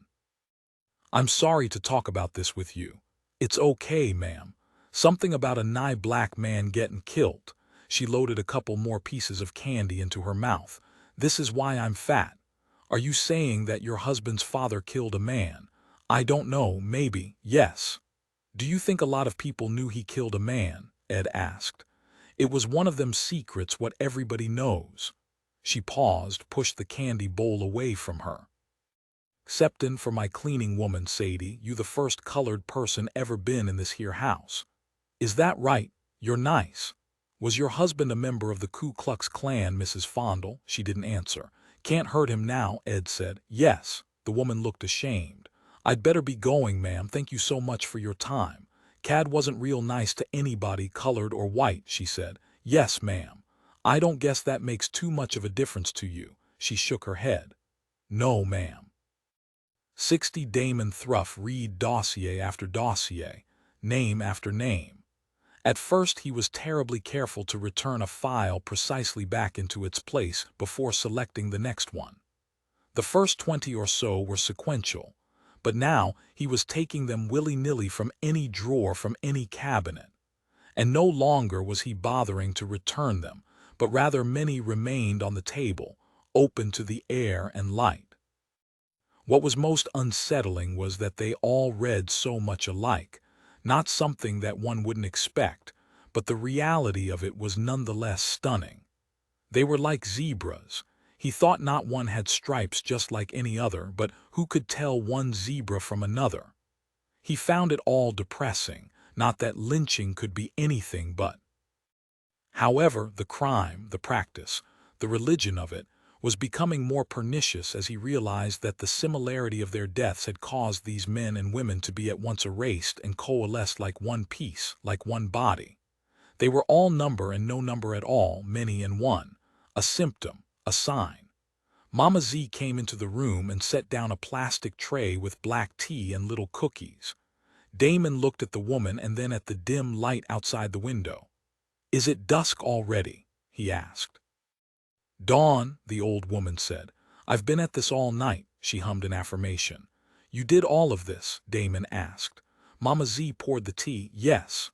It's incredible, he said. I have chronicled the work of the devil. The devil? I don't believe in a god, Mr. Thruff. You can't sit here in this room, touch all of these folders, read all of these pages, and believe in a god. I do, however, and I'm certain you do too, believe in the devil. And hell? Damon asked. And hell? This is hell, Mr. Thruff. Haven't you been watching? Babies are smarter than us. It seems they're always trying to kill themselves. That's why we have to watch them every second so they don't swallow nickels or drink weed killer or eat Tylenol like candy. Then we get stupid and want to live. What's it like, being over 100? That's a stupid question, the old woman said. Sorry, Damon said. I didn't say it was a bad or unreasonable question. There was a knock on the door. Probably Gertrude, Mama Z said. Gertrude stood on the porch with Herbert behind. Gertrude fumbled with her knock, at first too soft and then too hard. Hein made her nervous. This Mama Z, Hein said, she's your grandmother, great-grandmother. I never had a great-grandmother. Well, of course I did, but I never met her. It's something generations. The door opened and they stepped into the house. Mama Z was not nervous. "And who have you brought with you?" she asked. "Mama Z, this is Agent Hind from the FBI." Hind shook the old woman's hand. "Special Agent Herbert Hind from the Washington, D.C. office." "Oh my," Mama Z said, feigning being impressed. "Herbert Hind," she said the name to the air as if looking for something. "I hope your parents didn't give you the nickname Herbie." She laughed. Hind laughed politely. She showed no embarrassment but was markedly impressed by the quickness of the woman. "Special Agent Hind is investigating those murders," Gertrude said. "Is she now?" "I didn't know the FBI investigated murders," Mama Z said. "I thought such things were matters for local authorities." "There might be some civil rights violations involved," Hind said. "Whose civil rights?" "I don't know yet. I ask because you have to have civil rights in order for them to be violated." Mama Z let that hang in the air. "I'm sorry, forgive my manners, we can sit in here." "Gertie, be a dear and make us some tea and bring some cookies. Make sure the cat doesn't come in here and bother us." Gertrude nodded. "I actually like cats," Hind said. "This one sheds like crazy," Mama Z said. "Your suit would be a mess before you could say Mississippi goddamn." She didn't quite sing the words. "What is your last name, Mama Z?" Hind asked. "Everybody just calls me Mama Z, but for my notes—" "Lynch. My name is Adelaide Lynch." To Gertrude, "Go get that tea, baby." Gertrude left. "Where does the Z come in?" "I don't quite remember," the old woman said. "It's easier to spell than Omega." Mama Z looked Hind in the eye. "How old are you?" 105. "You look great, moving around like this. Do you live alone?" "Yes." "That's amazing. What's your secret?" "Venom." "What?" Hind asked. "It's what I call my nightly tea," Mama Z said. Then conspiratorially she added, "I mix it with bourbon." "I see." They sat silently for a moment.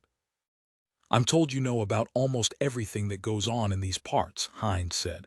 "I guess that comes with a century of life." "I know a little."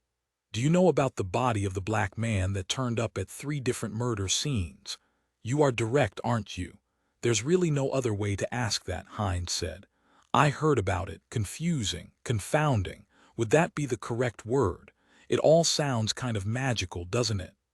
Mama Z opened the wooden box on the table and pulled out a cigar. "Would you like one?"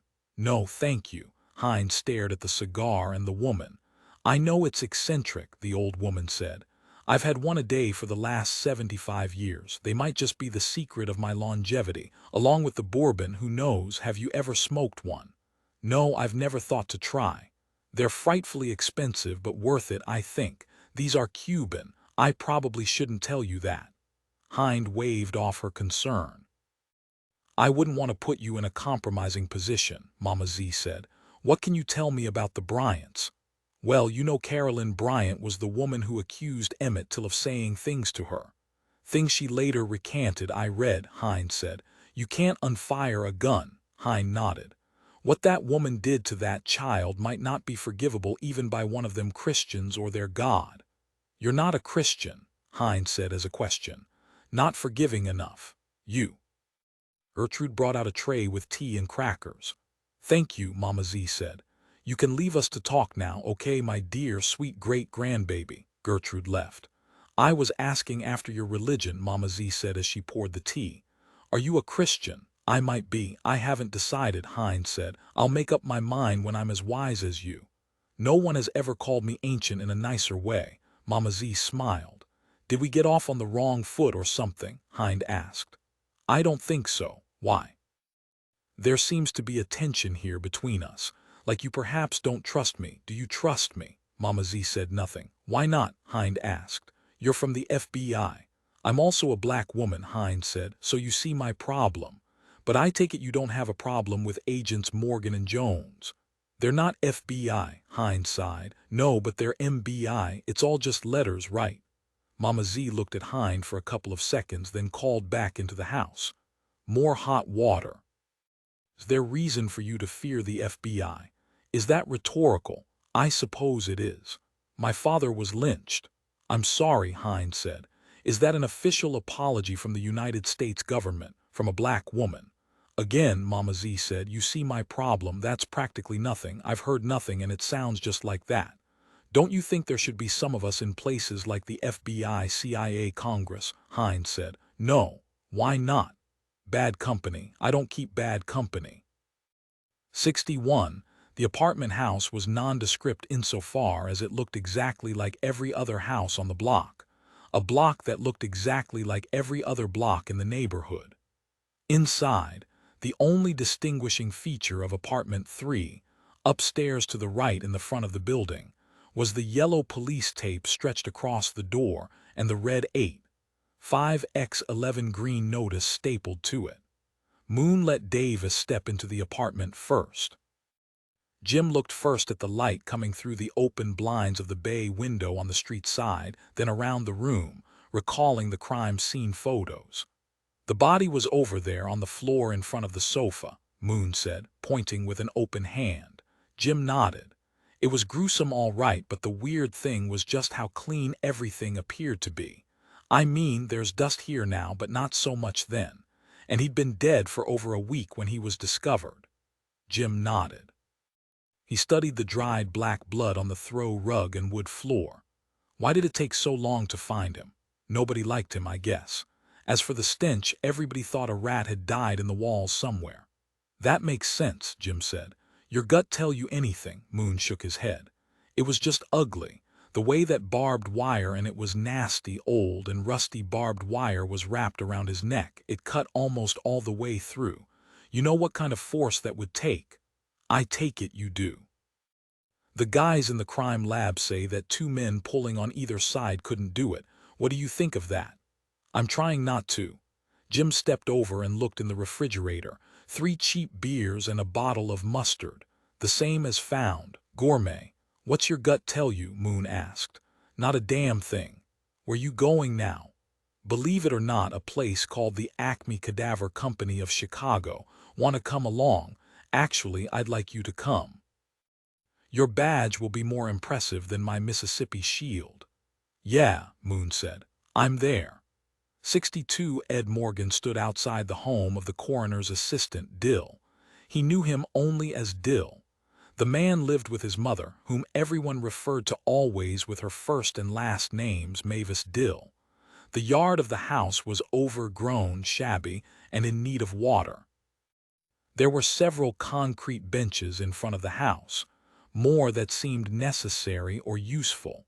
One broken into a V, the mid-70s Buick Riviera sat in the drive, close to the garage door, the right rear tire flat for some time. The trunk and rear bumper were covered with stickers. If guns are outlawed, then only outlaws will have guns. There would be no First Amendment if there was no Second Amendment. Defend America, vote Republican. His pain, your gain. When the trumpet sounds, I'm out of here. WHTEM radio, Trump for president. My other car is also a Buick. Behind the Riviera was a rusted-out mid-70s Datsun B210. Ed knocked. Dill came to the door. He did not appear surprised to see the detective. Which one are you? The black one, Ed said. Dill let out a snorting laugh. He stepped back to allow Ed to enter. I heard y'all was funny, he said. They sat in what Dill called the front room, both on the sofa. Ed was beginning to get used to sitting beside the person he was interviewing. Is your mother here? Seems everybody talks about her. Yeah, they do. She's asleep. Mavis Dill. He said her name and let it hang in the air. Why is she so well known? I guess because she seems to know everybody's business. Whether it's her business or not, she's the town gossip. And everybody calls you just Dill. Do you have a first name? Dill nodded sheepishly. It's Pick. My middle name is Leon. Pick L. Dill. Okay, I see. Dill chuckled slightly. School was tough. I'll bet.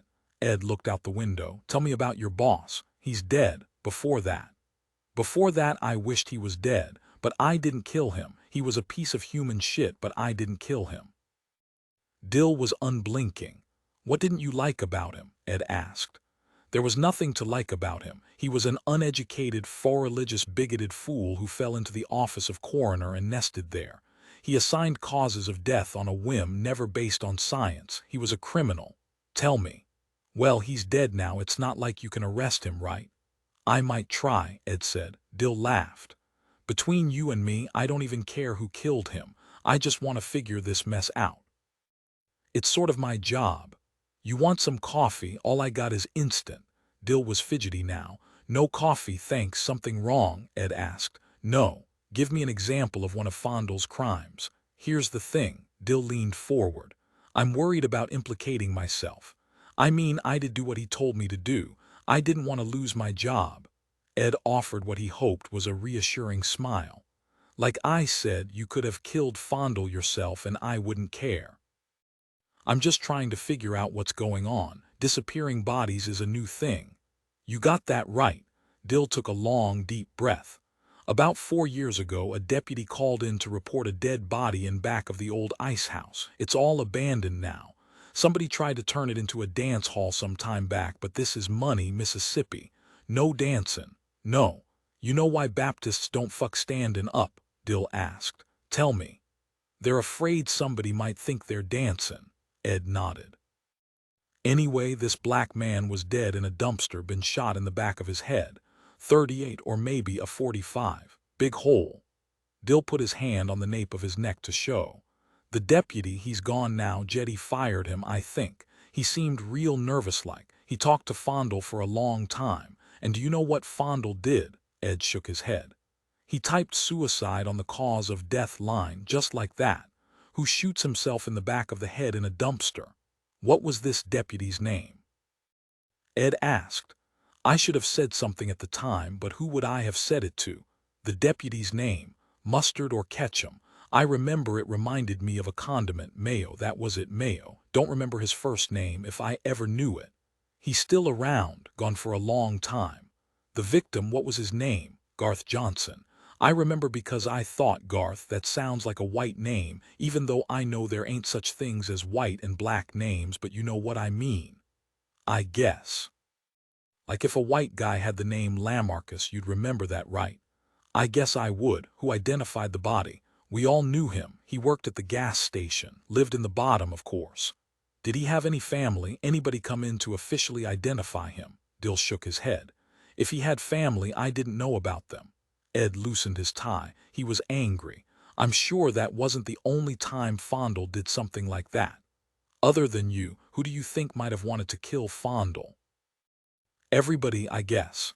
How did he stay in office? Ed asked. It's hard to lose if you're the only name on the ballot. Do you know anyone who would have wanted Wheat Bryant or Junior Millem dead? They weren't no prizes, but no. Thank you, Mr. Dill. You know I only came back to this shithole town to take care of my mother. Ed nodded.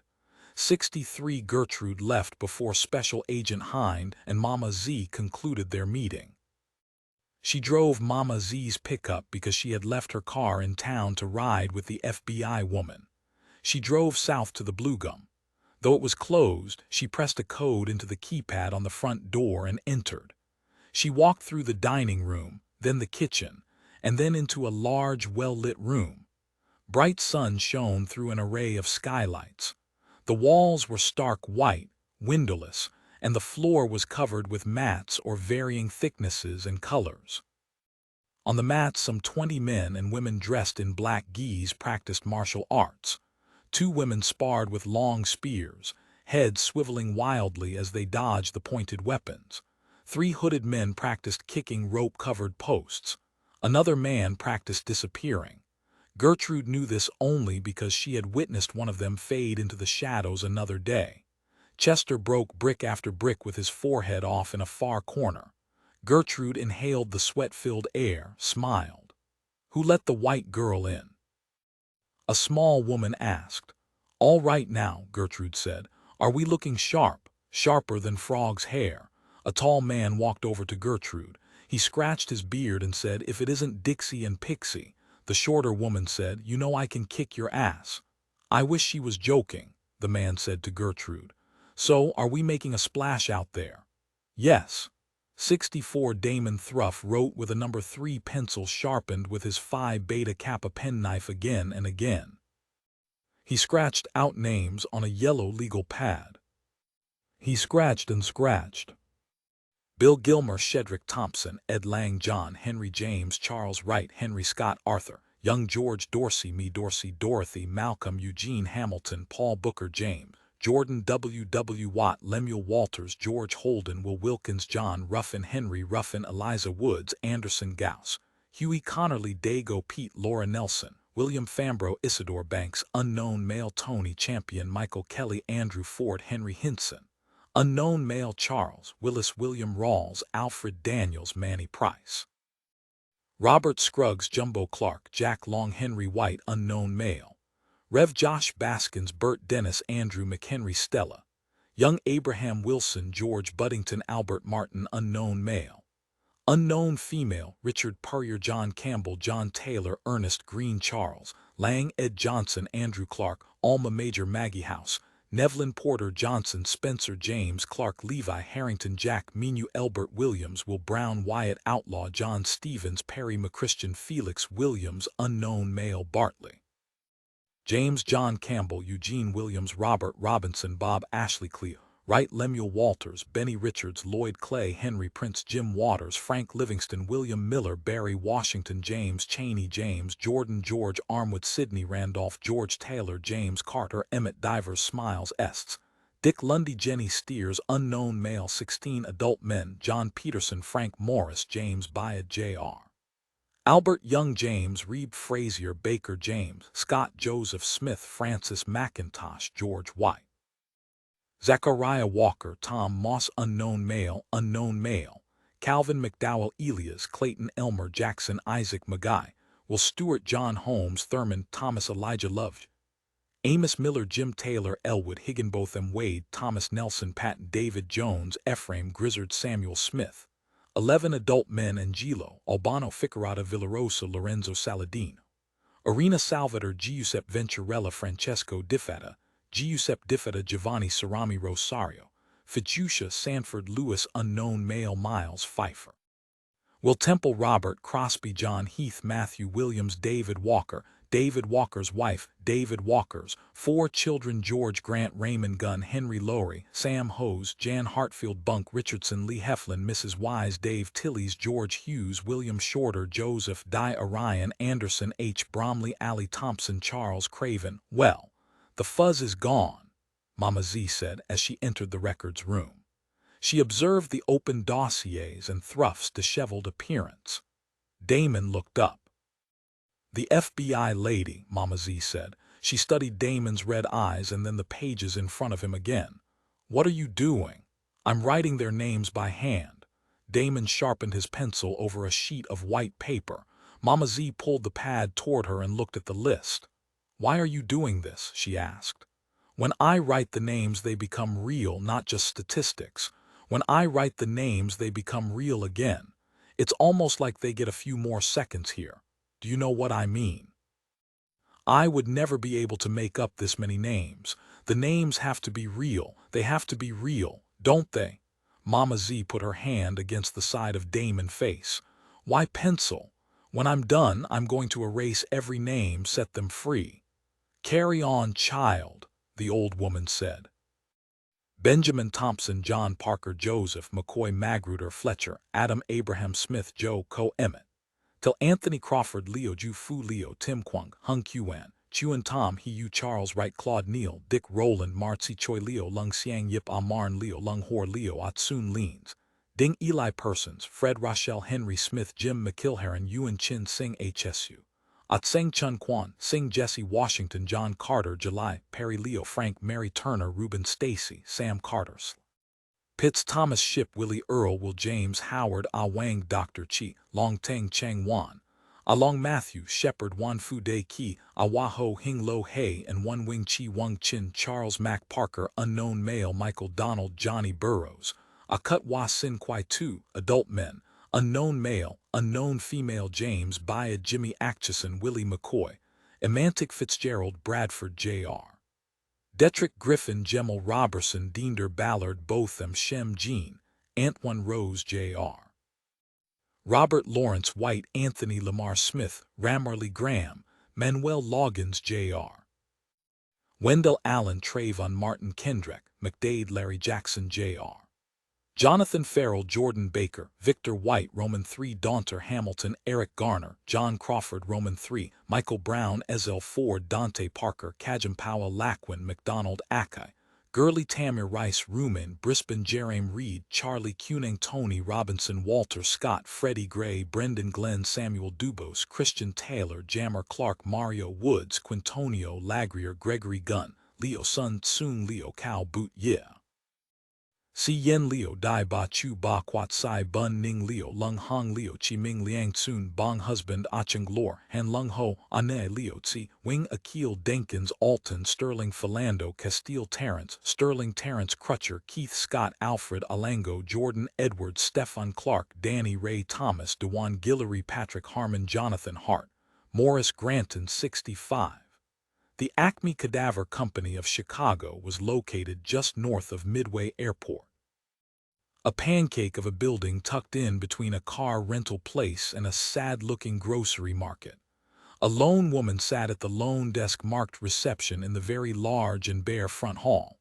The woman, well past being young but short of middle age, heavily tattooed and a bit weathered, half smiled at them. Her short bob of blonde hair hovered above her text-riddled neck. Despite the cold air, she wore a thin white tank top. She didn't appear surprised to see them, but neither did she seem much like a receptionist. Jim stood in front of her desk and looked around at the empty walls. The woman stared at him. "No, may I help you?" or "Welcome to Acme Cadaver Company," Jim said.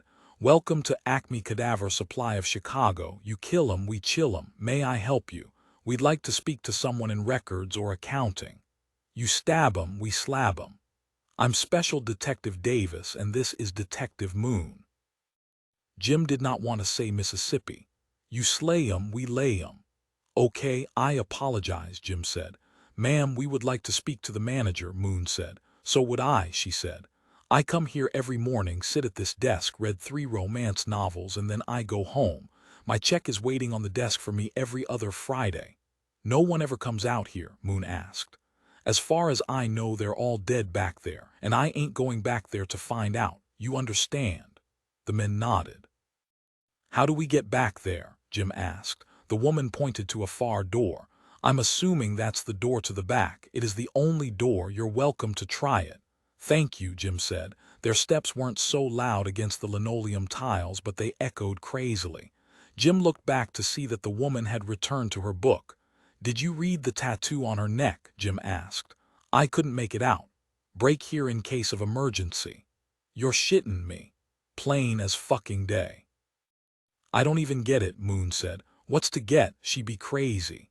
Jim tried the knob, but the door was locked. He gave a good cop knock and listened. Nothing. He knocked harder, an urgent police knock. It echoed worse than their footsteps. Finally, the door cracked open an inch. A short man peered at them through the small space. "What do you want?" He had an accent, perhaps Hispanic. "We'd like to talk to the manager," Jim said. "Did you knock on this door?" "Nobody ever knocks on this door." "I've worked here 15 years and nobody ever knocked on this door." The man appeared shaken. "Well, we just did," Moon said. "Now let us in and take us to the manager before I shoot you." The door swung open fully. The warehouse was freezing. Not much could have prepared Jimmy Moon for what they saw. The lights were bright enough to be slightly blinding, even though they hadn't come into the room from the dark. It was like a cleaner's facility, except instead of shirts, blouses, and jackets, corpses, women and men, slid by on suspended rails. Farther away, through the center of the room, naked cadavers glided along, head to toe, on a conveyor belt. The music of the Jackson 5 blared. A BC 123. Chicago Bears and Bulls banners hung from the ceiling some 20 feet above them. Jim looked at Moon, tossed him a sidelong glance. The detective scratched his chin and shrugged. The music changed to Marvin Gaye. What was going on? "What's your name?" Jim asked the small man. "Ditka." "Like Mike Ditka?" Moon asked. "No relation," the man said. "So why the Spanish accent? It's fun." "Where's the manager?" Moon asked. Ditka pointed beyond the conveyor to an office at the top of a set of stairs. "What do you do here?" Jim asked. Ditka did not appear to want to answer. "Mr. Ditka." "Okay, I'm a nipple scrubber." When the detectives looked at him, he said, "You can't send these bodies out to medical schools all dirty." "That's all you do, wash nipples?" Moon asked. First of all, I scrub nipples. I also wash, not scrub, wash the genitalia. You're a ball washer, Jim asked. Like I said, the office is up there. The rickety stairs were slightly more unnerving than the stroll through the parade of corpses. Jim, naturally a bit afraid of heights, tried not to look down as the structure swayed and rattled. The inside of the office was plastered, walls and ceiling, with centerfold pictures of naked women. The only person inside was a tall, old, androgynous-looking person wearing powder blue coveralls who turned to face them as they entered. In contrast to the rest of the floor, this room was overheated. "Who are you and what do you want?" "I'm Special Detective Davis and this is Detective Moon." "So, what is your name, sir?" "Chris Toms. I'm the manager of this facility. I've been working here since it opened in '75. Chris Toms smiled. 1975. Thanks for clearing that up. I am also the owner. Jim looked down at the floor below and thought he saw a man kick a skull. He looked again and realized he was seeing two men playing soccer with a head. "What the fuck, Moon?" "Look," Moon did. Both men turned to Toms. "Hey, the guy's dead," Toms said. "Where's the rest of him?" Moon asked. "I don't know. Pittsburgh maybe, some of him anyway. We send complete cadavers and body parts all over the country. That's our business." "How does this business work exactly?" Jim asked. "People die every day, you know that, right? And a lot of them don't have nobody. Nobody claims them, so we do. We clean them up and send them to labs and schools all over. In a way, we're saving lives." "Okay, I get that," Jim said. "Since nobody seems to care about them, do you keep less than close tabs on your wares?"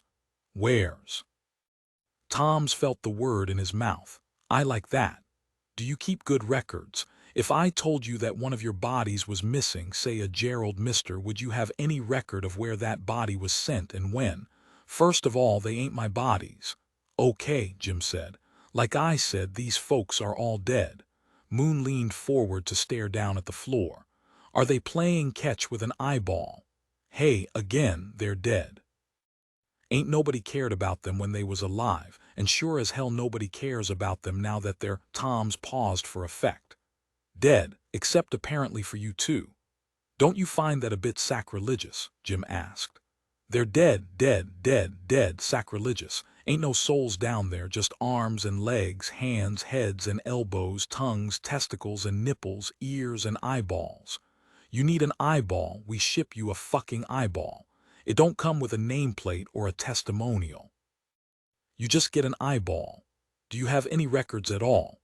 I know where to pick up dead bodies. I know how to store dead bodies. I know how to pack dead bodies, and I know who to send dead bodies to. I know how to pay my live people, and I know how to pay my goddamn taxes. Tell me what you want, cause nobody here is breaking the law." "Have you ever had any shipments disappear?" Jim asked. "Either on the way to you or on the way to a destination." Toms looked out the window. "You know, they're considered hazardous waste. I'm not required to keep track of their identities, but I need to account for each and every one of them. Thing is, nobody checks up on us. No one ever has. There ain't no office for that. There ain't no state cadaver control." "What are you trying to say, Mies?" Jim caught himself, not knowing whether Mr. or MS. "Sir, you won't make trouble for me?" "No, sir. We had a truck go missing about 2 months ago. We found the cab, but not the trailer." "In the trailer?" Moon asked. 21 cadavers. "Where did they find the truck?" Jim asked. "South of St. Louis. The driver," Jim had his notepad out. "Where is he?" "Nobody knows. He had a funny name, Charles Hobbit or some shit." Toms went to his files and dug around, pulled out a folder. "Here he is, Chester Hobsinger. I was close, don't know what happened to him. Weird dude." "How so?" Moon asked. "I don't know, seemed suspicious. Took the job and drove off in my truck. Last time I saw him, here's a photocopy of his license." "I can take this copy?" Jim asked. "I don't need it. Weird dude. Guys on the floor called him Wegro." Jim cocked his head. "You know, a white dude who wants to be black." 66 Darrell Ho hung up the phone and looked across the desks at his partner. "Something?" Kai asked. "Sort of. Remember our dead Asian?" Kai stared at him. "M.E. lost him." "What do you mean?" "Tech put him in a drawer and then the drawer was empty," Ho said. They looked in all the drawers. G-men be gone. Well, let's go look at the empty box, Kai said. When Kai and Ho arrived at the medical examiner's building, news crews were already there. They stretched out cables, fussed with cameras, did sound checks, but mostly drank coffee and yawned. Is it true that Oct has lost a body? A woman asked Ho, shoving a microphone at him. Oct didn't lose anything or anybody. Then, thinking better of speaking at all, he said, no comment. Does this involve the McDonald murder? No comment. Kai managed to slide around the woman and rejoin Ho. How did everybody find out so fast? This is Southern California, a woman on camera said. Beats a freeway car chase, right? Kai reached back and dragged Ho by the arm away from the woman with the microphone. Once inside, they wondered why they had bothered making the trip. The drawer was now filled with someone else, and the staff were busy cutting up other folks. A morgue was no place for a crime scene. Chen asked to see the surveillance camera playback, but the guy at the desk just laughed. This is the fucking morgue, buddy, he said. What are we going to surveil? Ghosts? Ho's phone buzzed. This is Ho. Detective Ho, I'm Special Agent Herbert Hind of the FBI. 67 Daniel Moon fell in behind the wheel of the Department Tissue Ford Taurus and looked over at Jim. What now? Well, I've got Mr. Hobsinger's address right here. Moon cranked the engine. What is it? The address was on the south side. The two men made some small talk about being cops and hating being cops and not knowing anything but being cops, but then fell into normal silence. They parked and stood in front of the building. It sat on a corner in a neighborhood that had begun to gentrify. Jim Davis hated that word because it seemed to suggest that something better was coming, or at least that something bad was leaving. Is there an apartment number on that license? Moon asked. No. I think this is just a house. They stepped onto the porch. Moon knocked and rang the bell. Davis tried to look through the windows and past the curtains. Nobody's home, Moon said. Or he's dead in there, Jim said. He's been missing, tied to a murder case. I'd call that probable cause. I don't know, what if he's in there banging his old lady? Jim kicked open the door. What the fuck? Moon said. MBI, Jim shouted as they walked in. That's some crazy shit to yell out. MBI, fucking ridiculous. The air is stale. There's nobody here, Moon said. But we're in here now, so let's look around. They checked the rooms and found no one. Moon scanned a bookcase. Jim pushed around the papers on a desk. This guy has a lot of books, lots of history, books on trains. Here are some judo and karate books. He picked up a big martial arts picture book. With my name, you'd think I'd know some of this shit. I didn't say that, Jim said. Check this out. Moon lifted a sheathed sword from its display stand. He pulled the blade out a few inches and whistled. Is that a real sword? Jim asked. It's a real katana.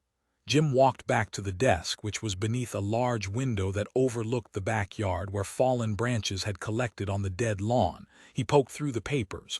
Grocery store receipts, bills, he grunted. Find something? Moon asked. A map of Mississippi. Fuck me.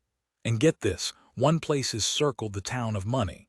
What's that written in the corner up there? Moon pointed. Jim studied the scrawl. 68 Ho put the phone to his chest and turned to Kai. Fed on the phone. Back to his ear. What can I do for you, Special Agent? I see on the news here that you have lost a body, Hind said.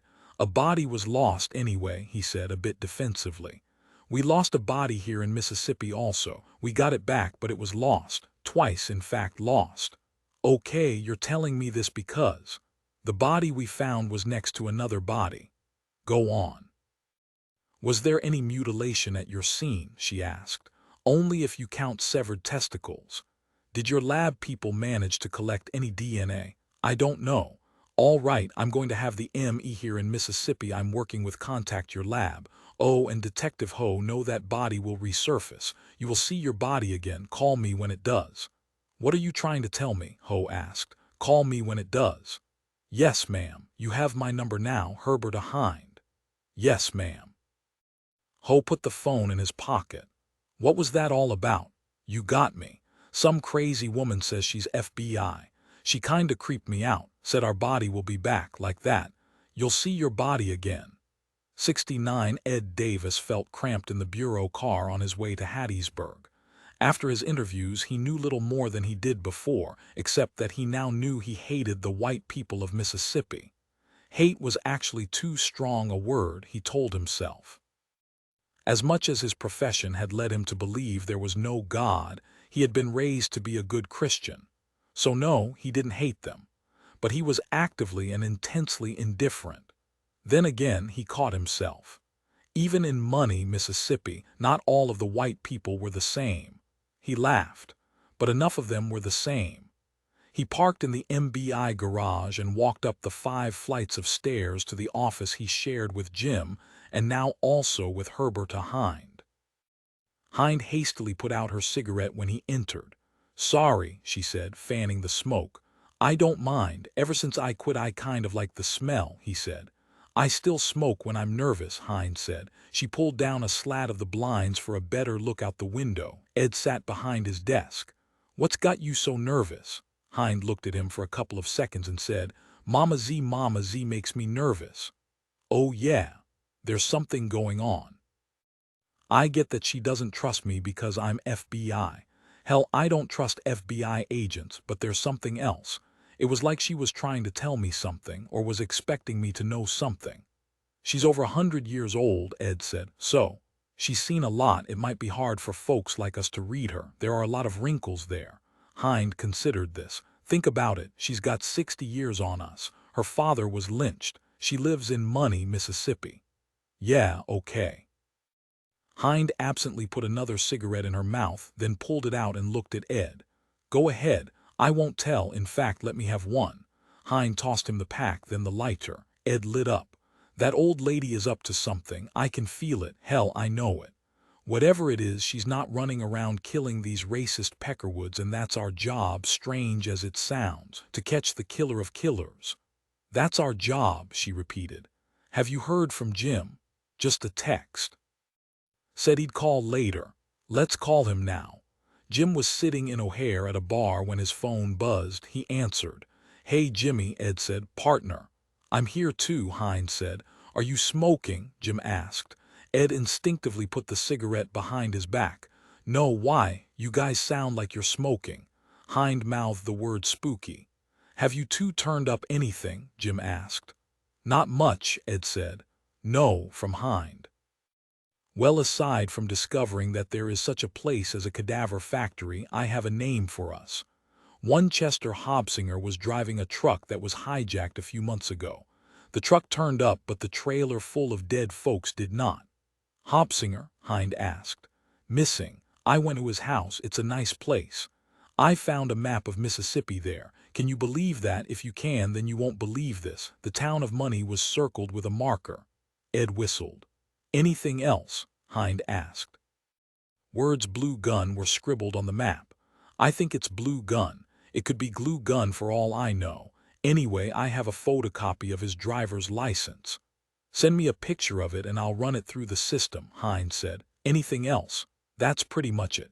70, it's fucking Sunday and we're driving on the fucking 60 to fucking Corona. It's not even in fucking Orange County. Hell, it's not even in fucking La County." "How many times you gonna say fucking?" Ho asked his partner. "It's Riverside County. Fucking Riverside County. Captain says we need to see a scene, we go see a scene. A fucking scene. Tell me, why are we cops? We're competent guys, I'm good looking. We could be doing anything, making money. Hell, we would even make good criminals." "You wouldn't last a day as a criminal," Ho said. "Why's that?" "You're not smart enough." "Yeah, but you have to admit I'm good looking." Ho parked the car on packed red ground in front of a tavern. There were 3 Riverside County sheriff's rigs parked and 2 Corona City police cars. There was a saddled horse tied to a hitching post just outside the wooden deck. "Where the hell are we?" Kai asked.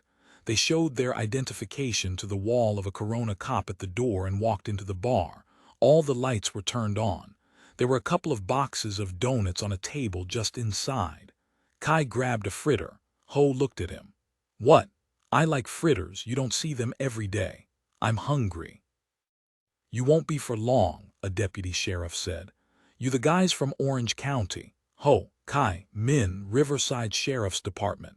The woman shook their hands. Can you spell grizzly? What you got? Ho asked. She led the way through the bar and into the office where she stepped aside so they could see. Kai took a bite of fritter. Oh, this is some fucked up shit. The body of a white man hung from a rafter, his face twisted, his tongue out, his crotch and thighs covered in blood. Somebody chopped off his nuts, Min said. It doesn't sound so pretty when you say it, Kai said. Might have been this guy. Min pulled back a sheet to reveal the body of a dead Asian man. He clutched something bloody in his fist.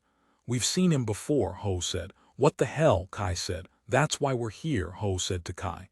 That's the same guy, right? Kai nodded. I'm pretty sure. She said this would happen, Ho said. What? Kai asked.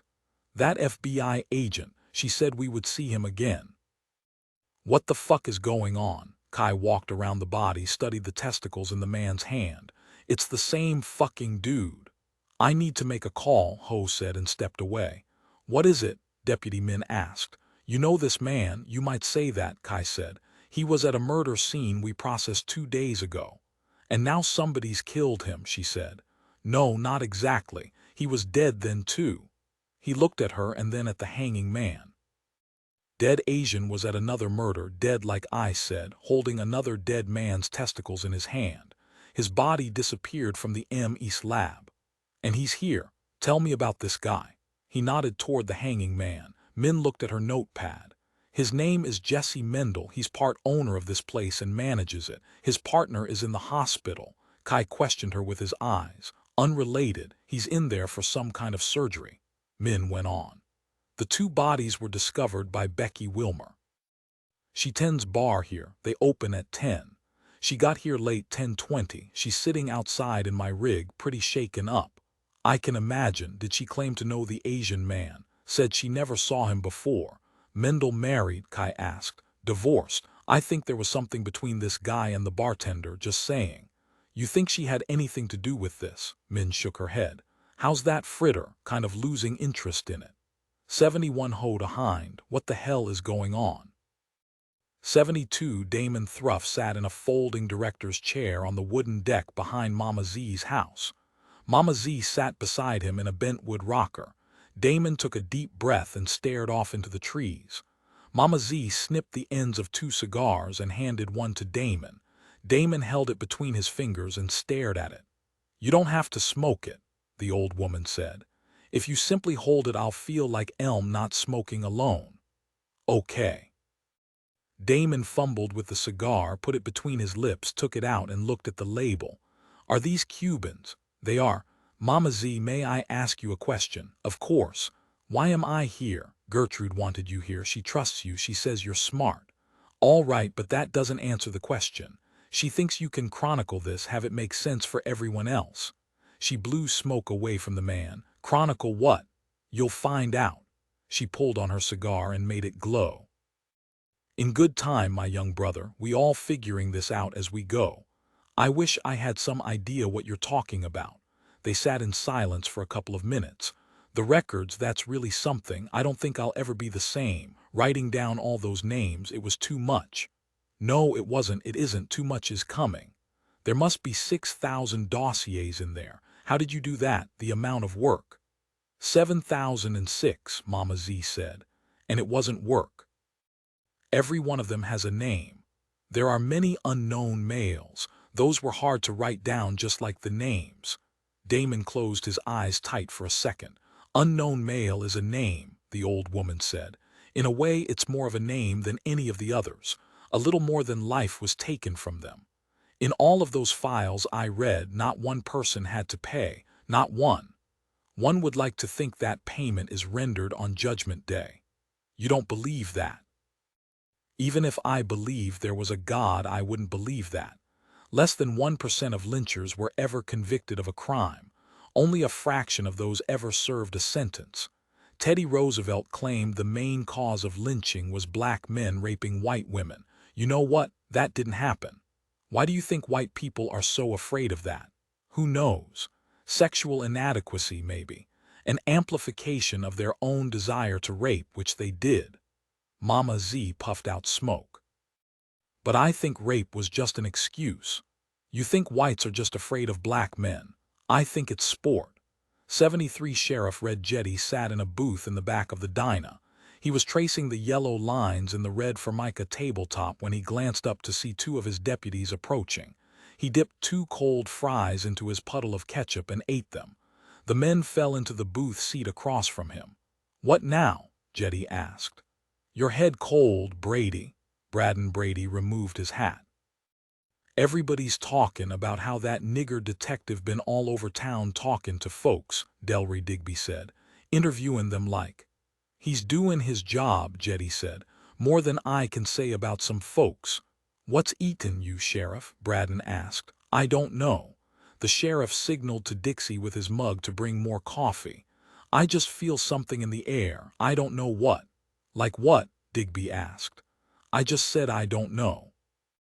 "I heard a rumor that detective put the moves on Reverend Fondle's old lady," Digby said.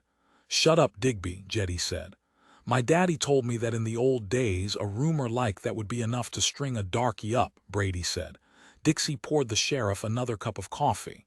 "Hey, Dixie," Digby said. "Deputy," Dixie nodded. "You boys want anything?" "Just coffee for me," Digby said. "Chilly," Braden said. "And a Diet Coke." "Common up." When Dixie was away, Jetty said, "Your pappy didn't have sense enough to pour piss out of a boot with the directions wrote on the heel." "Don't you hush up, Brady. You hate that man 'cause he beat yo' ass with a razor strap." Brady said nothing. "Still, are we just letting them niggers take over?" Braden looked back at Dixie. "I heard tell that Dixie has got a drop in her." "We all got a drop in us, you stupid Peckerwood, and take over what? Money, Mississippi. Who the fuck wants money, Mississippi? Who the fuck wants Missy fucking Mississippi? Lordy, Sheriff, what's wrong?" "You haven't heard?" Jetty asked. "Heard what?" from Digby. "In the dog-shit town of Hernando, Mississippi, maybe the only place anyone would want being less money, they found 6 dead white people and 1 dead old black man."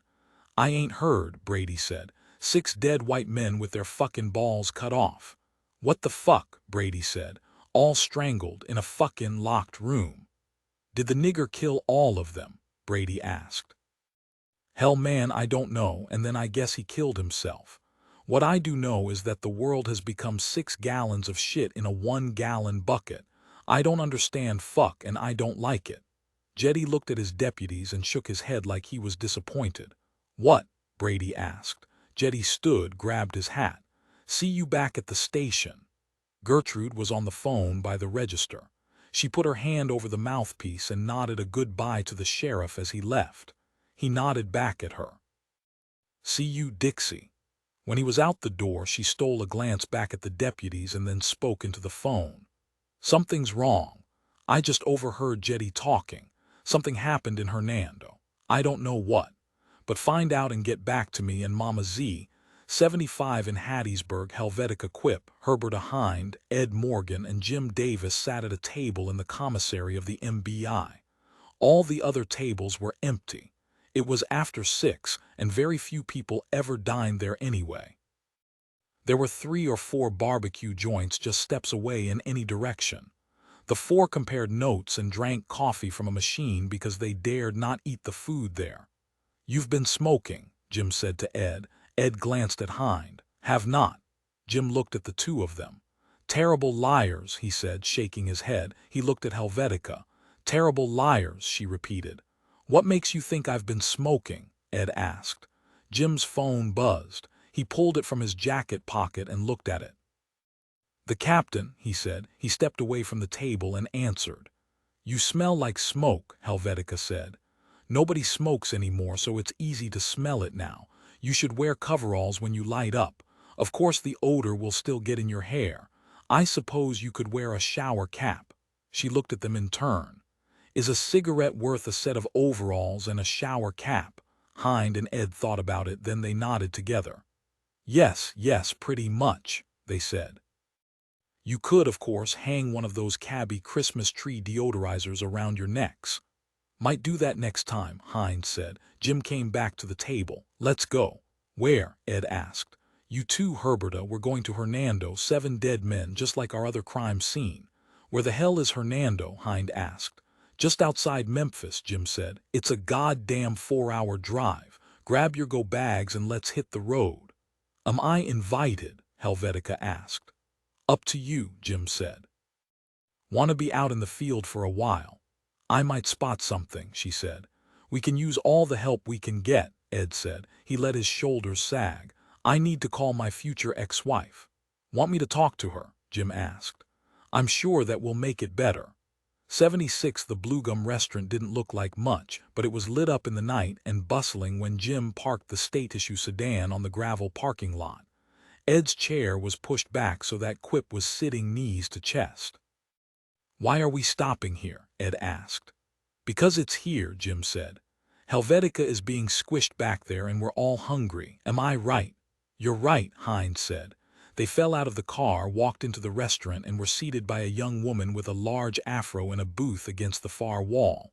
Recorded acoustic blues played from speakers in the corners of the ceiling. Blind Blake, Mississippi Fred McDowell, Robert Johnson. All of the clientele was black. Most were 30 or younger. There was a stage near the double doors to the kitchen, empty save for one microphone stand and an old amplifier. Quite the joint, Hines said. I feel suddenly old, Ed said. Handsome crowd. Quip opened the menu. Barbecue chicken and quinoa, you don't see that every day. Jicama slaw, jambalaya, jalapeno poppers, and jerk chicken, that's a lot of J's. No jive, Jim said. Sorry, couldn't help it. The woman who sat them returned for their drink orders. Quip ordered a white wine and watched as the others asked for coffee. So I'm the lush, Quip said when the waitress was gone. You going to tell me you're on duty, right? No, I just like coffee, Ed said. Ed saw Jim become interested in something across the room. What is it? Jim nodded toward the door. They all looked over. Isn't that Gertrude? Hines said. It is, Ed said. Gertrude was greeted by a couple of the waiters. There was a lot of hugging and smiling, nothing unusual for friends greeting each other, but then after some words she marched with a deliberate gait, perhaps urgency, to the double doors of the kitchen. Even that wouldn't have seemed odd, but at the door she turned to survey the room suspiciously. Jim looked at Ed. What? Ed asked. Something strange, Jim said. I've got a funny feeling. That's hunger you're experiencing, Ed said. I want me some of them jalapeno poppers. Jim pulled out his phone. What are you doing? Hind asked. Jim held up a finger to pause the others. He entered Gertrude's number and waited through 3 rings. Gertrude answered. Hello, special agent, she said playfully. What can I do for you? We're on our way to a crime scene. Where are you? I'm here at Mama Z's, she said. How is she? She's the steadiest person I've ever met, 105 and still cranking. Is that why you're calling? I wanted to know if Mama Z can be available to talk with us later in the week. We want to know more of the history of money. Is she there? She's actually asleep right now. I'll find out tomorrow and get back to you. Will that work? Yes, thanks, Gertrude. Jim put his phone away. She's in money with Mama Z, I see, Ed said. The room became suddenly silent as everyone's attention turned toward the stage. A tall woman with a striking mohawk plugged a microphone into the amplifier, causing a second of loud feedback, then stood erect and placed the mic onto the stand. She faced everyone and stood silently for nearly half a minute. Then she sang, her voice deep like a man's, the amplifier full of reverb. Southern trees bear strange fruit, blood on the leaves and blood at the root, black bodies swinging in the southern breeze. Strange fruit hanging from the poplar trees, pastoral scene of the gallant South, the bulging eyes, and the twisted mouth scent of magnolias. Sweet and fresh. Then the sudden smell of burning flesh. Here is fruit for the crows to pluck, for the rain to gather, for the wind to suck, for the sun to rot, for the trees to drop. Here is a strange and bitter crop. The woman did not hold that final note, that final crop, but let it fall as if spoken. Even the reverb offered no echo, yet the word hung there in the air of the room. Again a chirp of feedback as she knelt by the amplifier to switch it off. Wow, Hines said. Indeed, said Quip. Her British accent seemed to offer the appropriate sentiment. Ed looked at Jim. "There's something going on." The restaurant erupted with applause and cheers. The whole effect of it was as moving as the song had been. Jim nodded to his partner in agreement. "What is it?" Hind asked. "I don't know what's happening," Jim said, "but something's going on in the state of Mississippi." "Virtute et armis," Ed said. Quip looked at him. "Motto of the state of Mississippi," Ed said. "By valor and arms." "Nice, isn't it?" 77 Sheriff Red Jetty sat in his basement, a wide and deep single room lined with old Miss pennants and banners. A Confederate flag was draped against the back wall. Jetty sifted through photographs in a box. He had laid out several on the table in front of him, 3 black and white and 2 color pictures that had faded almost entirely away. Jetty's wife came down the stairs and stood behind him. "What are you looking for, Honeybunch?" Agnes asked. "I don't know. Who's this one of?" She pointed to one of the black and white pictures. "Is that your father?" Jetty said nothing. "Red, is that a nigger beside him? He's light, but I can tell." "No, the nigger is my father." "What?" She looked at the picture, held it to the light, looked at her husband's face. "Jesus, I can see it. Red, is you black? I always wondered why my daddy hated niggers so much, why he hated me. I've been looking at these pictures my whole life and I just now see it." "Lawdy have mercy," she said. "Your pappy is a nigger, that make you a—" She stopped. "Go ahead and say it," Jetty said. "That makes you an N-word, Red," she said, as if she'd found a new conscience about her language.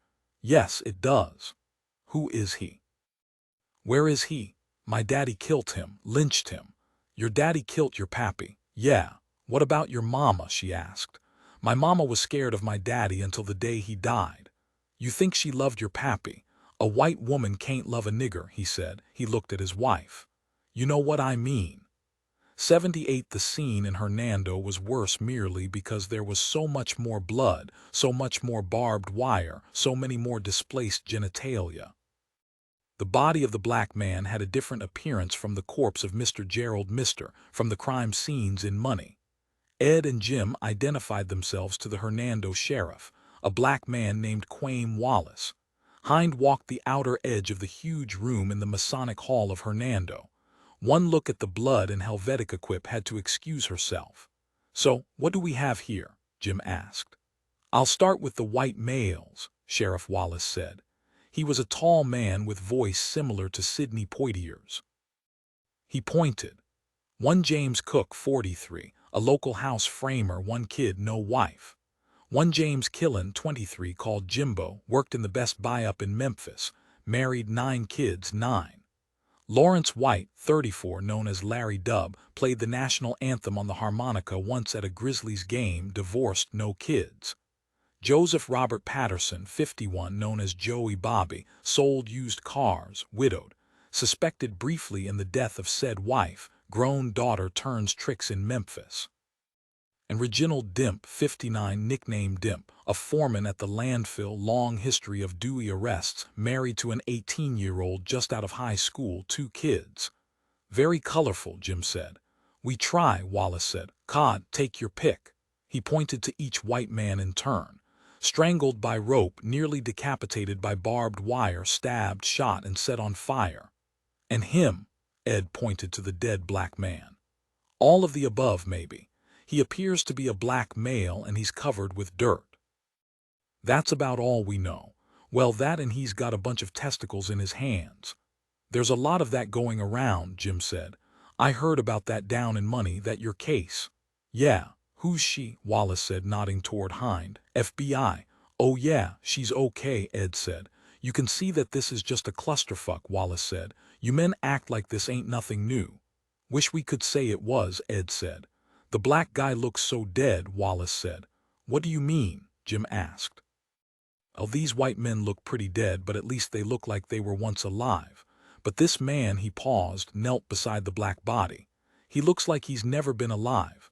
The white guys, terror on their faces, you can see their fear. Brother man here looks, well, almost happy." He stood and shook his head. "What am I saying?" "No, we get you," Jim said. "I'm not just talking crazy," Wallace said. "I wish you were," Ed said. He pulled out a pack of cigarettes and put one in his mouth. He caught Jim's eye. "Shut up," "Sheriff, do you have any idea what these men were doing here tonight?" Ed asked. "The manager of the building says there were no planned events or meetings. He's the one who found this mess. I suppose you'd like to talk to him." Before they could answer, Wallace said, "Well, you can't. This site was way too much for the old dude. After he dialed 911, he clutched his chest and proceeded to have a heart attack." "Is he okay?" Ed asked. Wallace shrugged. "He's ate a something and he had a coronary. He might die, he might not. Regardless, he can't tell us a damn thing." "That's a bit cold," Jim said. "That ancient cracker is old-school racist. Even without the heart attack, you wouldn't get anything coherent out of him." Hind walked over to them. She introduced herself to the sheriff. "These detectives have pretty much filled you in," she said. "Pretty much, I guess," Wallace said. "What do you think?" Jim asked. "All you imagined." "This is by far the worst one," Ed said. "Minnesota, Wyoming, and California," Hind said. "What about them?" Jim asked. "Crimes just like this, 2 murders in California." Hind pulled her jacket closed. "It's cold in here." 5 states, Jim said. "The unidentified body in California ready for this was an Asian, and his body disappeared only to show up at another murder scene." "What the fuck are you people talking about?" Sheriff Wallace asked. "Somebody fill me in." "Come on, Sheriff," Ed said. "Let's take a walk." "There goes his evening," Jim said. "So what do you think seeing one of these up close and personal?" "It's a beaut," Hind said. "Are you feds required to take a course in sarcastic understatement at Quantico?" "No, it's an elective." Hind scanned the room again. "It just doesn't add up. I can't even begin to play it out." "Tim, what?" "This is Mississippi. Welcome." 79, Mama Z stood in her front yard, the paper-white moon making the dense woods around her home just slightly less than pitch black. The headlights of a couple of vehicles brushed over her on the way to park in front of the railroad ties that marked the edge of her yard. She stepped between the car and the pickup and spoke to the young people in them. "I think you had better take your cars around back of the barn." "Yes, ma'am," the driver of the car said. As they disappeared around the house, another car arrived. It was Gertrude.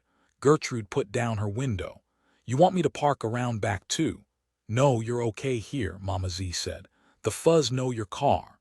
Inside the house, 3 women and 2 men joined Mama Z, Gertrude, and a weary-eyed Damon Thruff.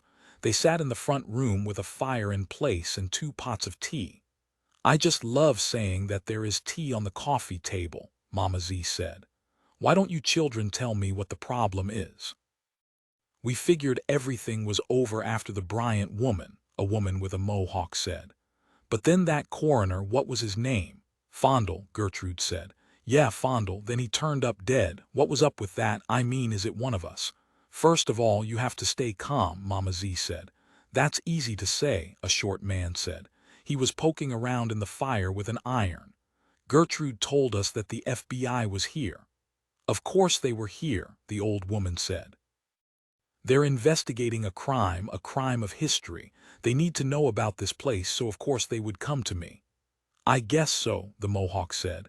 "But Mama Z, I'm scared. We're all scared. Either somebody knows about us, is watching us, or something even worse is going on." "Like what?" another woman asked. "And it wasn't one of us," the man at the fire said. "Now it's worse," this from a man who just then stepped into the room. "What are you talking about?" Gertrude asked. "Turn on CNN," he said. Gertrude grabbed the remote from the table and clicked on the old, fat television that sat on an unused stereo console. "Hernando," the man said. "They just found 5 dead white men in a room with a dead black man." They turned their attention to the screen. There was an ad for car insurance playing. The news said that the men were mutilated. "What the fuck?" another of the women said. "The news didn't say how or who was mutilated." The breaking news banner flashed. The woman on camera was from a local station in Memphis, excited to be on national television. In the small town of Hernando, Mississippi, a suburb of Memphis, a gruesome discovery this evening. "The bodies of 6 men have been found murdered, horribly mutilated," were the words used by Hernando Sheriff Quaim Wallace. One criminalist, who prefers to remain unnamed, told me that this has all the signs of a ritualistic killing. There is some speculation that maybe the men belong to a cult of some kind. 5 of the victims are white and they have been identified, though no names have been released. The 6th victim is a black male, I am told, of indiscriminate age, and he remains unidentified. In the background, talking to a uniformed man, was FBI Special Agent Herbert Hind. Gertrude spotted her, and then she also saw Special Detective Jim Davis. "Well, the FBI and the MBI are there," she said. "Probably the CIA and SA as well." "Who's the FBI?" Mohawk asked. "The tall woman talking to the uniform," Gertrude said. "She was in the Blue Gum tonight," Mohawk said. "Yep," the short man said. "Sitting in a booth with those 2 men and a white woman. Bridget waited on them." "Fuck," Gertrude said. "I wonder if that's why Davis called me." "Called you?" Mama Z asked.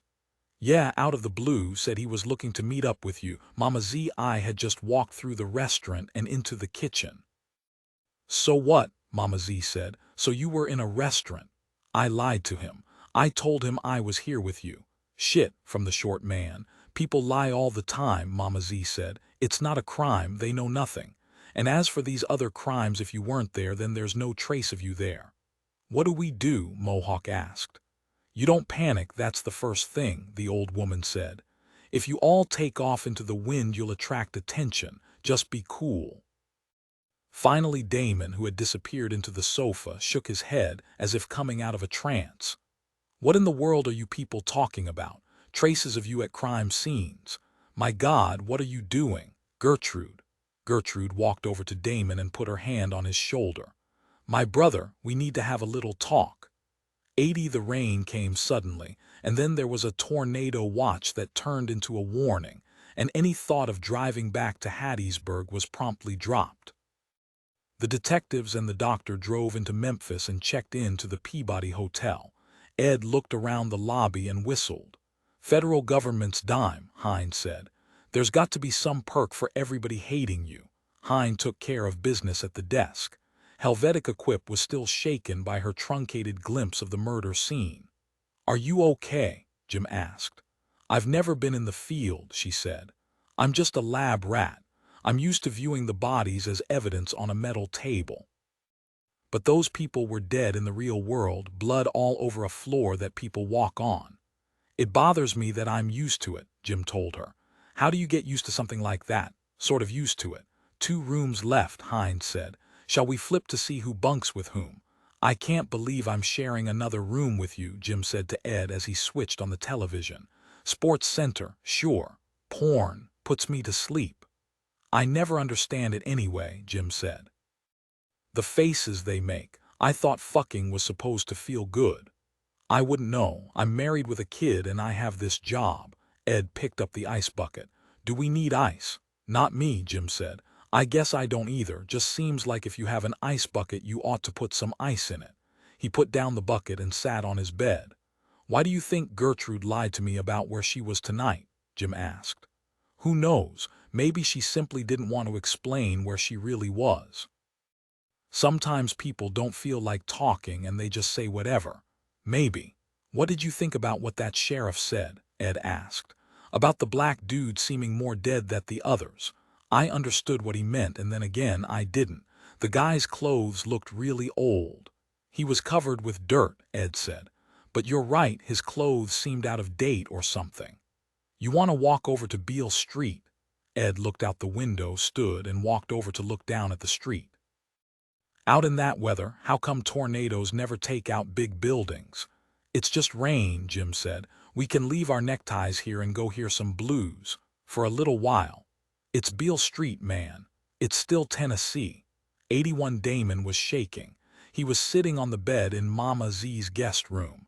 There was a crazy quilt folded at the foot of the bed that was mostly purple. He didn't like purple. "What the fuck is going on?" he asked. Gertrude was standing across the room, leaning on the closed door as if blocking his escape. "Are you guys murdering people?" Damon asked. "Murder is a strong word. I don't know if it applies. Do soldiers murder when they shoot an attacking enemy?" "They do," Damon offered without hesitation. That's precisely what soldiers do. We're simply offering a little retributive justice. So why am I here? Damon asked. You're the smartest person I know, Gertrude said. You're here to chronicle this thing. You're here to make sense of it. You're here to figure out a way for all of this to make noise and yet keep all of it secret. That makes no sense whatsoever. Mama Z told me you were writing down the names. What's that got to do with anything? How did it feel? Gertrude asked. Horrible. And she asked, what else did it make you feel? Free, he said. In a weird way, free. Alive, Gertrude said. I guess. Well, those people are dead. Their names are alive, but they are dead. They don't get to say their names anymore. Do you understand? They don't get to hear their names. What does murdering people have to do with names? Nothing, she said, and everything. Damon stared at her. Well, the smartest person you know can't figure out what the fuck you're talking about. Gertrude sat on the bed beside him. Maybe I'm not making any sense, that's possible, but we've got a different problem now. What's that? We killed only those related to the murderers of Emmett Till. And his accuser. How many is that? Damon asked. 3. Only 3. Well, congratulations. What restraint you people have shown. Who's next? The grandchildren. I admit it's really messy, but what about justice? And don't say it's in God's hands. I don't believe in a God, Damon said. Precisely, Gertrude said. There has to be some way to have these deaths be symbolic. Don't you see? Mama Z, that old lady, 105-year-old Mama Z, she's the mastermind behind all of this. Is that what you're telling me? That's what you're expecting me to believe? Yes, she's seen it all. She's seen enough. You're crazy. You're all crazy. This is what I think. I think that none of you killed anybody. I think you're all delusional, suffering from some kind of mass hysteria. Maybe it's even viral. You're infected. That's what it is. Stop. Gertrude put her hand on his leg. What? Is that hand on my leg supposed to calm me down? Is it supposed to make me realize that you all are, in fact, actual killers and at the same time make me relax? Stop, she repeated. So when you called me down here about the same body showing up at these murder scenes, you already knew what was going on, he stated as a question. You lied to me, and now, if all of this is true, I'm implicated in this crime. I'm an accessory after the fact of murder. I know this is a lot, but this is a war. One that's been going on for 400 years, and now we're fighting back. Damon looked at Gertrude for a long, hard moment. You believe all of this? I believe it because it's true. That's very nice rhetoric, but it doesn't change the fact that you lied to me. Why did you want me here? Why am I here? Somebody's got to tell this story, Gertrude said. Bullshit. Damon. Damon lay back on the bed and closed his eyes. Close the door on your way out. I need to process this. 82. Jesus H. Christ on a crutch in a cornfield, Harlan Fester said. He was still wearing his work clothes from the paper mill. Something is afoot, y'all, and it ain't good. Harlan was addressing other members of the Whites for Social Justice Committee online. Their virtual meeting had started some 10 minutes earlier. Now that they were done with the Pledge of Allegiance and prayer, Harlan had initiated the night's business. As you know, I am vigilant in my coverage of the internets. I follow all the newspapers and monitor all the police blotters and feeds. Nothing happens in the country without me knowing about it, and I'm telling y'all something is afoot. What you done learned spying on the web, Brother Harlan, Pete Rupter said, his face on the left upper corner of Fester's screen. Somebody or bodies is killing white people, Harlan said. Our kind of white people. People gets killed every day, Morris Lee Morris said. He was sitting on the deck of his house in Temecula, California. It was still light outside for him. He was doing something in front of him. What you doing, Morris? Rupter asked. I'm cleaning my pistols, Morris said. We got to be ready. Never was more true words spoke, Fester said. I got me a new Smith & Wesson 38 5-shot. Pussy gun, Morris said. This here is a Desert Eagle 50 caliber. Shit, that ain't shit, Rupter said. By the time you get off a second round, niggers will have put 20 caps in yo ass. From one of them, what do you call 'em, Mac 10s? Bullshit, Morris said. Stop fighting, Fester said. We got bigger fish to fry. Seems like some suicidal niggers is out there killing whites." "What do you mean by suicidal?" Morris asked. "I mean these niggers been killing us and then they up and kill themselves. At least that's what some cops is saying," Rupter whistled. "We got to get the membership together and get prepared. That race war I been telling y'all about is here, I fear," Morris said. Rupter laughed. "What you laughing at, Rupter?" Morris barked. "And why you cover your mouth with your hand like some kinda Korean girl?" Rupter took offense. "You know I'm sensitive about my missing teeth, and what you know about Korean girls." "I fought in Korea," Morris said. "Fuck you, Morris," Fester said.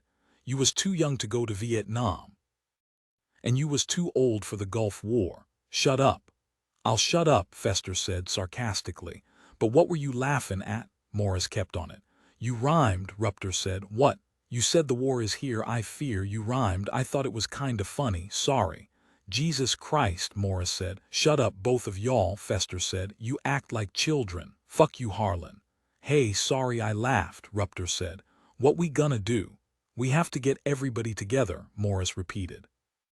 "You make it sound like we got numbers," Rupter said. "Far as I can see, we got us and 2 other people. Where's this war taking place? My boys got Little League this week." "Yeah," Fester said. "We is scattered all over the country. The very thing that makes the FBI afraid of us is our weakness." "I'm into that," Morris said. "Aw, shit, I forgot to tell you the worst of it," Fester said. "What's that?" Morris asked. "The white men had their balls cut off." "What the freegon fuck you say?" Rupter said. "You mean their testiculars." "That's exactly what I mean." "Talk about burying the lead," Rupter said. "What kind of animal would do that?" Morris said. "They sure it was niggers that done it?" Rupter asked. "I don't know," said Fester. "At one of the places the nigger was holding the white man's nuts in his hand." "Lawda mercy," Morris said. "We'd best clean every goddamn gun we got. This thing sounds for real. If it's true, what will we do?" Rupter laughed. "Jesus, Pete. Sorry, but rhymin' is funny. You know there ain't no rhyme for orange. You'd think there would be, but there ain't." 83 thunder sounded in the distance. Beale Street was not overly crowded but was littered and dirty as if it was. The bad weather didn't help. Ed and Jim walked without their ties or their weapons. This made them happy and somewhat nervous. They weren't policemen in Tennessee, just a couple of black men. They didn't want to end up the subjects of a 60-minute segment with Mike Wallace shaking his big white head. Electric blues spilled out of every bar they passed. "What makes the blues sound so?" Ed searched for the word. "Nasty," Jim offered. "Yeah. Because it's nasty," Jim said. "You know, that good nasty. What did Louis Armstrong say? Oh yeah, the blues is when a woman tells you she's got another mule in her stall. That would be the blues, all right." "What do you think those ball-less white boys were singing at the end?" "I don't know. What goes around comes around," Ed nodded. "You ever been to Graceland?" Jim asked. "No, I was there once." The rain started to fall again. Ed looked up at the sky. "You think a tornado is coming. I've lived my entire life in Louisiana and Mississippi and I've never seen a tornado. I saw one when I was a kid. At least I think I saw one. I was asleep in the back of my family's station wagon. I woke up and thought I saw the storm and fell back asleep. I used to wake up in the back of that car and see lots of shit." "Do you think ghosts are showing up to kill rednecks all of a sudden?" Ed asked.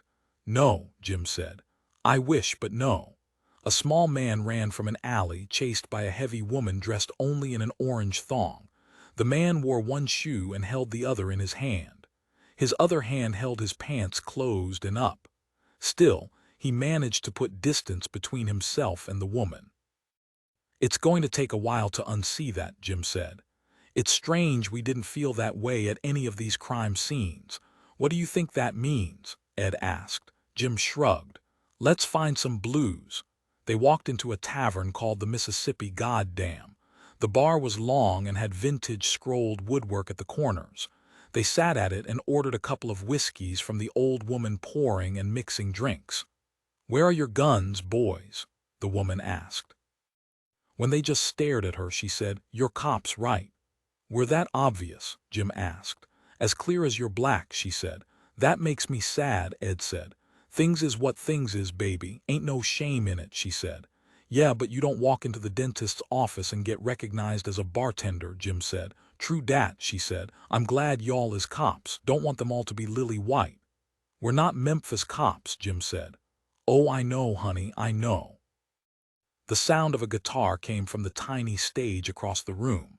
A gray-bearded man sat alone and started to play. His guitar playing was simple, his voice was gravelly, and neither Ed nor Jim could understand a word he was singing.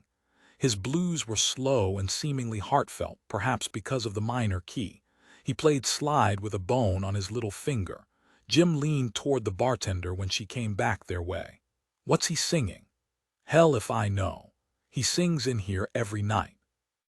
I don't know his name, where he comes from, nothing.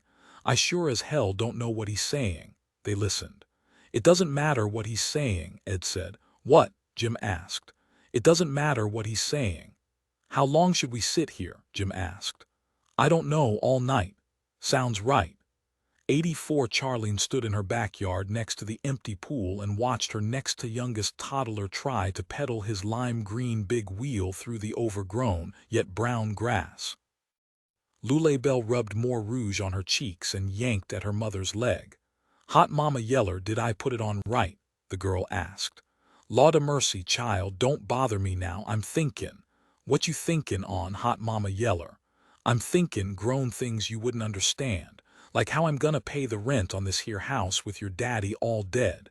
And when is Pete Bilt gonna call me on the CB radio? Who is Pete Bilt?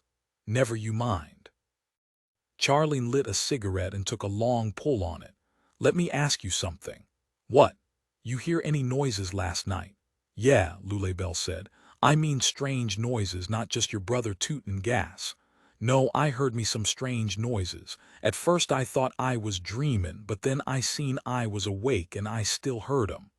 What was they like? Lulabelle closed her eyes and tried to recall. One noise was like a chain being dragged. Then I thought I heard a scream. Then I heard me some laughin', like men laughin'. Yes'm. The child looked up at her mother. Is that what you heard too, Hot Mama Yeller? Charlene ignored her question. Lulabelle, you look a fright. Your rouge ain't even and your lipstick don't match your eye shadow. Have mercy. Is that what you heard too? The child repeated. Go over there and push your brother's big wheel out of that mud. I gotta go in the house and make a call. Lulabelle walked to her brother, muttering. I can't even get my makeup on because of this dang fool baby.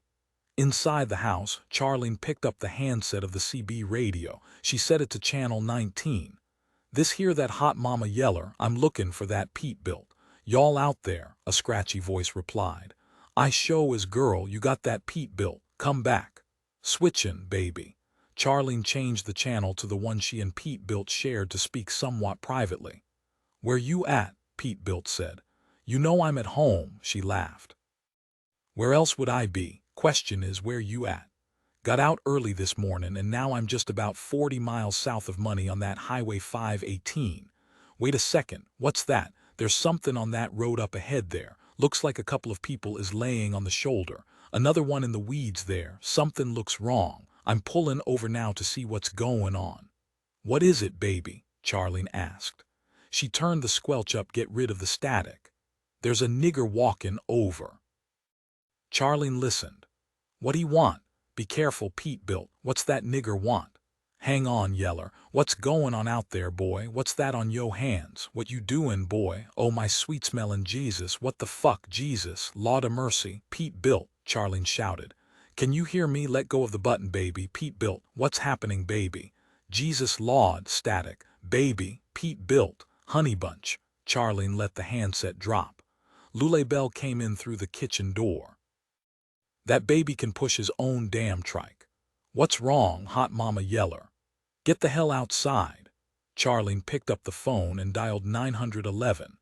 85. The scene on anything but scenic Highway 518 caused the rough and seasoned Mississippi State Trooper to do a double take. He even removed his mirrored sunglasses and pushed up the brim of his big hat to get a clearer look. There were 5 dead bodies in all. 4 were white and 1 was black. The whites were covered and soaked with blood. The black man was covered with dirt, his hands bloody. The first troopers on the scene had effectively blocked off traffic in either direction and had detained the couple of drivers who had stopped to check out what had happened. A willowy white woman leaned against the hood of her BMW and cried into her hands.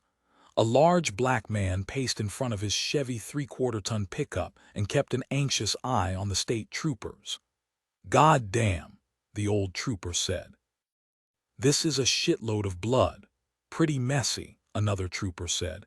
"You got it on any of these folks?" "All of them had identification on them," the young trooper said. "Exceptin' the nig," he glanced over his shoulder at the black man by the truck. "Weren't no id on the black man.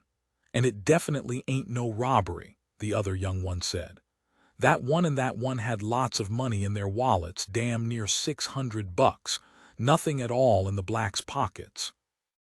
"It kinda looks like their nuts have been cut off," a young one said. "What? They're scattered all around here."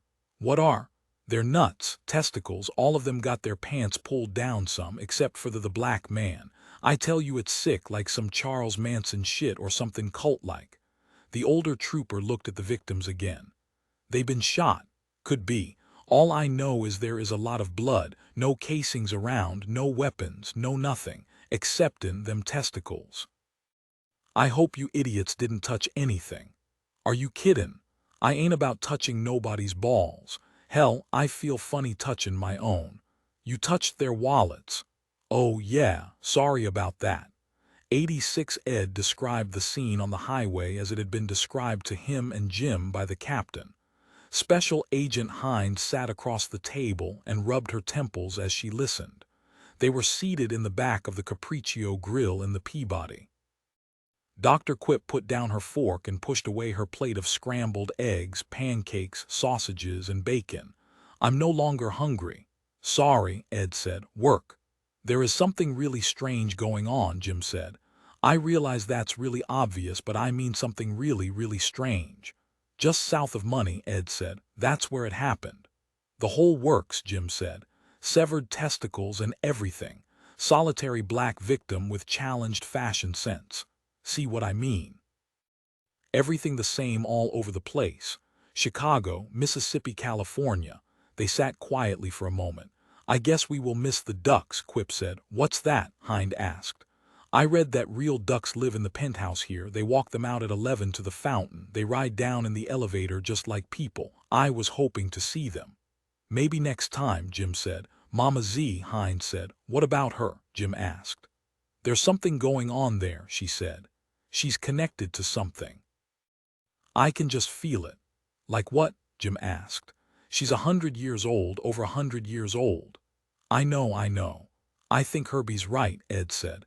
"Something's not right. Okay, I will admit that the black power scarf is a bit much." "I'll say it again," Jim said. "The woman is 100 years old. She's old and she's cagey and she's a bit of a smartass, but hell, she's earned it. And that thing she wears just being red, black, and green doesn't make it a black power scarf." Ed stared at Jim and raised his brows. "Okay, it's a black power scarf, so what?" "There's more," Hines said. "What?" asked Quip. "She's too smart." "I've never heard of that as a problem," Jim said. "It's not a problem," Hines said. "It's an observation." "Did you see the records?" Ed asked. "The what?" "The room with all the files," Jim said. "No, what are you talking about?" Ed put his napkin on the table and leaned slightly back. "That old woman has, in her house, cabinets full of dossiers of nearly every lynching victim in United States history. She didn't mention this to me." "I'm surprised," Jim said. "She seemed proud of it." "Proud is not right word. It was obviously a lot of work." "Well, we'd better get rolling," Ed said.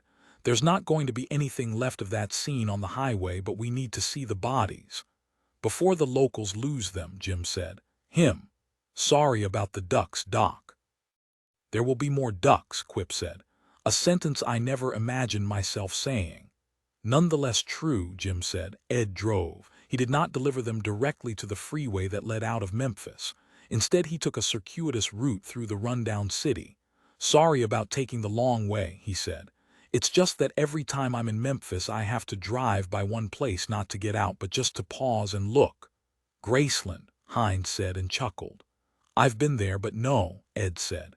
Here we are. The Lorraine Motel. They're on that corner of that balcony. I was 10, that's why I'm a cop. It's a museum now, Jim said. And it shouldn't be, Ed said. Why not? Quip asked. It's just a motel, that's what it is.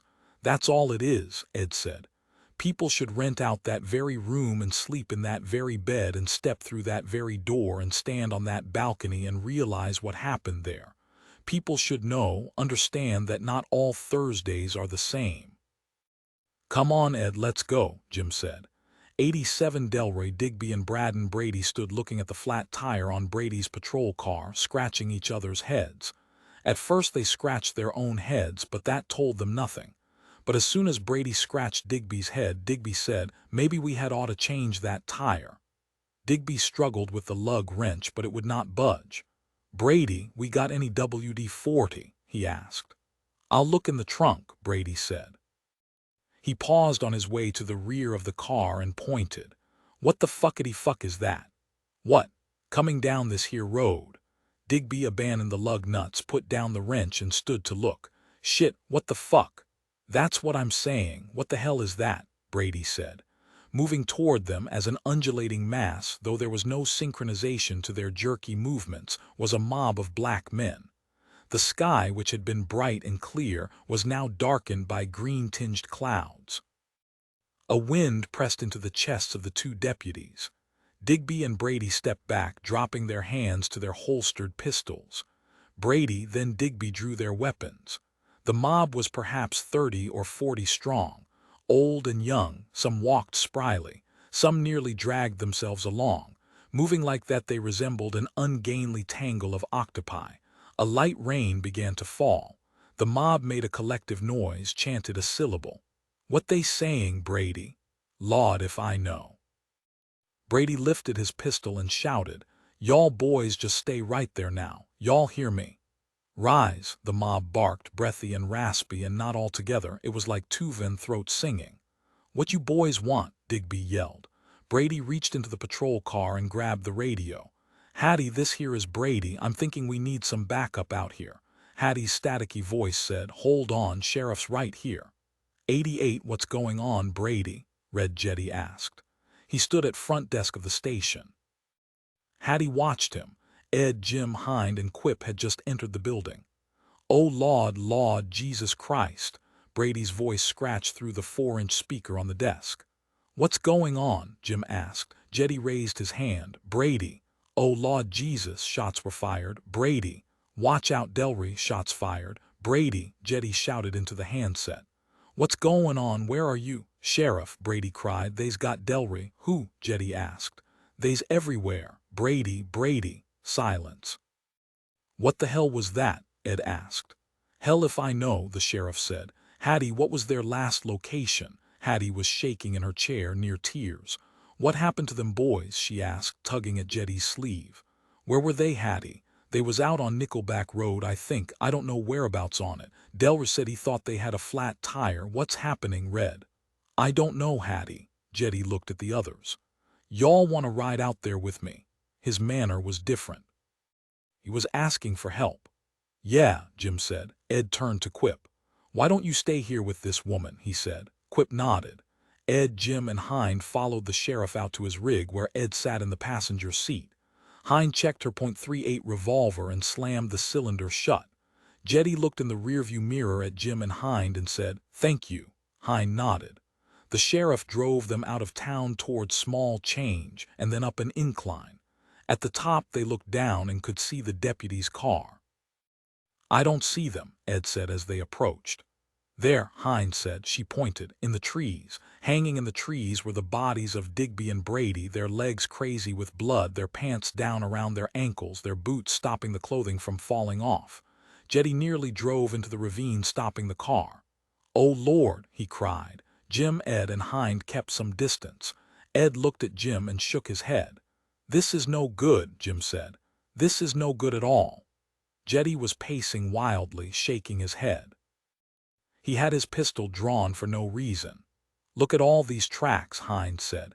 It's like an army marched through here. Everything is trampled. "Shoes and bare feet," Jim said, taking a knee and touching the surface dirt lightly with his fingers. Ed walked over to Jetty and looked at the bodies. Brady had been hung with a length of chain, Digby with a thin blue nylon cord, much like a clothesline. "I'm sorry, Sheriff," the big man said. "Will you help me cut them down? Shouldn't we process the scene first?" Jetty shot him a look. "Okay, Sheriff." Hind turned to see Ed open his knife and approach the base of the tree. "No, no," she said, but stopped when Ed waved her off. She looked over at the highly agitated Jetty. She nodded that she understood. "Hurry, get them down," Jetty said. Ed cut through the cord and the sheriff caught Brady's bloody body and guided it to the blood-matted leaves. Ed pointed. "The chain is tied up there to the branch." Jim looked up. "How the hell did anyone get up there?" Jetty raised his sidearm and emptied his clip, shooting at the chain. He missed. Bark rained down. He popped in another clip and fired 3 more rounds.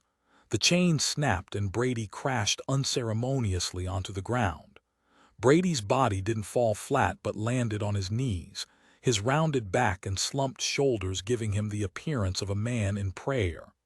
While Jetty stood and stared at his friends' bodies, the others spread out and observed the area. Ed called his captain and gave a report, asked for a team of criminalists to be dispatched. Hind whistled for their attention. "Gentlemen, I need you over here." Jim and Ed quickly covered the 30 meters between them. Hind stepped back as they arrived. The 3 stood shoulder to shoulder and looked at the ground. Before them lay the bodies of 2 disfigured black men. Clad in old clothes, dirt-encrusted and dead, they resembled the other black corpses they had recently encountered. In their hands was a bloody something. "Are those?" Hind started a question. "I'm pretty sure they are," Jim said. The sheriff came over and joined them, looked at what they had discovered in the high grass. "You gotta be fucking kidding me." "I think we need a bigger boat," Jim said. 89 today in Elaine, Arkansas, 3 men were brutally murdered in what is being called a racial killing. The victims were discovered in the basement of the Second Coming Baptist Church. A police spokesperson stated that they believe the victims killed each other. This because one of the men held severed parts of the mutilated men in his fist. 2 of the men were white, 1 was black. Authorities are at a loss to describe the crime and to offer possible motive. The white victims were members of the Baptist Church and longtime friends, and it appears the black victim was unknown to the community. In Longview, Texas, 4 white men were found mutilated in the barn of a local farmer. The farm was owned by one of the victims. That man's name was Carl Winslow.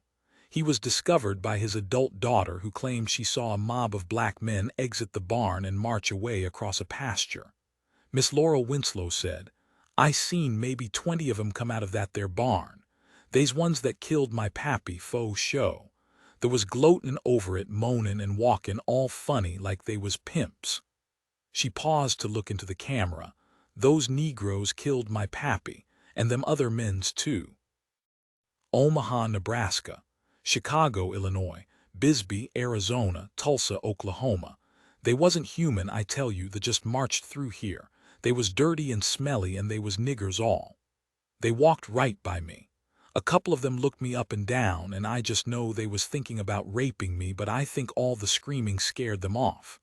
I heard they killed 8 good, Christian white men right there in the Walmart. I guess the guard got him, one of them. That's what somebody said. I don't know about anybody else, but I'm scared to death. I ain't never seen nothing like it. I could tell them coloreds was angry. I looked at one of they faces and I thought I was gonna die straight up. I seen the devil all right, and he was black as pitch. My wife told me that the death count is up to 9. At least them boys killed themselves a couple before they got killed. You heard what them niggers did, didn't you? That's some shit. This morning in Conway, South Carolina, a roving band of black men rioted through the streets of the small downtown area. They killed 6 white males. It appears that the individuals were targeted. Several people, adult males included, who fell or were cornered by the mob were passed over, ignored, officials say.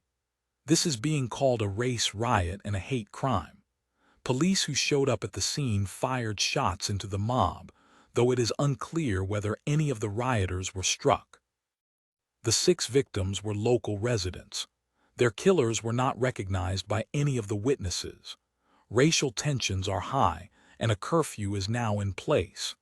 The governor of South Carolina, Pinch Wayface, "We are deeply saddened by this morning's events, good citizens of South Carolina, and in grave peril. We understand, all of us, that the actions of a few members of any group are not and should not be an indictment of an entire group. That said, all of these killers are black men who have no regard for human life. These unknown individuals are still at large, so for safety's sake, we are encouraging the good white people of South Carolina to be wary of any black individuals, especially those unknown to them.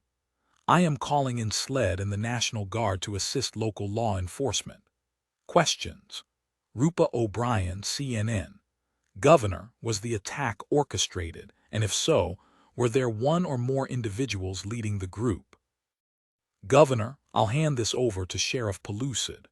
Sheriff Chalk Pellucid. We has interviewed the numerous eyewitnesses to this morning's attack, and we is still in the process of processing that information. All I can tell you for certain is that the gang that done this was about 30 Negro men, and that 6 good white residents of Conway is dead. Buck Rogers, Fox News. Sheriff, what do you have to say about the fact that your men fired over 100 rounds at these rioters and not one was hit? Does that reflect poorly on your department's training? Pellucid, who say ain't nobody was shot. Where are you from? Rogers, Fox News. Pellucid, no, I mean where you from? Rogers, I was born in Pennsylvania. Pellucid, damn Yankee. Governor, we're hoping to have the public contact us with information that will lead to the apprehension of the dark-skinned individuals involved. Rogers, what do you mean, damn Yankee? Governor, any other questions? Nancy Hipp, State Newspaper. There are some reports that the assailants used barbed wire and ropes to kill the victims, and also that several of the victims were mutilated. What can you say about that? Pellucid, we're still processing the crime scene. It's quite extensive. From one side of downtown to the other, it's a mess. We're pleased to see that the governor has sent us help from the state law enforcement agency. Someone off to the side, division. Pellucid, division. SLED. The D is for division. 90 Ed and Jim sat with FBI Special Agent Hind in her FBI rental Cadillac Escalade outside the Bluegum. It was 6 in the morning. Jim held a photocopy of Chester Hobsinger's driver's license. "Do you really think all of these murders are connected?" Ed asked. "How can they not be?" Hind said. "I know, but how? It's so fucking crazy. Is this what they mean when they say the shit is hitting the fan?" Ed leaned forward between his partners and pointed with an open hand. "Check him out." The 3 watched a long-limbed white man get out of a Kia SUV and walk toward the door of the restaurant. "Well, it looks like him to me," Jim said, "and I'm not saying that because they all look alike." He glanced at the photocopy of the license. "Would you say he's about 6'3"? "About that," Ed said. "The man knocked with a loose hand and was let into the restaurant by someone they could not see." "Let's go," Hind said. Ed opened his rear door and put out a foot. "I hope this guy isn't a runner. I just hate it when they run." "Crazy, isn't it?" Hind said. "All this wild shit is happening all over the country and our lead is a white guy. So we'd better not shoot him," Jim said. "I say we shoot him in the leg before he has a chance to run," Ed said. When Hind and Jim looked at him, he said, "It's early in the morning and I don't feel like chasing anybody. I'm just saying." "Don't shoot him," Hind said. "I won't shoot him. If he runs, I might." They walked to the door. "Shall I knock?" Jim asked Hind. "Let's start with a knock." Jim knocked. The mohawked woman who had sung on stage was surprised to find them at the door. "We're not open yet." She gave a glance back into the room. "That's okay," Jim said. "We're not here to eat. We're looking for this man." Jim showed her the image on the license. "I've never seen him before," the woman said. "Why do they always say that?" Ed asked under his breath. He shook his head. "There's going to be some running, I just know it." "Strange," Jim said. We just saw him come in here. You lying like that gives us probable cause to enter." He stepped inside, caused the woman to step back. Hind followed. Ed did not. "The man's name is Chester Hobsinger." Jim looked around the empty dining room. Chairs were still on the tables. A mop stood in a bucket in the middle of the floor. "What do you say we go into the back?" Hind said to the woman. The young woman turned and led the way toward the kitchen. She was nervous, walked with her arms unmoving by her sides, her fingers seeming to reach without reaching. Jim noticed this and had a bad feeling. When she put her hand out to push open the swinging door, Jim stopped her. "Thank you," he said. "We'll take it from here." She stepped away. In the kitchen, Jim and Hind found 3 people manning the stove and butcher block table. 2 black men and a black woman paused to observe the visitors. "It's okay, go on with what you're doing," Hind said. The 3 looked to Mohawk for help. She nodded and they carried on with their cutting and cooking. Jim looked at the next door and started toward it. "What's back here?" he asked. The Mohawk said nothing. Jim opened the door and they stepped into the bright, cavernous dojo. The 10 or so people there stopped their exercising and sparring and turned to face Hind, and Jim scanned the room and locked eyes with the sole white person, Hobsinger. Jim took a small step forward, and the white man used his long legs to cover the distance between himself and the door in the far wall in seconds. Jim and Hind ran across the uneven mats on the floor. No one in the room uttered a sound. Hobsinger bolted through the door and it slammed after him. Jim opened the door and he and Hind emerged into a brighter morning's light to find Ed holding Hobsinger face down over the hood of a derelict pickup in high weeds. "I told you he was going to run," Ed said. He got one cuff around the white man's left wrist. Jim was out of breath. "I've got to exercise more." Hind was barely winded. She stepped back to the door of the building, opened it, and peered back inside. "Jim," she said. Jim joined her and looked back inside. The big room of mats was empty. Everyone was gone. "What the hell?" he said. Ed got the other cuff on Hobsinger and pushed him back inside behind Hind and Jim. They walked through the gym and into the now deserted kitchen. Mohawk was gone too. Jim turned to face the white man, tilted his head, and looked into his eyes. "Chester Hobsinger," the man said nothing. "I know my rights," he said. "I know your name, asshole. I've got your driver's license right here. Want to tell me why you ran? I know my rights." "Everybody knows their damn rights," Ed said. "Television." Hind walked over and turned off a gas burner that had been left on under a pot. She looked at the food. "Grits. Sounds good," Ed said. Ed pushed Hobsinger forward and they moved on through the kitchen to the dining room and found that empty as well. "Where'd they go?" Hind asked. The white man said nothing. "I say we let him cool his heels in the money jail," Jim said. Ed laughed and looked at Hobsinger. "We'll let you spend some time with someone who doesn't know your rights. How about that?" 91. The snow was blowing in all directions. The 8 people in the Grick of Bold Tavern in Rock Springs, Wyoming, were that pathetic kind of drunk that they were doomed to remember as being just like yesterday's sad kind of drunk. The owner and barkeep, Isaiah Washington, stood at the end of the bar and talked to his cousin, Caleb Washington. They were drunk enough to watch but not comprehend the breaking news panic on CNN, but not drunk enough to disregard the gang of nearly 30 Chinese men that burst through the antique swinging barroom doors. Isaiah Washington quickly and instinctively grabbed the double-barreled 12-gauge that had been his great-grandfather's from under the bar next to the good stuff. He was able to discharge both barrels, but to no obvious effect. He was unable to even break open the weapon to pull out the spent casings. Slashing. Burning. 92 Red Jetty did not place Chester Hobsinger in a cell. Instead, he handcuffed the man's ankles to a rolling desk chair that was set atop a table in an otherwise empty office. "You'll notice that your hands are free," Jetty said. "If you come off that table, even if you fall off that there table, I'm gonna shoot you someplace on your body. If I leave this room and I hear a thump, I'm gonna come in here shootin'. I'm gonna ask you once if you understand me. Do you understand me?" Hopsinger nodded. Jetty walked around the table while he spoke. It appears you're somehow involved in the deaths of my deputies. I know nothing of your deputies. What kind of way you talk, boy? You know nothing of my deputies. Well, you know something. Your driver's license says you from Chicago, Illinois. Jetty pronounced the S. Hopsinger was silent. Tell me what y'all doing down here in Mississippi, Mr. Hopsettler. That's Hopsinger. Now that we know that's your name, we can keep this going. Hopsinger was visibly upset with himself. You see, boy, I am a rube just like you thought, but I ain't as dumb as my home and my DNA would have you think.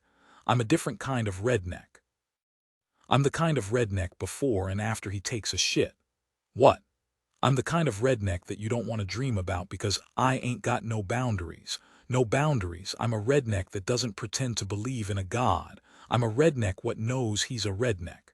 You're crazy. See, you ain't as stupid as you look. Hopsinger followed the sheriff with his eyes.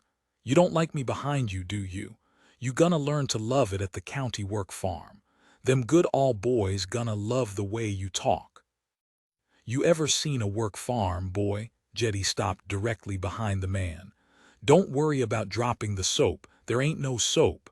Hell, there's hardly any water on the farm. You want to tell me what's going on around here? Hopsinger collected himself. I know my rights. Are you going to threaten to lynch me now? That's what you people do, isn't it? Shut up. 93 Wyoming Highway Patrol cars and 4 black cars from the Wyoming Department of Criminal Investigation filled the narrow street in front of the Grick of Bold Tavern. The Rock Springs Police Department ferried suited FBI agents from the helicopters that had landed on the high school football field. There were no witnesses to the actual crime. No one had seen the attackers entering or leaving the bar. All that was clear was that there were many assailants and that they had no respect for life. The 8 white men, well-known 3rd and 4th generation Wyomingites, had been slashed and stabbed, mutilated, some of them burned. Plenty of physical evidence, hair, dirt, prints, blood cluttered the scene, and a trail of it led out of the bar and into the rocky and littered field behind it. Local hunters tried to get their dogs to pick up the scent of whoever had done the killing, but the animals could not or would not. An old Shoshone man came and stood next to 2 FBI agents. They looked at him and he looked back at them. "Can I help you, sir?" one agent said. "You need to move on," the other said. "This is an active crime scene. You can't be here." "They were Chinese," the Shoshone man said. "What? You're killers. They were Chinese." The FBI men laughed. "Is that right? Maybe you can tell us how many there were." 28. "You saw 28 Chinese men run out of this building." "No, I was in the bar when they came in." 28 Chinese men came into this tavern and you were in there just watching some murders. Sort of. What is sort of? They came in just as I was headed to the can to take a piss. When I came out weren't nothing but dead Wasichu. No Chinese men. How long does it take you to pee? A couple of minutes. I come back out and a couple of Wasichu was on fire. That's when I realized something was wrong. Yeah, people on fire is a red flag. Yeah. A couple of minutes you were in there. 3 tops. Were you drinking, sir? Hell, I was straight up drunk, but I know a Chinese man when I see one, and now I know what a man on fire looks like. What's a Chinese look like? One Wasichu asked. A lot like that fellow over there in them weeds. 94 The Cadillac rental was parked on the side of road just out of view of Mama Z's house. Hind, Jim, and Ed were out and walking the trees that lined the drive. "Tell me again why we parked way back there," Ed said. "You don't really believe that old woman is involved in all this." "That's exactly what I believe," Hind said. "All I know is that Gertrude lied to me," Jim said. "I get nervous when people lie to me." "So we're sneaking up on a 100-year-old woman." "Pretty much," Hind said. "The front yard was covered with crows. It was covered with birds because the ground was covered with crumbs and seeds." "What do you make of that?" Jim asked. "Crazy lady feeds birds," Hind said. "It's an alarm," Ed said. "What?" Hind asked. "An alarm. Somebody approaches and the birds take off. Okay, now I'm wondering about Mama Z. Let's go, Jim said. They stepped into the open and the crows erupted in noisy flight. It works, Ed said. At the door, Hind knocked. Mama Z answered. My friends, she said. Where's your car? We felt like walking, Hind said. Of course you did, dear. Mama Z stepped back. Come on in. The three stepped into the house and followed the old woman into the living room. A fire burned in the place. So why do I have the pleasure of your company? 2 deputies were killed yesterday, Jim said. Just south of Money, Ed said. Oh my, that's terrible. Yes, it is, Hind said. Do you know anything about these deaths? Oh no. What about the deaths of the Bryants and the Millam man? Jim asked. Only what I hear, and most of that was from you, Mama Z said. Where is Gertrude? Jim asked. She's not here. Is there anyone else here? Ed asked. I do have a visitor. A scholar is going through the records. His name is Damon Thruff. Would you like to meet him? Yes, we would, said Hind. I'll be right back, Mama Z said. She stood, seeming suddenly her age, catching herself on the arm of the sofa. Then she stood completely and easily erect, smiled at Ed, and said, Gotcha. She left the room. Is this where we roll our eyes and stuff? Ed said. I'm back to where I was before. This is just an old woman. She's a smartass, I'll give you that, but she's not involved in any murders. I didn't say all that, Hind said. Then what are you thinking? Something's fishy, that's all I'm saying. Jim nodded his agreement. Mama Z returned, followed by the very nervous Thruff. She introduced them to him as her detective friends. Detectives, she said. Doesn't that sound exciting? So why are you down here, Mr. Thruff? Jim asked. My friend Gertrude invited me. Gertrude Penstock. To see the records, Jim said. Actually, I'm not clear on why she asked me to come, but I have been going through the dossiers. What do you do? Hind asked. I'm an assistant professor at the University of Chicago. I'm in the Ethnic Studies department, which doesn't really make sense to me since I write on justice and biomechanics. I have a couple of PhDs. I'm fairly sure they just put me there to have me somewhere. I'm talking a lot. So, you're Dr. Thruff, Hind said. I guess. I prefer professor or Mr. is good. How long have you known Gertrude? Ed asked. Since college. Well, she was in college and I was in graduate school at Cornell. That's where we met, at college. Are you nervous, Professor Thruff? Hind asked. Me nervous? Yes, I'm always nervous. Ask anybody. Hind looked at Jim and Ed and moved to the edge of her seat. You've heard that there has been a rash of murders around here. No, I mean yes. Yes, I've heard about it, but mostly I've been reading the files. You know, who told you about the killings? Jim asked. Gertrude told me. Where is Gertrude? Jim asked. I wouldn't know, Mama Z said. She comes, she goes. May I use your bathroom, Mama Z? Jim asked. It's not working, the toilet's broken. You have just the one, I'm pretty handy, Jim said. Would you like me to take a look at it? No, I can handle it, she said. I just haven't gotten around to it. Was Gertrude over here visiting you 3 nights ago? Jim asked. That 3 nights ago. He looked to Ed. Ed nodded. No, she wasn't. Why do you ask? I called her on the phone and she said she was here. Then I guess she was. I'm old and you know my memory isn't what it once was. I guess we can all say that, right? Mr. Thruff, would you mind if I had a look at your identification? Hind asked. Your driver's license. You don't have to show it to her, Mama Z said, looking Special Agent Hind in the eye. That's true, Hind said. You don't. I don't mind. Thruff pulled his wallet from his back pocket, removed a card, and handed it over. That's my faculty id. I don't have a driver's license. My passport is in my luggage. Would you like me to get it? Hind studied Thruff for a few seconds. That won't be necessary. She handed back the faculty card. We were about to have lunch, Mama Z said. Okay then, Jim said. Mama Z, would you mind letting Special Agent Hind have a look at the records? Maybe some other day, the old woman said.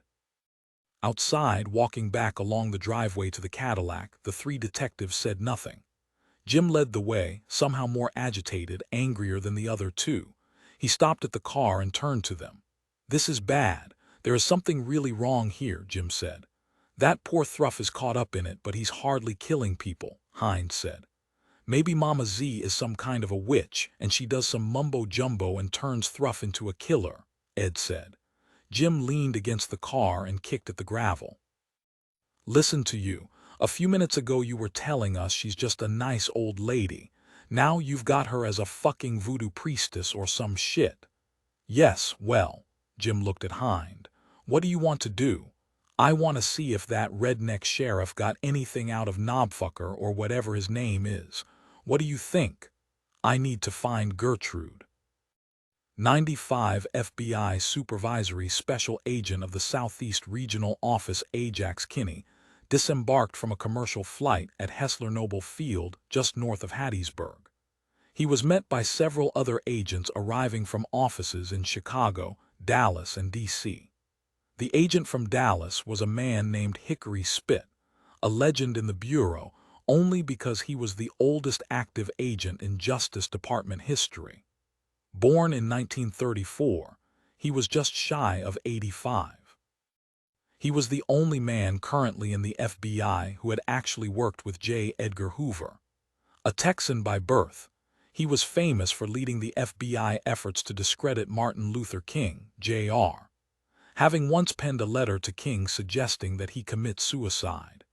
He was there with the others, wearing his Stetson, cowboy boots, and pearl-handled sidearm, because he was the only member of the force who had actually witnessed a lynching.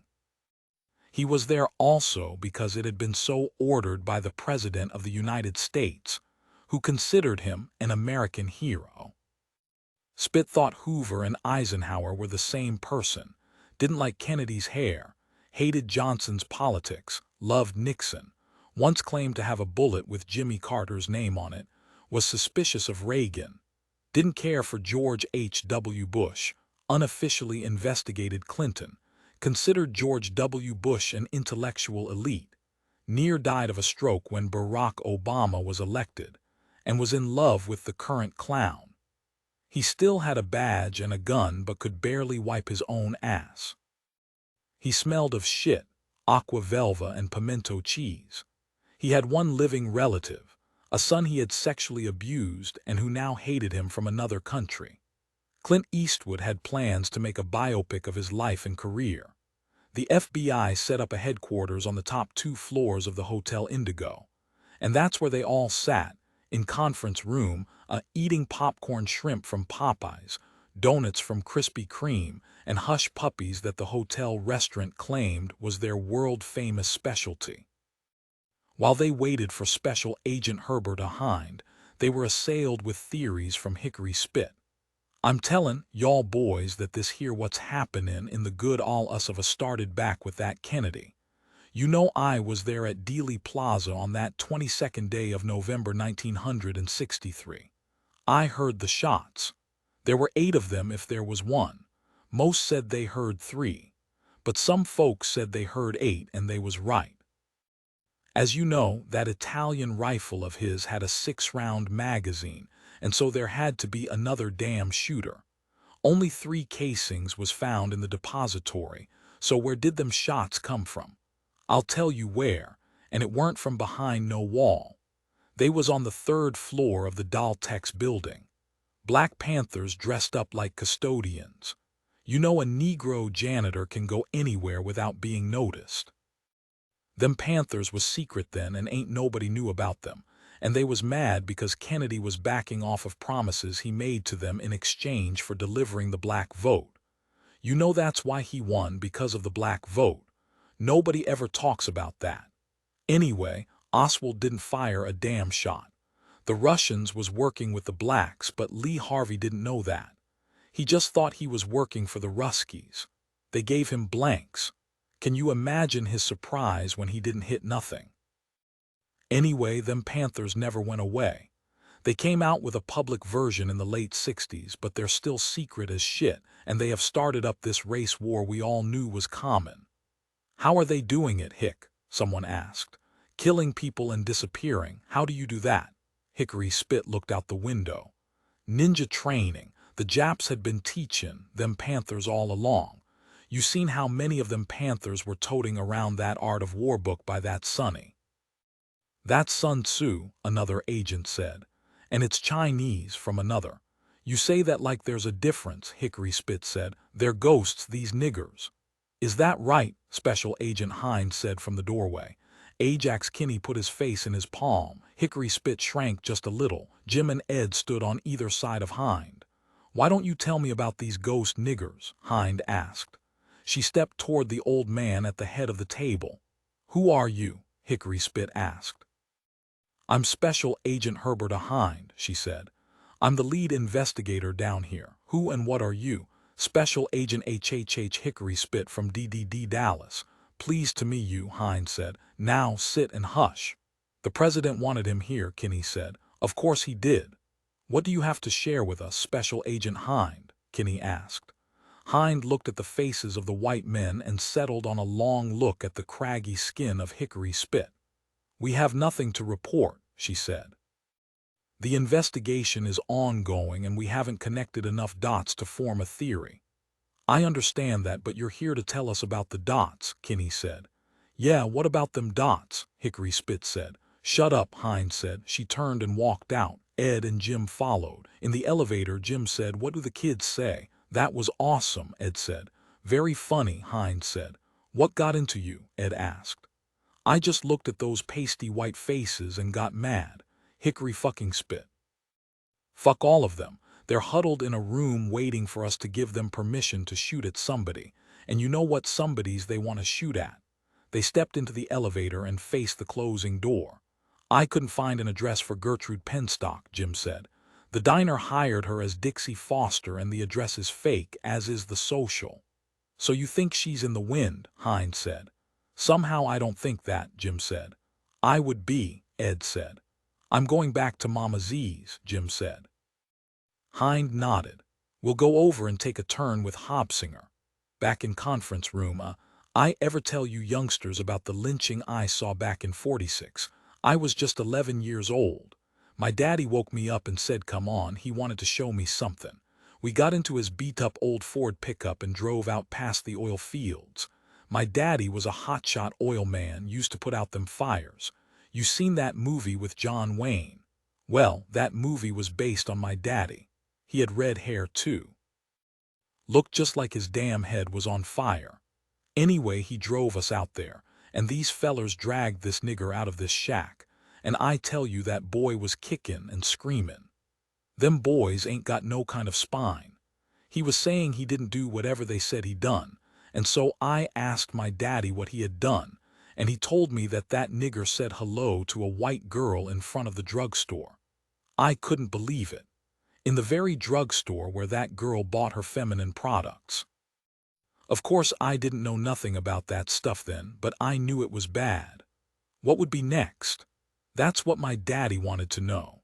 He said black boys would be running all over creation saying howdy to white girls, and the next thing you know there would be all these half and half babies crawling all around, and that would be the end of white people, sure as shit. We was out in the middle of that field, but weren't but one tree out there, and it was clear to everybody that no branch on that sucker was gonna hold up that Negro long enough to strangle him or get his neck broke or whatever else can kill you when you get hung. But then this black boy stood up straight and stopped fighting. He looked at every one of the men and he settled on Fabric Wilk, the leader of the group, and he said, clear as a bell, "Y'all trash can't hang me. I'm already hung. Ask your wife." Fabric turned red as a beet and stepped up and gut-punched him with a rifle butt. That nigger barely bent over. "You can ask you mama too." Fabric was crying now and didn't nobody say a word. Then that boy looked at another man and another and said over and over, "Ask your wife, ask your mother, ask your daughter." I tell you, them boys went crazy and tried to stone the nigger to death. But if them rocks hurt, he never let on. Then the shootin' started, but since them men were standing in a circle, all they did was shoot each other. Finally, that black boy dropped to his knees, blood spillin' from the corners of his mouth, and he said, "I'm gonna die now for a while, but I'll be back. We'll all be back." The room was dead quiet. The white men were ashen. That's the war we got. And right then, right there in conference room on the 4th floor of the Hotel Indigo in Hattiesburg, Mississippi, Hickory Stonewall Spit appeared to suffer a stroke and fell silent. Ajax Kinney did not move from his seat. Is he dead? The Chicago agent reached over and looked for a pulse on the old man's neck. He nodded. Kinney looked out the window. Thank God. 96. The screaming was all anyone could hear. One could not even hear the alarm for the screaming. Secret Service agents ran with their Heckler and Koch MP5 and their FNP-90 submachine guns shoulder-slung and ready. They ran through the halls of the West Wing of the White House, some to the Oval Office and some to the Roosevelt Room. The alert had called every present agent to station. A couple still wore pointed party hats from a celebration in the Navy restaurant. Reginald Razorback Reynolds, former senator from Alabama and not Arkansas, despite his nickname, was now the former Secretary of the Treasury, former because he lay dead on the rectangular table in the center of the Roosevelt Room. His midsection was a bloody mess. The president cowered under the resolute desk in the Oval Office. Secret Service filled the room, faced the doors and the windows while the vice president tried to talk the president out of hiding. All the men with guns are in the room now, the vice president said. No one can get in. Did you hear that screaming? That was the loudest screaming that anyone has ever heard. You wouldn't believe how loud that screaming was. Yes, sir, but it's safe to come out now. I'm stuck. Goddammit, I'm stuck. My knees are all pressed up against my stomach. Get somebody over here to help me, you white-haired clown. The vice president signaled for a couple of agents to come help. One man's P90 fell from his shoulder near the president's face. The president screamed. Jesus fucking Christ, man, what if that thing goes off? It could happen, you never know. First, I find out that those assholes are moving forward with impeachment, and now this. What was all that screaming? I'm still stuck. Fuck, something's got my hair. It's gum, Mr. President, an agent said. The president pointed a short finger at the vice president. You've been sitting in my chair again. I'll get you. Goddammit. Another agent came and took a knee beside the president. Sir, Secretary Reynolds is dead. So fucking what? Get me out of here. Somebody call my hairdresser. This gum is all over. He sniffed his fingers. Juicy fruit. He pointed at the vice president again. It was you, juicy fucking fruit. The men got him to his feet. Reynolds was murdered, Mr. President, the agent said. The president tried to get back down under the desk. We have the killer. Oh, good. The president straightened his clothes and tried to press down his hair. Good, get my royal helicopter. I need to go to Camp David. Sir, this is a crime scene. We all need to stay here for a while. We don't know if there are more assailants on the grounds. What? Secretary Reynolds's testicles were severed from his body. Say what? The murderer is a black man and he's also dead. Strangely, he seems to have been dead for some time. Balls cut off. This is not good. The president counted the security team in the room with him. Lock the doors. They're locked, the vice president said. Shut up, Mr. Juicy Fruit. Sir, the first lady is secured. Who? Your wife, sir. Oh, Melania, sir. Yeah, right. How did the killer get in here? This place is supposed to be the most protected place on the planet. How, man, how? We don't know, sir. Get me to the fucking bunker. I want my bunker. Where is the Secretary of Housing and whatever? He's black. Did he kill what's his name? No, sir. The man is as yet unidentified. The agent put his finger to his ear to listen on his earpiece. The grounds are clear, sir. Call the army. Surround this goddamn place. Sir, the grounds are secure. I want my army here now. 97 pasty-faced white boys from Terre Haute, Greencastle, Newcastle, and Muncie walked slew-footed up and down the streets of Indianapolis. They carried leftover M16A2 rifles that had never fired more than 6 rounds in any one day. They wore desert fatigues that more illuminated their presence than camouflaged them. They had no idea what they were looking for or what they were guarding. Public officials stayed pretty much off the street, as did many white people. Some shops were closed. Some were in the process of installing buzzer entry systems. Black people stayed mostly indoors because of the white boys carrying rifles through the streets. Newspapers and networks attempted to connect the incidents of violence across the country. Fox News called it a race war, plain and simple. The death toll was 25 white people. The score was 25-5. Clearly there was a black and Asian conspiracy, the workings of which were secret, complex, and well organized. There were spies everywhere. No one was to be trusted. How could that black man have gotten into the White House to kill Razorback Reynolds? There had to be inside help. The cooking and cleaning staffs of the White House were detained, held in a makeshift camp on the White House grounds, in the middle of the eclipse. In the Upper Peninsula of Michigan, on Drummond Island, several leaders of various white supremacy groups met to discuss the development of a strategy. They would be going to war, but where and how and with whom? They agreed, one and all, that they needed to strike first, immediately and unexpectedly, but where and with what kind of weaponry would they strike? Dempsey Hauser, the Supreme Commandant of the Midwest White Power Legion, took charge of the meeting, as it was at his fishing lodge where they had convened. "Men, we always thought we would strike the first blow in this war that we knew was coming. But clearly we was too late, too comfortable with our cable TV and our cellular telephones, and all these other toys that the commies have infected us with. We never saw the niggers and the chinks and the slants all getting together. We can't lose our America to them. Are you with me? Woof, woof, woof. I know we got plenty of stores of weapons and ammo. That's because that's what we're good at, collecting guns and bullets and things that go boom. But we gotta have a plan if we're gonna win this thing. It appears that the enemy got one. They got a head start on us. The floor is open for suggestions about what we do next." "My daddy said this day was common," said Kyle Lindsay Beat from Tuscaloosa, Alabama.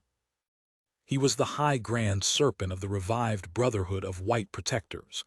"My pappy told me to apologize to you boys for not taking out more of them niggers when he had the chance."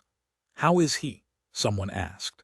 "He's got the Alzheimer's now and don't know what a shoe is most of the time, but he got his moments. He can remember every game pre-nigger Bear Bryant Alabama football score, but he can't wipe his own butt."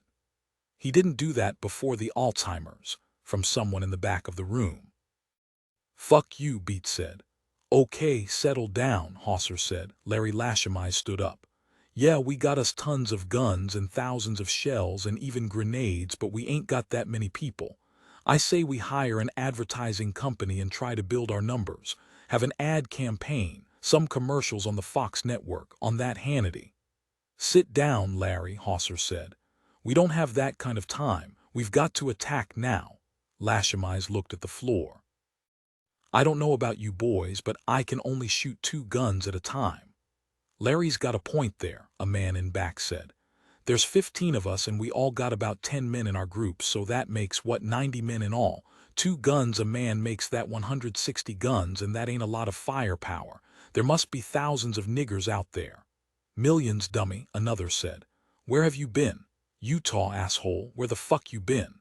"Okay, settle down," Hauser said. A rock smashed through the window behind Hauser. He ducked. Another, larger rock landed just feet from him. "What the freegon fuck?" Lashemai said. The men scrambled toward the far Confederate flag-draped wall. There was a brief silence. Hauser squeaked, "Steady, soldiers." Before a single man among them could purse his skinny lips to whistle the first notes of that old American classic Dixie, the meeting room was filled with dirt-encrusted, dead, dull-eyed black men. 98 While Jim drove north toward Money, Hind and Ed had Chester Hobsinger pulled from his holding cell and chained to a table in an interrogation room. They watched through the glass as the man fussed with his restraints, but he was clearly not seeking to free himself. "I guess I'll play good cop," Ed said. Hind looked at him. "It makes sense, doesn't it? Because it's ironic that a woman would be the bad cop?" Hind asked. "No, because I'm a nice guy and you're, well, you know, kind of a hard ass," Ed said. "No offense." "Do you mean asshole?" Hind asked. "You said it. I can't argue with you. Let's do it." They walked out and into the room with Hobsinger. They sat across the table from him. "They treating you okay, Mr. Hobsinger?" Ed asked. Chester, can I call you Chester? Sure. I'm Ed. Hobsinger looked at Hind. Special Agent Hind, she said. Tell us about the truck, Chester, Ed said. How long did you work for the Acme Cadaver Supply Company? Hobsinger said nothing. How did you and the truck end up missing? Were you hijacked? I hate it when that happens. You're driving along with a trailer full of dead people and somebody jumps out of the bushes and jacks your rig. Had you made runs for Acme before this job, or was this your first? Ed asked. Nothing from Hobsinger. Hind leaned forward and rested her elbows on the table. Mr. Hobsinger, I want you to know that you're in a hill of shit. You're connected with murders that can possibly be construed as hate crimes, might even call it terrorism. Do you understand the ramifications of that? That means we can put you away for a long time while we figure out what to do with you. Hobsinger looked at Ed. Ed shrugged. I don't want that, but you are connected to these murders. I'd like to understand so I can help you. We know that you cut off Milam's testicles. What? We found your DNA on the man's balls, Ed said. That's impossible. We also know that it was you who cut off Bryant's fingers and put them in his mouth, Hind said. There were no fingers in his mouth. That's right, Mr. Hobsinger, Hind said. Fuck. 99 Jim received a call from Ed telling him that Chester Hobsinger had given up the location of a house where members of his group had holed up and where Gertrude was likely to be. He followed the directions, made numerous turns onto dirt-back roads, and ended up parked in front of a large but run-down shotgun house typical of the region, set extra high on brick pillars. An unsafe-looking porch wrapped the front and north sides of the structure. He looked at the door. There was no sign of anyone. If they were correct, and these people were involved in the murders, then they were quite possibly dangerous. He unholstered his pistol, popped the clip free and gave it a check, tapped it on his knuckles and reinserted it. He slowly pulled back the slide and chambered around. It was just after noon and it was hot. He could feel the car becoming an oven. He left his jacket on the seat and walked toward the house.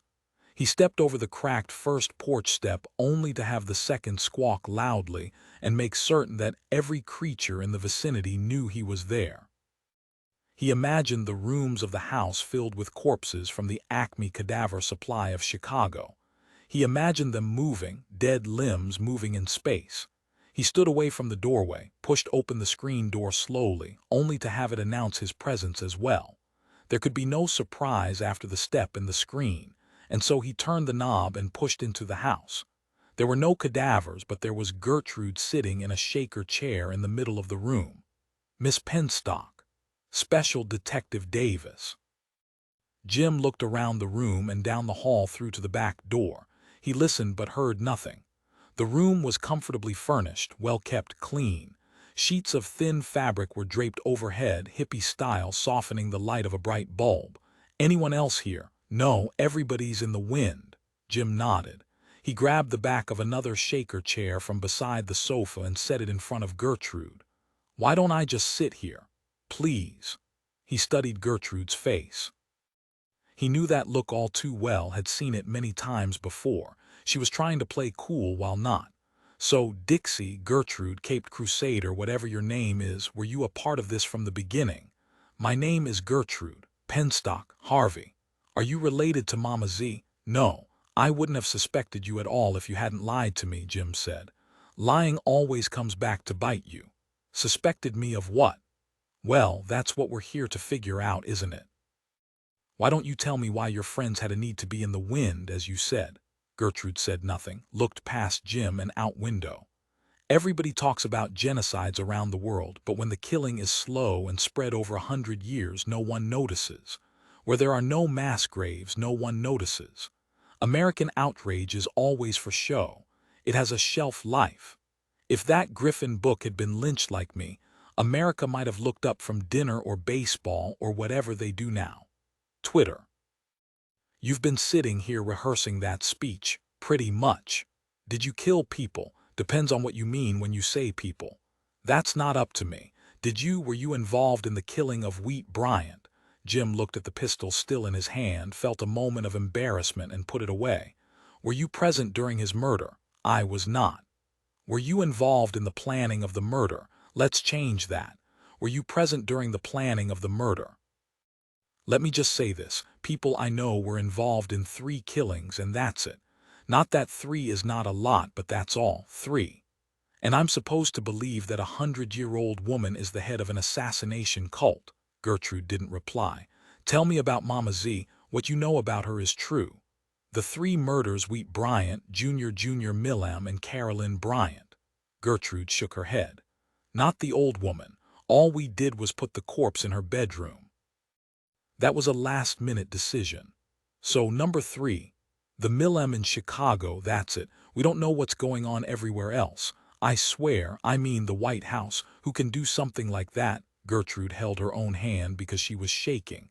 Jim's phone buzzed and he answered. I'm at the house and there's no one here. Someone was here, but it's empty now. I'm going to look around, call you back. He put the phone back into his pocket. That was Ed. He's my partner and my best friend, and I just lied to him. Thank you. Don't thank me, just don't bullshit me. Is Mama Z behind all of this? Yes. The white guy, Hobsinger, how did he come to be involved? He's Mama Z's great-grandson. His black grandfather was killed by the KKK for being with his white grandmother. How many of you are there? Jim asked. 16, not counting Mama Z. Jim stood and walked to the window, looked out at his car. There's something else going on, that's for fucking sure. Are you going to let me go? Is that why you lied? I want to talk to Mama Z. Is she in the wind too? Oh no, Mama Z wouldn't run. There was a loud click, the overhead light dimmed, and a hum and vibration filled the room. Jim questioned her with his eyes. That would be the freezer. 100, there weren't enough troops. Colfax, Louisiana, Omaha, Nebraska, Tulsa, Oklahoma, Chicago, Illinois. 35 white casualties. Panic in the streets. Rosewood, Florida. A mob of dead-eyed black men left behind 6 dead whites. The governor of Florida asked the populace to remain calm. Shortly after, he was found dead in his office washroom. Detroit, Michigan. Springfield, Illinois. East St. Louis, Illinois. Black men marched through police stations, leaving dead in their wake. The army was called up, positioned around the White House and the Capitol. Longview, Texas. An entire town was left dead. Wounded Knee, South Dakota. The Lakota called them ghost dancers. The white people ran. 13 dead in the Black Hills. Elaine, Arkansas. There was blood everywhere. Rock Springs, Wyoming. A mob of 20 Chinese men showed no fear of law enforcement and marched through Rock Springs, headed for Rawlins and Laramie. In New York City, a fat policeman shot a young black man in Central Park, only to find dirt-encrusted black men waiting for him at his patrol car. 101, it was a walk-in freezer made by G. Gertrude removed the locking pin from the heavy door. Jim instinctively drew his weapon. Is there anyone in there? He asked. In a manner of speaking, Gertrude said. She pulled open the door. The cold air rushed out. She hit a switch and the light came on. There were shelves filled with wrapped deli meats, ham and turkey and bologna. There were also bagged people hanging from the ceiling. Jim could see no faces, not even limbs, just the general outlines of human figures. From the stolen trailer. Yes. We had plans to do more. She realized that she was confessing. But then the other things started happening. Copycats? Jim shrugged. He pushed a bag with the muzzle of his pistol and watched it swing. This isn't even creepy anymore. I'm scared, Gertrude said. It's like we started something. The big door banged shut. Jim and Gertrude turned to face and hear the sound of the locking pin sliding into place. That's not good, Jim said. Gertrude ran to the door and gave the handle a try. She turned to face Jim. I didn't know anyone was here, she said. I swear. Jim pulled out his phone, no signal. What are we going to do? You got me, I can't shoot it. Maybe there are some tools in here, Gertrude said, scanning the shelves. Jim studied the door. A crowbar would be good. How about a big screwdriver? Might work. He took the tool from her. Okay, how do you suggest I go at this? I'm not the handiest guy around. Gertrude took the screwdriver and tried to force it between the jamb and lock housing. Jim helped her push. Nothing. I'm freezing, Jim said. It's a freezer. 102 Florence, South Carolina. Macon, Georgia. Hope Mills, North Carolina. Selma, Alabama. Shelbyville, Tennessee. Blue Ash, Ohio. Bedford, Indiana. Muscle Shoals, Alabama. Irmo, South Carolina. Orangeburg, South Carolina. Los Angeles, California. Jackson, Mississippi. Benton, Arkansas. Lexington, Nebraska. New York, New York. Rolla, Missouri. Perth Amboy, New Jersey.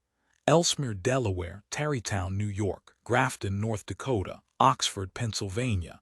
Anne Arundel, Maryland. Otero, Colorado. Coos Bay, Oregon. Chester, South Carolina. Petersburg, Virginia. Laurel, Delaware. Madison, Maryland. Beckley, West Virginia.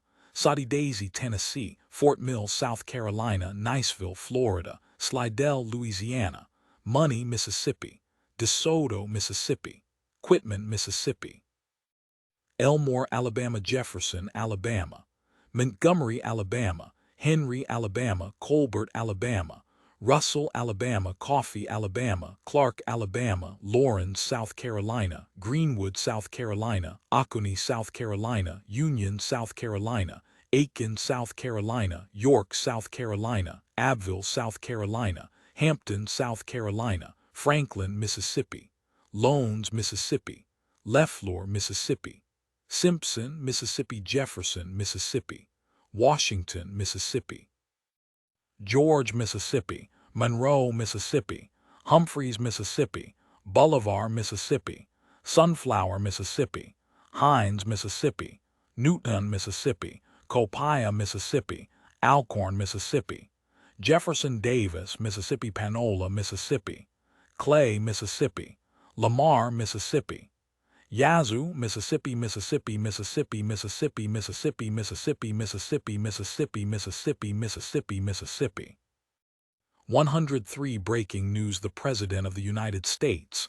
500 years ago, my people tell me, and they're good people, they know a lot, and they like me because I know a lot. They tell me that back then, the folks from Europe rescued the Africans from each other. As I understand it, African kings were selling their own children to other kings, and we sent our navy, the best navy in the world, to save them. We have for the past 2 years been worried about the criminals and the drug dealers and the rapists sneaking across our southern border, and I have made great strides, more than any other president in history, in plugging gaps, and we built a fence, didn't we? A beautiful fence, and we have a great economy, the best in the history of the world. It's something, isn't it? But it turns out that the real threat, and I've been saying this, but did anyone listen to moi? That's French for me. Did they listen? No, they didn't listen. Isn't it terrible how they treat me? The president of the entire country after the greatest victory ever, and there was no collusion. No collusion, and no obstruction. But I have been saying it, it's the blacks we have to worry about, and apparently the Chinese and the Indians. But the point is they are not white like Americans are supposed to be. Make America great again. Something terrible is happening in our towns and on our streets. Good white Americans are being targeted for violence, killed like animals. I will put an end to it, believe me. I am creating a new division in the Department of Justice, the People's Agency for Law Enforcement, to address these crimes. I am also calling on my base, fine, loyal people. They love me and I love them. I am calling on them to take up arms against this rabble. I wish I could find the leader of the Negroes. I would punch him in the face. You know I would. Such a punch I would give him, and not a sucker punch, because he would see it coming. Pow. I know how to handle these people. Thugs. Our good policemen are out there on the front lines doing battle, and I've got their backs. I've given them the only raise they have gotten in 20 years, and so they love me and I love them. I do. You've never seen anything like it. But these niggers have gone off the rails and off the reservation, and they have got to be stopped. I will do it for you, but I want your support. I did not use the word nigger. I would never say the N-word. I'm the least racist person you will ever meet. Some fake news sources are going to tell you that I used the word nigger. I would never say the N-word. Some of these Dems and CNers will tell you I said nigger, but I didn't. Ask anyone who is here. Did I say nigger? You over there, did I say nigger? Did I use the word nigger? Nigger, nigger, nigger. I understand that it might have sounded like I did. What I said was, we have to put things in the frigger, as in cool. You know the expression they use, like the frigger side of the pillow. They are some colorful people, aren't they? And they love me, voted for me like they never voted for anybody. I did not say nigger, would not say nigger. My mouth can't even form the word. Nigger, nigger, nigger. Didn't say it. No collusion. Breaking news reports are just coming in that the Senate Majority Leader has been murdered. He was found in a room at the Ritz-Carlton, Georgetown by a massage therapist. The young tattooed woman ran down the stairs and into the lobby screaming that the senator was bloody and apparently dead and with his black lover. Again, because of the woman's hysteria, we are not certain what she meant. All that is clear right now is that the Senate Majority Leader is dead. What do you mean I was interrupted? I'm the fucking President of the United States. I don't care if he's dead. I was talking. When did they break in? I almost had those assholes out there believing I didn't say nigger. Ha ha ha, I am the best. I could sell ice to Eskimos. Hell, I could sell rope to a nigger. What, we're back. I didn't say what you think you just heard me say. 105. Jim regretted leaving his jacket in the car. He stood close to the door and tried his phone again, but there was still no signal. He looked at Gertrude shivering beside the outline of a dead fat man. If I had my jacket, I would give it to you, he said. That's a testament to today's chivalry, whatever that means. Gertrude tried to smile. I'm so sorry. So who would lock us in here? Jim asked. Gertrude shook her head. I thought everybody was gone. Everybody was gone. There has got to be a way out of here. The only other tool is this crescent wrench. Jim felt the weight of the wrench in his hand, stared at it. He went back to the door and thought about pounding the lock with it. The tool was about the weight of his pistol. I need a small container, a plastic bag, anything. What about the corner of this? She pointed to the bottom of a cadaver bag. Do you have a knife? Jim handed her his pocket knife. As she cut into the bag, condensation or formaldehyde or something wet her fingers and she stopped, repulsed. She stood and looked around again. There was a can of oven cleaner on a top shelf. She grabbed it and removed the cap. That's good, Jim said. He popped the clip from his pistol and removed the bullets. He then used the crescent to pull the lead from the brass and collected the gunpowder in the plastic cup. I see, Gertrude said. I'm not sure I do, Jim said, but we'll try it. I'm sorry, Gertrude said again. Jim tried to pry the lock housing away from the door but could manage only a quarter-inch crack. This is a stupid idea, he said. If this works, I'll buy you dinner. Probably end up blowing off my hand. But it won't matter because soon I'll freeze to death.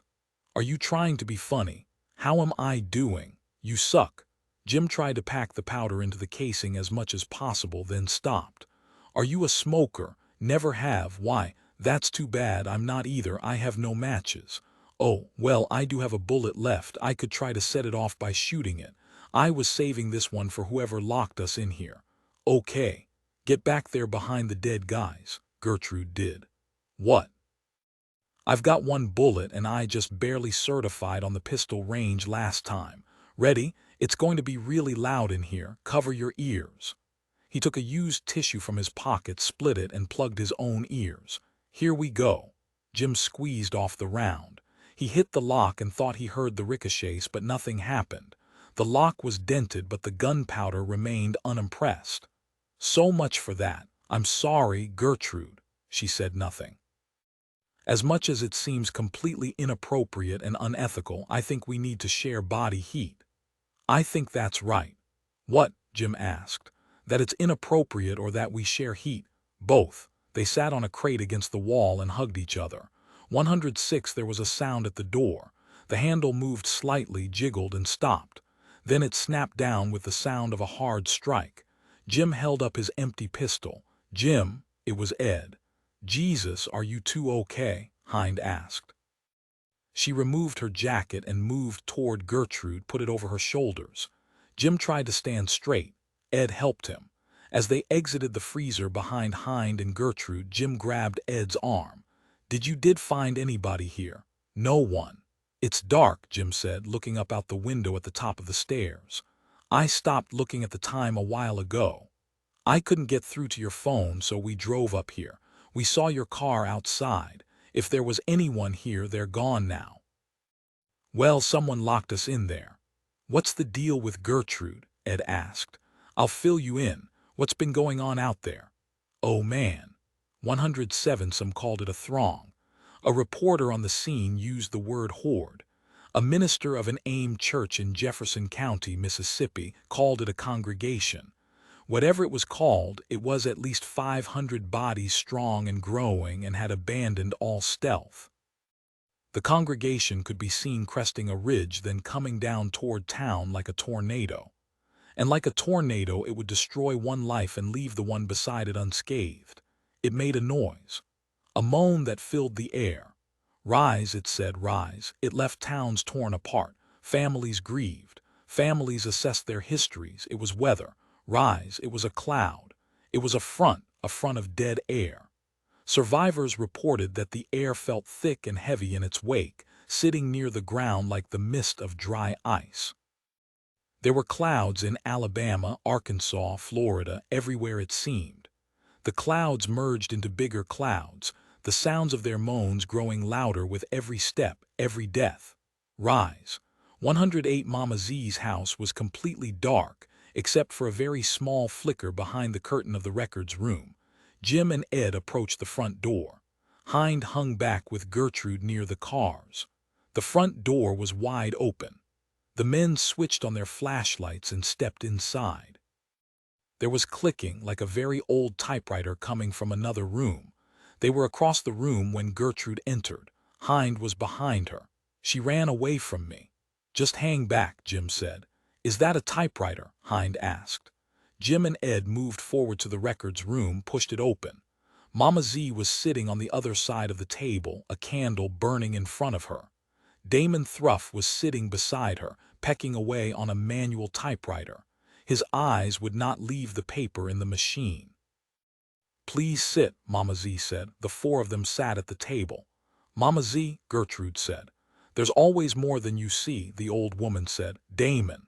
He's busy, Mama Z said. What is he doing? Hind asked. Damon snatched a page from the typewriter, laid it on a thick stack to the right, rolled in a blank sheet from a pile on the left, and continued to type. He's typing names, Mama Z said. One name at a time, every name. Names, Ed said. Shall I stop him? Mama Z asked. Jim looked at Ed, then Hind. Gertrude was clearly confused. They were confused, yet not.